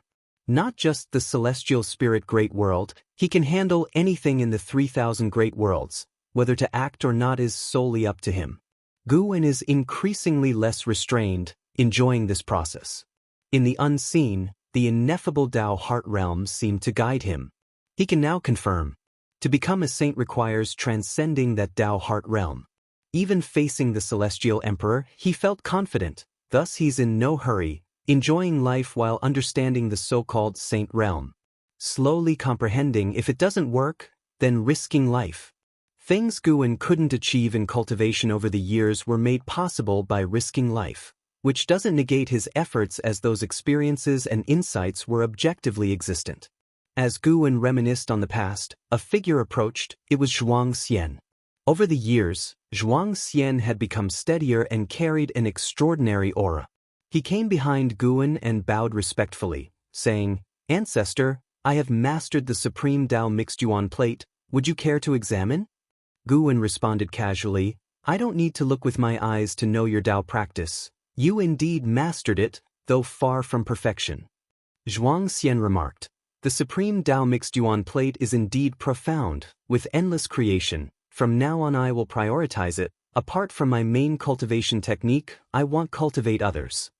Gu Wen said nothing more. Zhuang Xian's eyes shifted, saying, "Ancestor, I wish to venture out again because I received your true teachings. Ancestor An's expectations are higher, viewing me differently from other disciples. The secret skill I now possess might harm the world. Whether I can venture out requires your approval." Gu Wen remained silent, leaving Zhuang Xian anxious. Not daring to say more, he stood quietly behind Gu Wen, waiting patiently. Even if rejected, he accepted it. After a long while, Gu Wen spoke leisurely, "This world isn't as simple as you think. The higher your cultivation level, the greater the calamities you face." Zhuang Xian hurriedly said, "I know, but compared to my personal achievements, I care more about how much I can accomplish." "If that's the case, then go." "Thank you, Ancestor. I promise not to shame the beginningless nor cause trouble for it or you," Zhuang Xian said excitedly, to which Gu Wen only smiled without replying. Each period, Wuxia disciples venture out, but only Zhuang Xian warranted Gu Wen's personal attention. Zhuang Xian and Su Ling both are rare good people in Gu Wen's eyes. Zhuang Xian is straightforward and just, while Su Ling is kind-hearted, yet gentle and carefree. Though both walk the righteous Tao, their paths differ. Gu Wen looked forward to which roads their lives would take.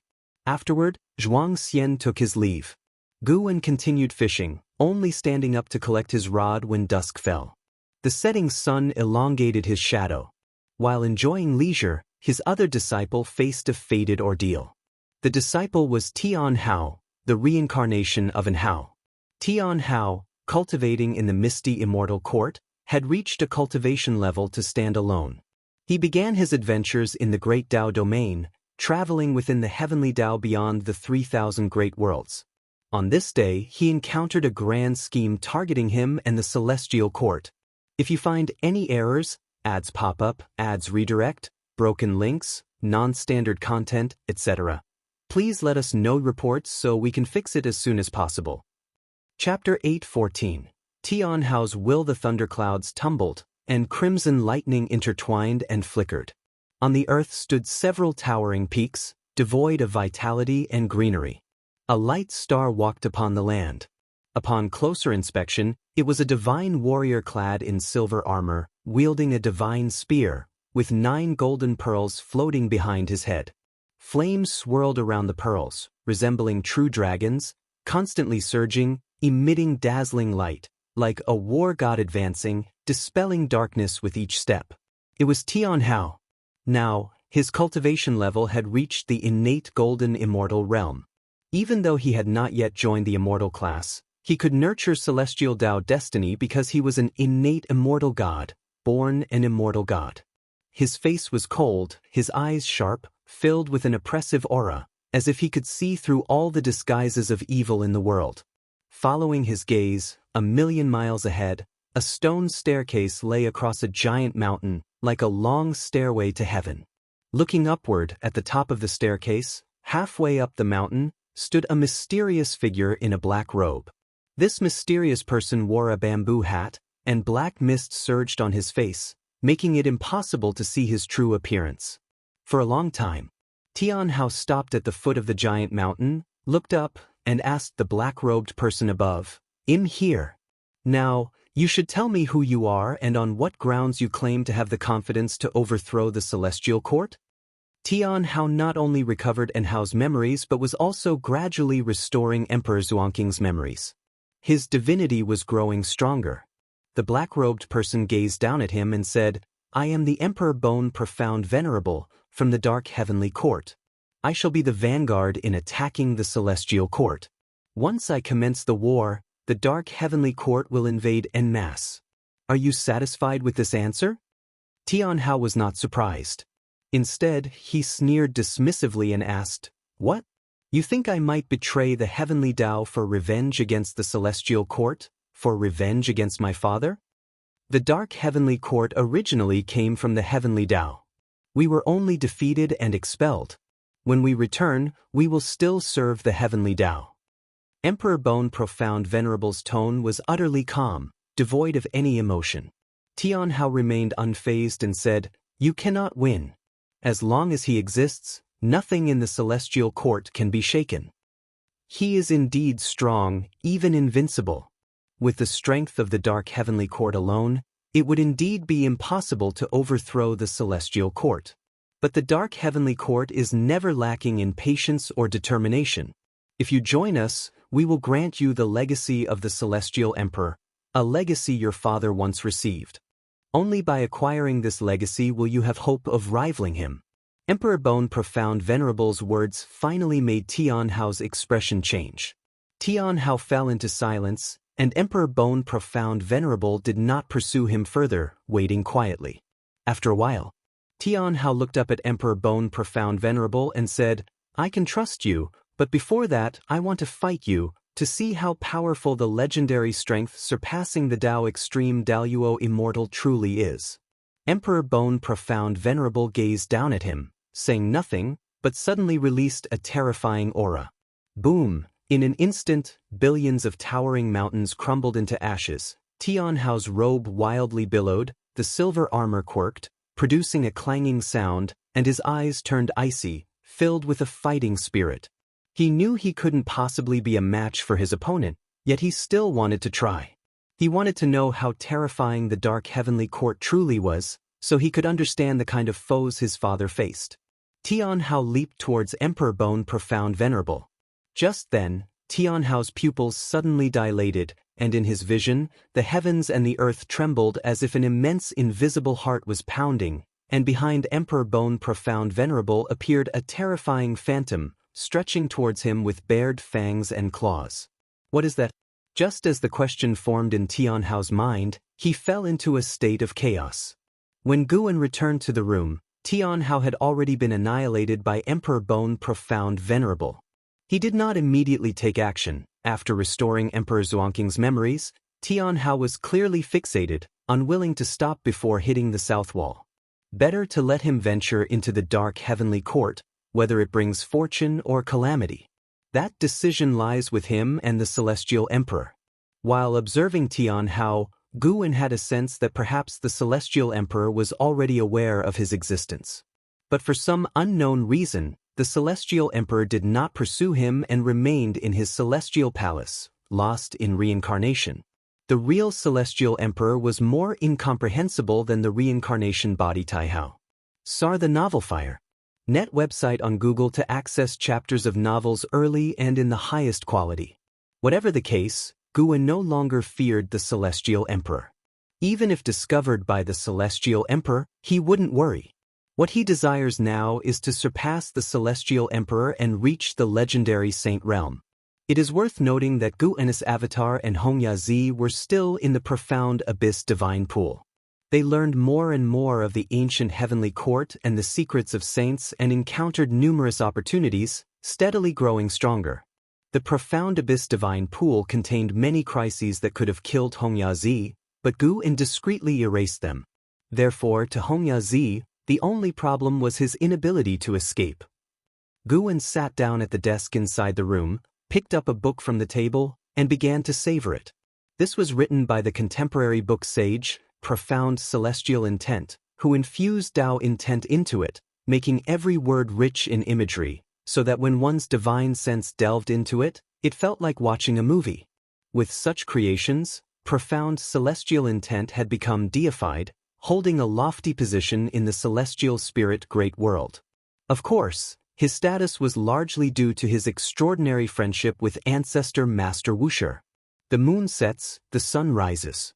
Guan pushed open the door and stepped into the courtyard. Already, it was 1,000,000 years later. Basking in the bright sun, he stretched lazily. What's new in the world recently? Guan saw Shangguan Xiener sitting beside Shenzhen and inquired. Shangguan Xiener turned to him and said, "There are quite a few things, but one matter concerns us. A disciple named Zhuang Xian of the 8th generation killed the child of an alliance hierarch of the Heavenly Spirit Tao Alliance, and now it's causing an uproar. The eldest senior brother has already sent someone to handle it." And what else?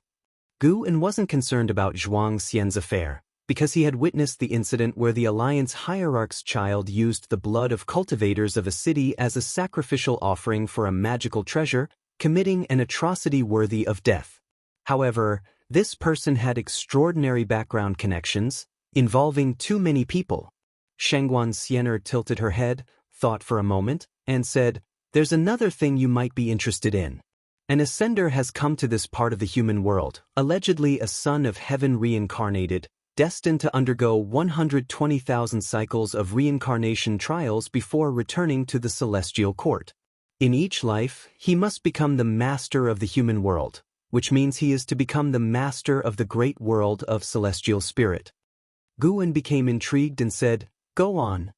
Shangguan Xiener immediately stood up, eager to share. "It is said that this son of heaven reincarnate has already entered Qinchuan sword sect, and his comprehension of the sword Tao has already connected to the river of sword Tao. If you find any errors, ads pop up, ads redirect, broken links, non-standard content, etc., please let us know reports so we can fix it as soon as possible." Chapter 8:15 Celestial Mandate, Farewell Son of Heaven Jie Yen has finally arrived. See Tich Novel _fire. At website on Google to access chapters of novels early and in the highest quality.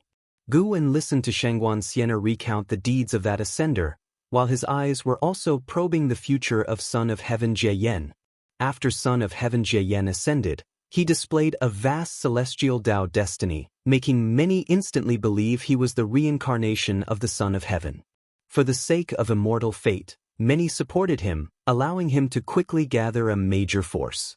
To become the master of the great world, he would inevitably oppose the Heavenly Spirit Tao Alliance.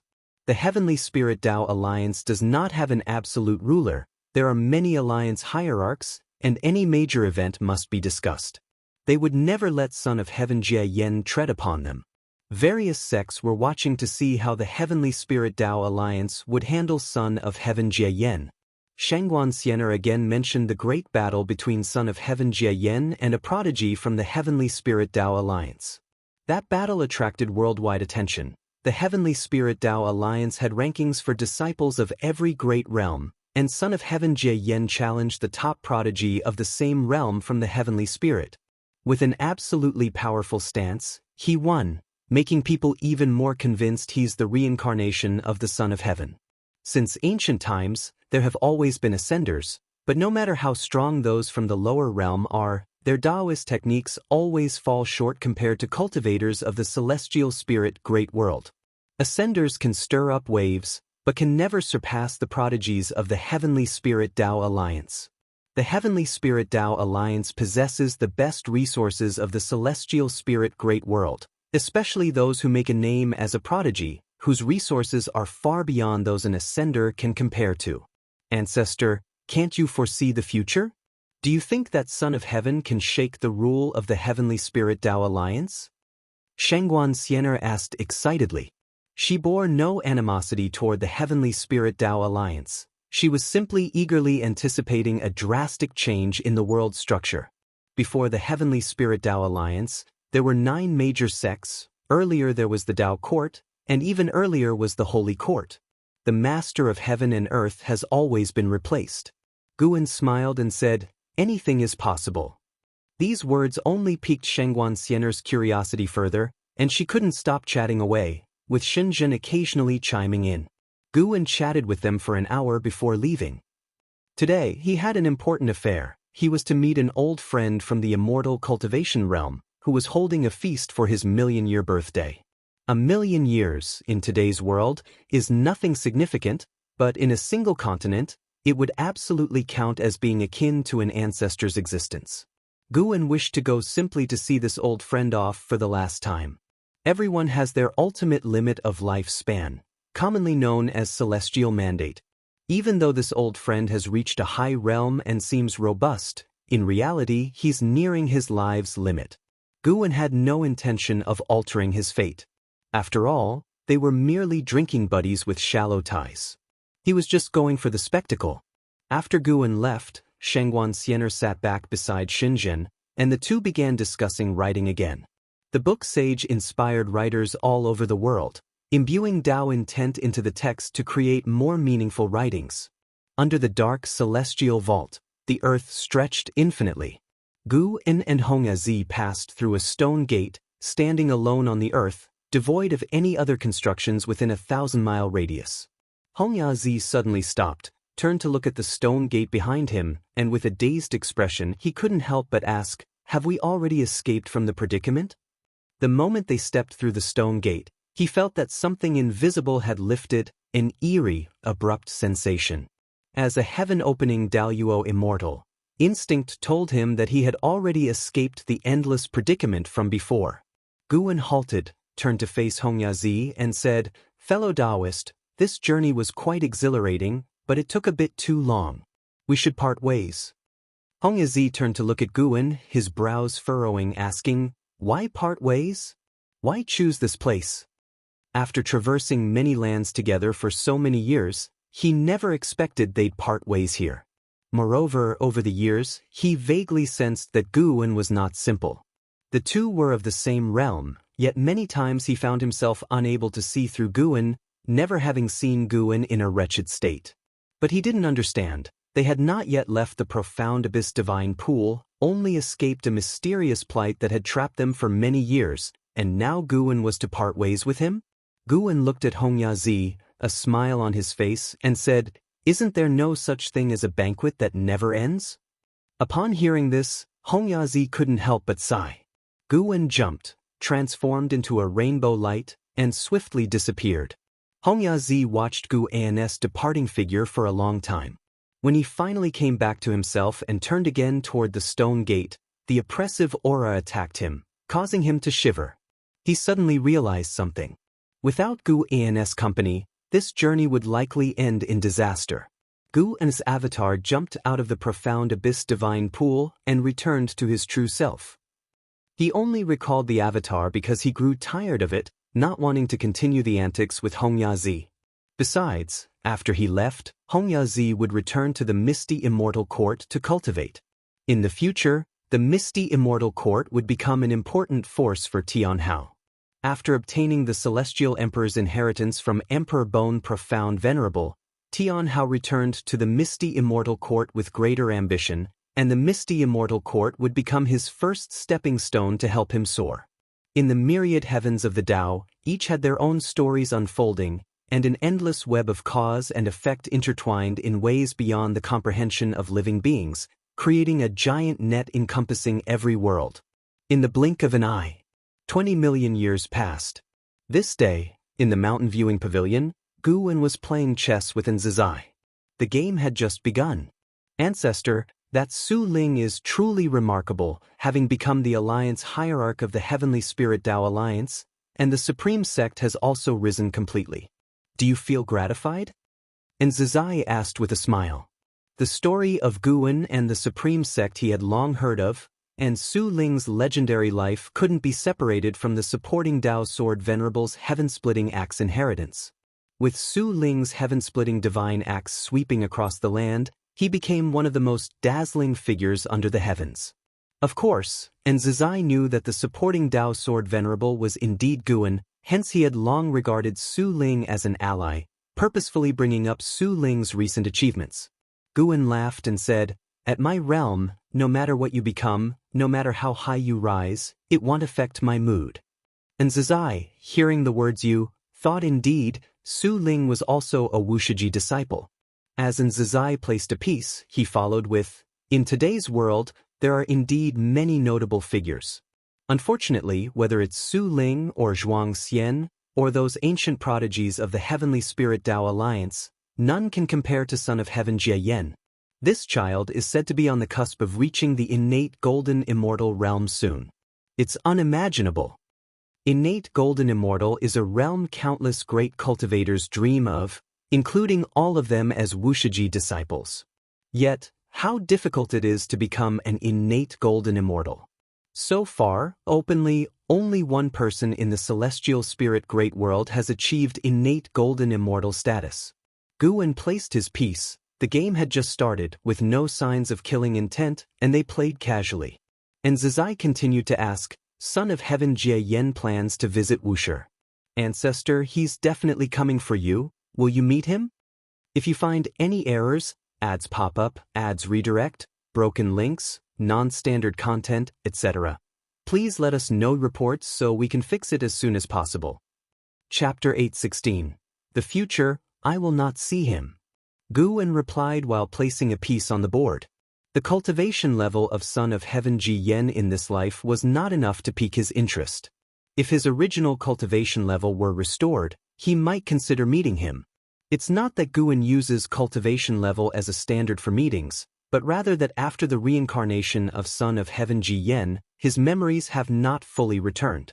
Only when his cultivation is restored as before can he become his true self. Meeting the real Son of Heaven Ji Yen might not be bad. Perhaps he could trace back to uncover more about the cause and effect concerning the Celestial Emperor. But the current Son of Heaven Ji Yen has no value in Gu An's eyes. Nzizai, upon hearing this, asked no further questions. Since Guwen did not wish to see him, he had his own strategy to handle the situation. He then turned the conversation to Zhuang Xian. Zhuang Xian has now become a flagship figure of Wuxia, traveling the world, relieving suffering, and asking for nothing in return. His chivalry and reputation spread far and wide. Surely, his fame as great as Son of Heaven Ji Yen and Su Ling's is owed to his own divine skills. The Supreme Tao Mixed Yuan Plate was personally passed down by the Ancestor Master Wuxia, renowned across the world, sweeping through the same realm. This has led many Wuxia disciples to inquire about this divine skill within the beginningless, wanting to cultivate it, but alas, few within the beginningless know it. To cultivate it, one must first obtain the Master's verbal consent. As they chatted, Nzizai found himself unable to continue because he felt pressure in the game. Though he knew he couldn't surpass his ancestor in skill, he still harbored expectations each time, hoping to amaze the ancestor. Thus, the mountain viewing pavilion fell into silence. A stick of incense later, and Zizai left, lost in thought. Guwen stood up and turned to look at the great waterfall beside him. Within his pupils reflected a silhouette. Sarch * The Novel Fire. Net website on Google to access chapters of novels early and in the highest quality. It was a young boy. Indeed, Su Han's reincarnation, just 10 years old, the grandson of Su Ling. Guwen originally intended for Su Han to be Su Ling's son, but Su Ling didn't marry until he grew strong, and after marriage, he wandered the world. He didn't wish for Su Han to grow up without a father's companionship, so he waited. Now Su Ling has become the alliance hierarch of the Heavenly Spirit Tao Alliance, with the Su family rooted there, allowing Su Han to grow up steadily. Back then, after Su Han transferred his cultivation using the destiny-defying divine skill to Zhen Qin, his body was preserved by Guwen. Once Guwen's cultivation grew powerful, finding his soul wasn't difficult. Even if it had scattered, Guwen could cross over to retrieve it. Unless all his causes and effects were erased, to achieve that, one must first cultivate the Daluo Dao fruit. Guwen watched as Su Han of this life was practicing swordsmanship, reminiscent of the years when Su Han cultivated the heaven-hating divine sword passed down from his father. He silently guided the cause and effect, leading Zhen Qin, who happened to be wandering within the Heavenly Spirit Tao Alliance, towards the Su mansion, creating a chance for them to meet. In this lifetime, Zhen Qin would become a guide on Su Han's cultivation path. She would see in Su Han a resemblance to her senior brother and gradually release her obsessions by mentoring Su Han. The reason for not directly telling her the truth is that Guwen predicted that if he did so, Zhen Qin would spare no effort in indulging and cultivating Su Han, causing him to stray again. What Zhen Qin needed to do was forgive herself and let go of the past. Su Han needed to start a whole new life. They could intersect, but not overlap. Once Zhen Qin truly moved on, Guwen would reveal Su Han's true identity, or let Su Han regain memories of his past life. Letting things run their course would be the best outcome for both. Guwen turned his gaze towards the future, a very distant future. With more and more Wuxia disciples becoming stronger, it would eventually be difficult to maintain the current low profile. Whether turning towards good or evil, they could no longer stay low-key. He even foresaw many calamities for the Wuxia, including internal chaos and external threats. It was impossible for every Wuxia disciple to be a good person. Inevitably, one will become an evil person, and internal unity will eventually falter. Flourishing to the extreme must decline. This is an eternal truth, just like the heavens and earth, overly prosperous, will also usher in the cataclysm of all beings fighting. One day, Wuxia disciples will venture out independently, and Guwen will only keep a few to accompany him. That is a future far distant, and even though Guwen has glimpsed it, he remains neither sad nor indignant. He is at peace because he can already see through the destiny of all things. He's just considering that everything in the world seems ever-changing, yet in reality, there is a shared order that persists. Becoming a saint, does it mean breaking free from this order? No, it should be more powerful than breaking free. To set the order, to create the rules. Guwen had an insight, but this level of insight was far from being a saint. He suddenly thought of the lifespan inheriting function he activated, which could allow him to lecture at an already obliterated enlightenment seeker dojo. Since ancient times, many cultivators must have sought the saint realm, otherwise, the legend of becoming a saint would not have been left behind. However, accessing such dojos is difficult. He cannot control it. He can only decide how much lifespan to invest. When his lifespan increases, he might invest 1 trillion years to test the waters. Guwen retracted his gaze and walked out of the pavilion. Above the vast, magnificent sea of clouds, 2 figures strode on golden light, racing forward. They were Zhang Buku and Suyu. Zhang Buku looked around curiously and asked, "Is this the legendary celestial extreme 9 heavens? The spiritual energy is indeed abundant, but why does it seem lifeless?" Suyu flew alongside him, smiling. Hidden beneath the sea of clouds are many divine beasts. Should they leap out, they would certainly startle you. Zhang Buku looked at him and asked, "How are you so familiar with the celestial extreme 9 heavens? What connection do you have with this place?" "My master cultivates in this realm," Suyu replied, and a slight change crossed his gaze. Zhang Buku remained silent. When Xianyuan Human Venerable was about to fall, Suyu had led him away from the celestial calming god's celestial army, taking them to meet an immortal monarch, thus escaping the causes and effects of the contest for the title of Son of Heaven, which greatly astounded him. Although Xianyuan Human Venerable ultimately turned the tide, he too, through that immortal monarch, found a more promising path to ascend to immortality. After cultivating in the immortal monarch's palace for a long time, Suyu brought Zhang Buku to the celestial extreme 9 heavens. "You've always been curious about my background, now I can tell you." Suyu looked ahead, speaking calmly, causing Zhang Buku to gaze towards him. "I was also once a son of heaven, yet through reincarnation, I shed my status as son of heaven and became a mortal spirit." Suyu's words shocked Zhang Buku, but he quickly accepted it. Suyu knew so much about the celestial court, there must be a connection, and his status was higher than a celestial god. As the son of heaven, it made sense. "Unlike the great immortal divine Yuan and Xianyuan Human Venerable, I never received my father's favor. Perhaps he never even remembered me. Even when I violated the celestial rules, he did not personally question me. Although it seemed I had left the celestial court and gained freedom, in truth, the celestial court simply didn't care about me." Suyu spoke with a self-mocking tone, his eyes full of desolation. Zhang Buku remained silent. He could not empathize with such feelings because his father loved him dearly, albeit he left him early on, yet in his heart, paternal love was the greatest. If you find any errors, ads pop up, ads redirect, broken links, non-standard content, etc., please let us know reports so we can fix it as soon as possible. Chapter 8:17, Great Calamity. Since you have already shed the identity of the Son of Heaven, why are you coming back now? Zhang Buku remained silent for a moment before speaking, looking at Suyu. The two had fought side by side for tens of millions of years and were like brothers, so he would not change their relationship because of Suyu's different identity. In fact, over the years, he often speculated about Suyu's identity and was already mentally prepared. Suyu, in an annoying tone, said, "Isn't it because I met you? I originally wanted to lead a carefree life, but since knowing you, it's been nothing but trouble." Zhang Buku smiled upon hearing this and said, "Then you can leave now, I won't stop you. Forget it, with your disposition, you'd have died 8 million times without me. Have I never saved you?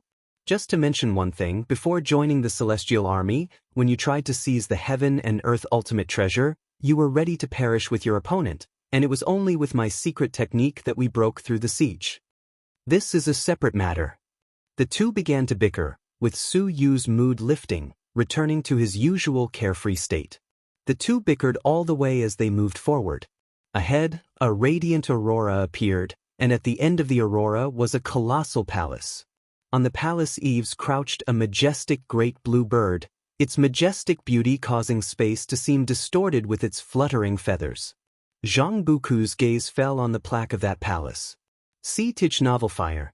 Any *T website on Google to access chapters of novels early and in the highest quality. 9 Heavens Immortal Palace.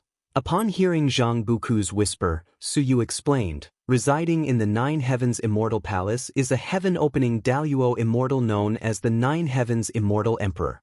She is considered my junior sister, and we have a good relationship. Let's go to her palace to cultivate for some time to enhance your physical body." 9 Heavens Immortal Emperor. Zhang Buku recalled hearing within the Celestial Army that anyone who could claim the title of Immortal Emperor in the Celestial Court held a high status, at least not comparable to a celestial god. He began to look forward to the upcoming years of cultivation. After experiencing the battle for the title of Son of Heaven, Zhang Buku's ambitions grew. He wanted to become an immortal god more powerful than the Son of Heaven. He wanted to become a player rather than a pawn. The two hastened their pace, flying towards the 9 Heavens Immortal Palace. The passage of time was swift, 100 years passed in the blink of an eye. For mortals, 100 years is long, but for cultivators after nirvana, a century is not much different from a month. On this day, Gu-en was instructing Zizai on the cultivation of the fourth strike of the myriad supreme palm. The two were standing on a cliff, amidst beautiful scenery, yet every strike Zizai delivered could not damage the surroundings. Because they were within a barrier created by Gu-en, allowing Zizai to freely practice the myriad supreme palm. Despite Zizai being busy managing Wuxia, his cultivation had not lagged. He was now at the cultivation level of a heaven-encompassing free immortal, and with the myriad supreme palm, even some second-generation disciples were no match for him. Gu-en, seeing Zizai gradually enter the perfect state, turned his head to look at the horizon. It has begun. Gu-en thought silently, referring to a war unseen by mortal spirits. The dark heavenly court was about to attack the celestial court, with Emperor Bone Profound Venerable as the vanguard. They had already opened a space-time passage, and the heaven-suppressing Endless Tower would appear before the celestial gate. This war would last many years, with Emperor Bone Profound Venerable merely testing the current strength of the celestial court.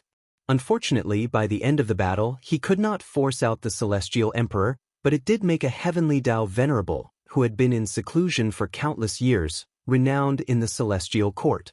Even within the celestial court, the title of Heavenly Tao Venerable was rarely mentioned, partly due to taboo, and partly due to the distance from most immortal gods. For Gu-en, this was a mere amusement, something to watch at leisure. Zizai continuously practiced, each palm strike straight forward, the technique relying on harnessing energy.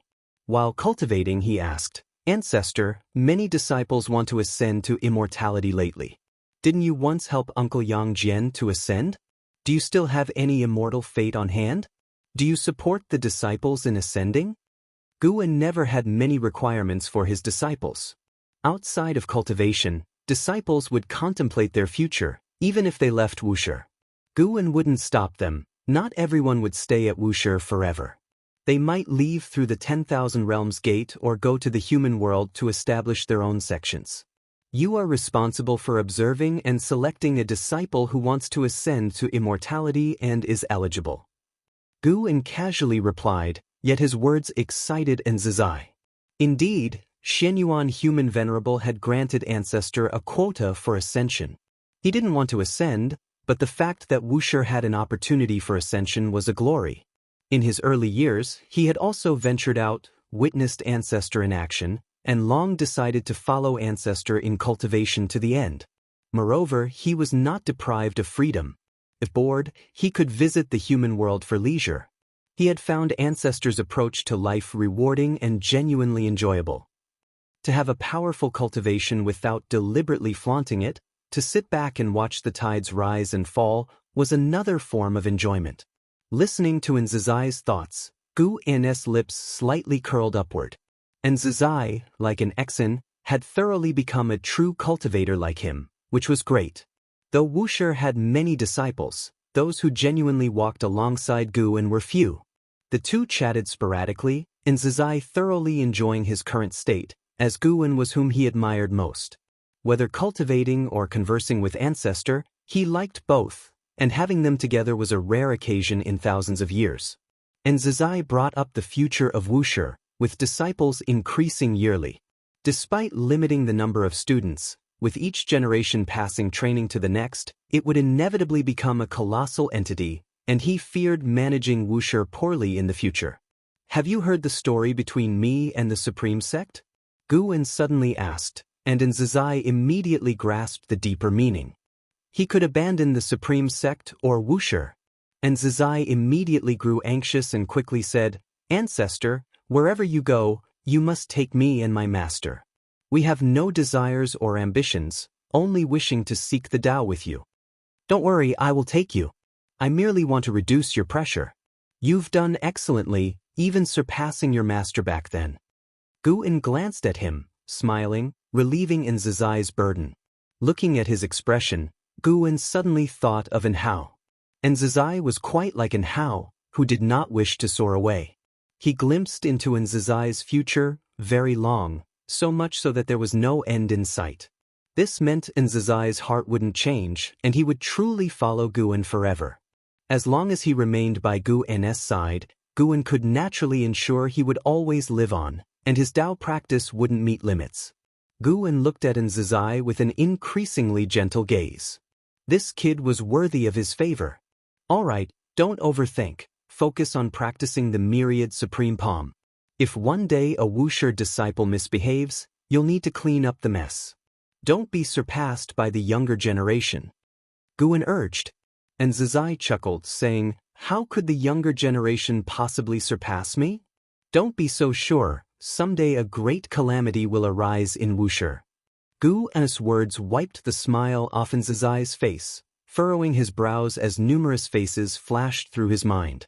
If you find any errors, ads pop up, ads redirect, broken links, non-standard content, etc., please let us know reports so we can fix it as soon as possible.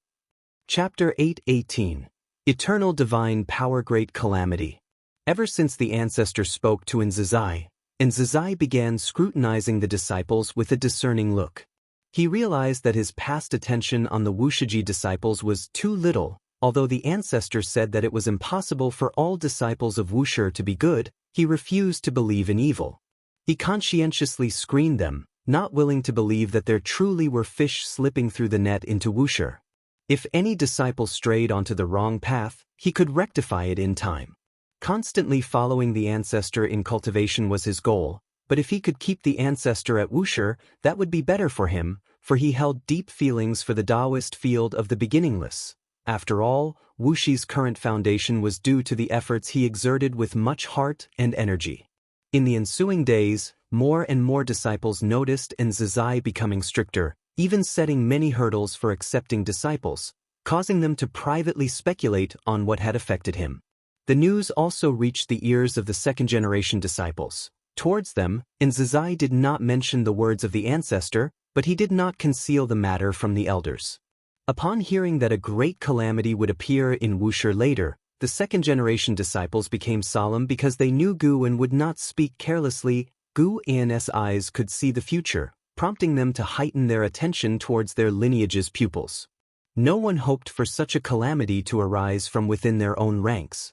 In the absence of knowledge across all heavens and myriad realms, the celestial court fell into a great battle. Dressed in a golden-patterned white robe, Li Xuanmiao grasped a divine weapon, soared through the clouds, surrounded by figures of immortal gods. Following their gaze, the edge of the celestial vault was an expanse of extreme darkness, resembling the maw of an abyss, ready to devour the celestial court. Endless evil demons rushed forth from it, battling the immortal gods. The battlefield was vast and boundless. Numerous meteors swept across, attacking the battlefield above the sea of clouds, with various Dharma aspects emerging one after another, and gigantic magical treasures stirred the storm winds of the battlefield. From afar, Li Xuanmiao recalled the formidable evil demon he encountered when rescuing Liya, its aura equally wicked. It seemed during the dispute of the sons of heaven, the dark heavenly court had already begun its invasion. Li Xuanmiao furrowed his brows tightly. He could feel a powerful aura in that darkness unparalleled. Never had he sensed such oppressive momentum, so formidable that it roused his concern for the safety of the celestial court. He had yet to climb to a high position or change the hearts of the immortal gods. Would the celestial court collapse prematurely? Coming from the mortal world, he would never believe the celestial court was eternally indestructible, for he had witnessed too many ruling forces fall. In his view, no matter how the immortal gods embellished it, the celestial court was merely a more powerful force than the holy court. He took a deep breath, set aside distractions, and plunged into the battle ahead. During his flight, he distinctly felt himself passing through an invisible barrier. The battlefield ahead suddenly expanded, deafening rumblings echoed from all directions. Boom! A terrifying gigantic fist materialized beside him. His pupils contracted, instinctively raising his divine weapon to block, yet he was still struck flying. During his backward flight, he gritted his teeth and noticed black holes appearing across the battlefield, the giant fist emerging from one such black hole, finishing its strike before retreating back, causing the black hole to vanish. Crimson lines swiftly appeared on his forehead, his aura surged as he gripped his divine weapon. Twisting his waist, he swung and smashed, vast chi flames wreathed the gun's body, colliding just against another giant fist. Terrifying chi force vibrated the void, and a meteor 100 miles away was directly crushed into powder. Li Xuanmiao was engulfed in the battle, yet his aura and situation amid the entire battlefield were not conspicuous. Meanwhile, Guwen lounged in the courtyard, snacking on seeds as he watched events unfold, cradling a book in his hand, feigning reading. Shen Zhen approached, commenting, "You're reading Green Hero Travelogue again. How many times must you read it?" Guwen casually replied, "This is the 4th volume of the original, long time no see, rereading brings new insights." Ia the Nefire. Et website on Google to access chapters of novels early and in the highest quality. Shen Zhen pondered, refraining from further inquiries. She stood beside Guwen for a while before turning to leave the courtyard. In recent years, she no longer sat idly in front of the artifact refining cauldron, often venturing out, yet her range of activities was still within the Taoist field of the beginningless. The artifact refining cauldron was extinguished, foretelling that Guwen would not refine new Tao treasures. Guwen sat in the courtyard, watching for an hour, before setting down the seed tray, then tucked the Green Hero Travelogue into his bosom. He stood up and stepped forth from the Taoist field of the beginningless to reach the depths of the hidden spirit palace. Deep sea dragon carp established a dragon palace in the ocean, returning sporadically, with its clone managing the medicine garden here. He began harvesting mature medicinal herbs, with plans to conduct a lifespan projection later. At dusk, on a gorge overlooking the world, 2 cliffs stood no more than 10 yards apart, with a figure upon each. One was notably Zhuang Xian from the beginningless. Zhuang Xian wore a black shirt and white clothes, topped with a Taoist hat, exuding otherworldly charm, the sword box on his back lending an aura of chivalry. He furrowed his brows, gazing at the purple-robed man opposite, sternly stating, "Brother Lin, cease persisting in ignorance. The lives of cultivators are still lives. No amount of merit for mortal spirits can justify wanton slaughter of cultivators." The purple-robed man's gown billowed in the wind, his hair was disheveled. On his handsome and bizarre face hung a cavalier smile, eyes disdainful. He chuckled, "How many years have we known each other? How many times have you implored me? Why implore again?" Zhuang Xian drew a treasure sword from his back, pointing it at the purple-robed man, declaring, "This time, I cannot let you go." The purple-robed man shook his head with a smirk. "I've heard that sentence countless times. You can't do anything to me. Why persist? Countless are the evil and deviant throughout the world. Why stubbornly entangle with me? This time is different from the past. I am soon leaving the celestial spirit great world." "Leaving? Where to?" Zhuang Xian asked sternly. The purple-robed man showed longing, saying, "A place representing eternity, Brother Zhuang. In truth, I wish to take you too. Alas, our ideals diverged. You are destined not to fulfill such conditions." "Eternity? Does eternity require you to slaughter 9,999 celestial and earthly immortals?" Zhuang Xian asked sharply, eliciting disdainful snorts from the purple-robed man. "Not one cultivator is innocent. It is merely a matter of who has killed more. Can you say you've never killed anyone or a demon? Are you truly unashamed in this life?"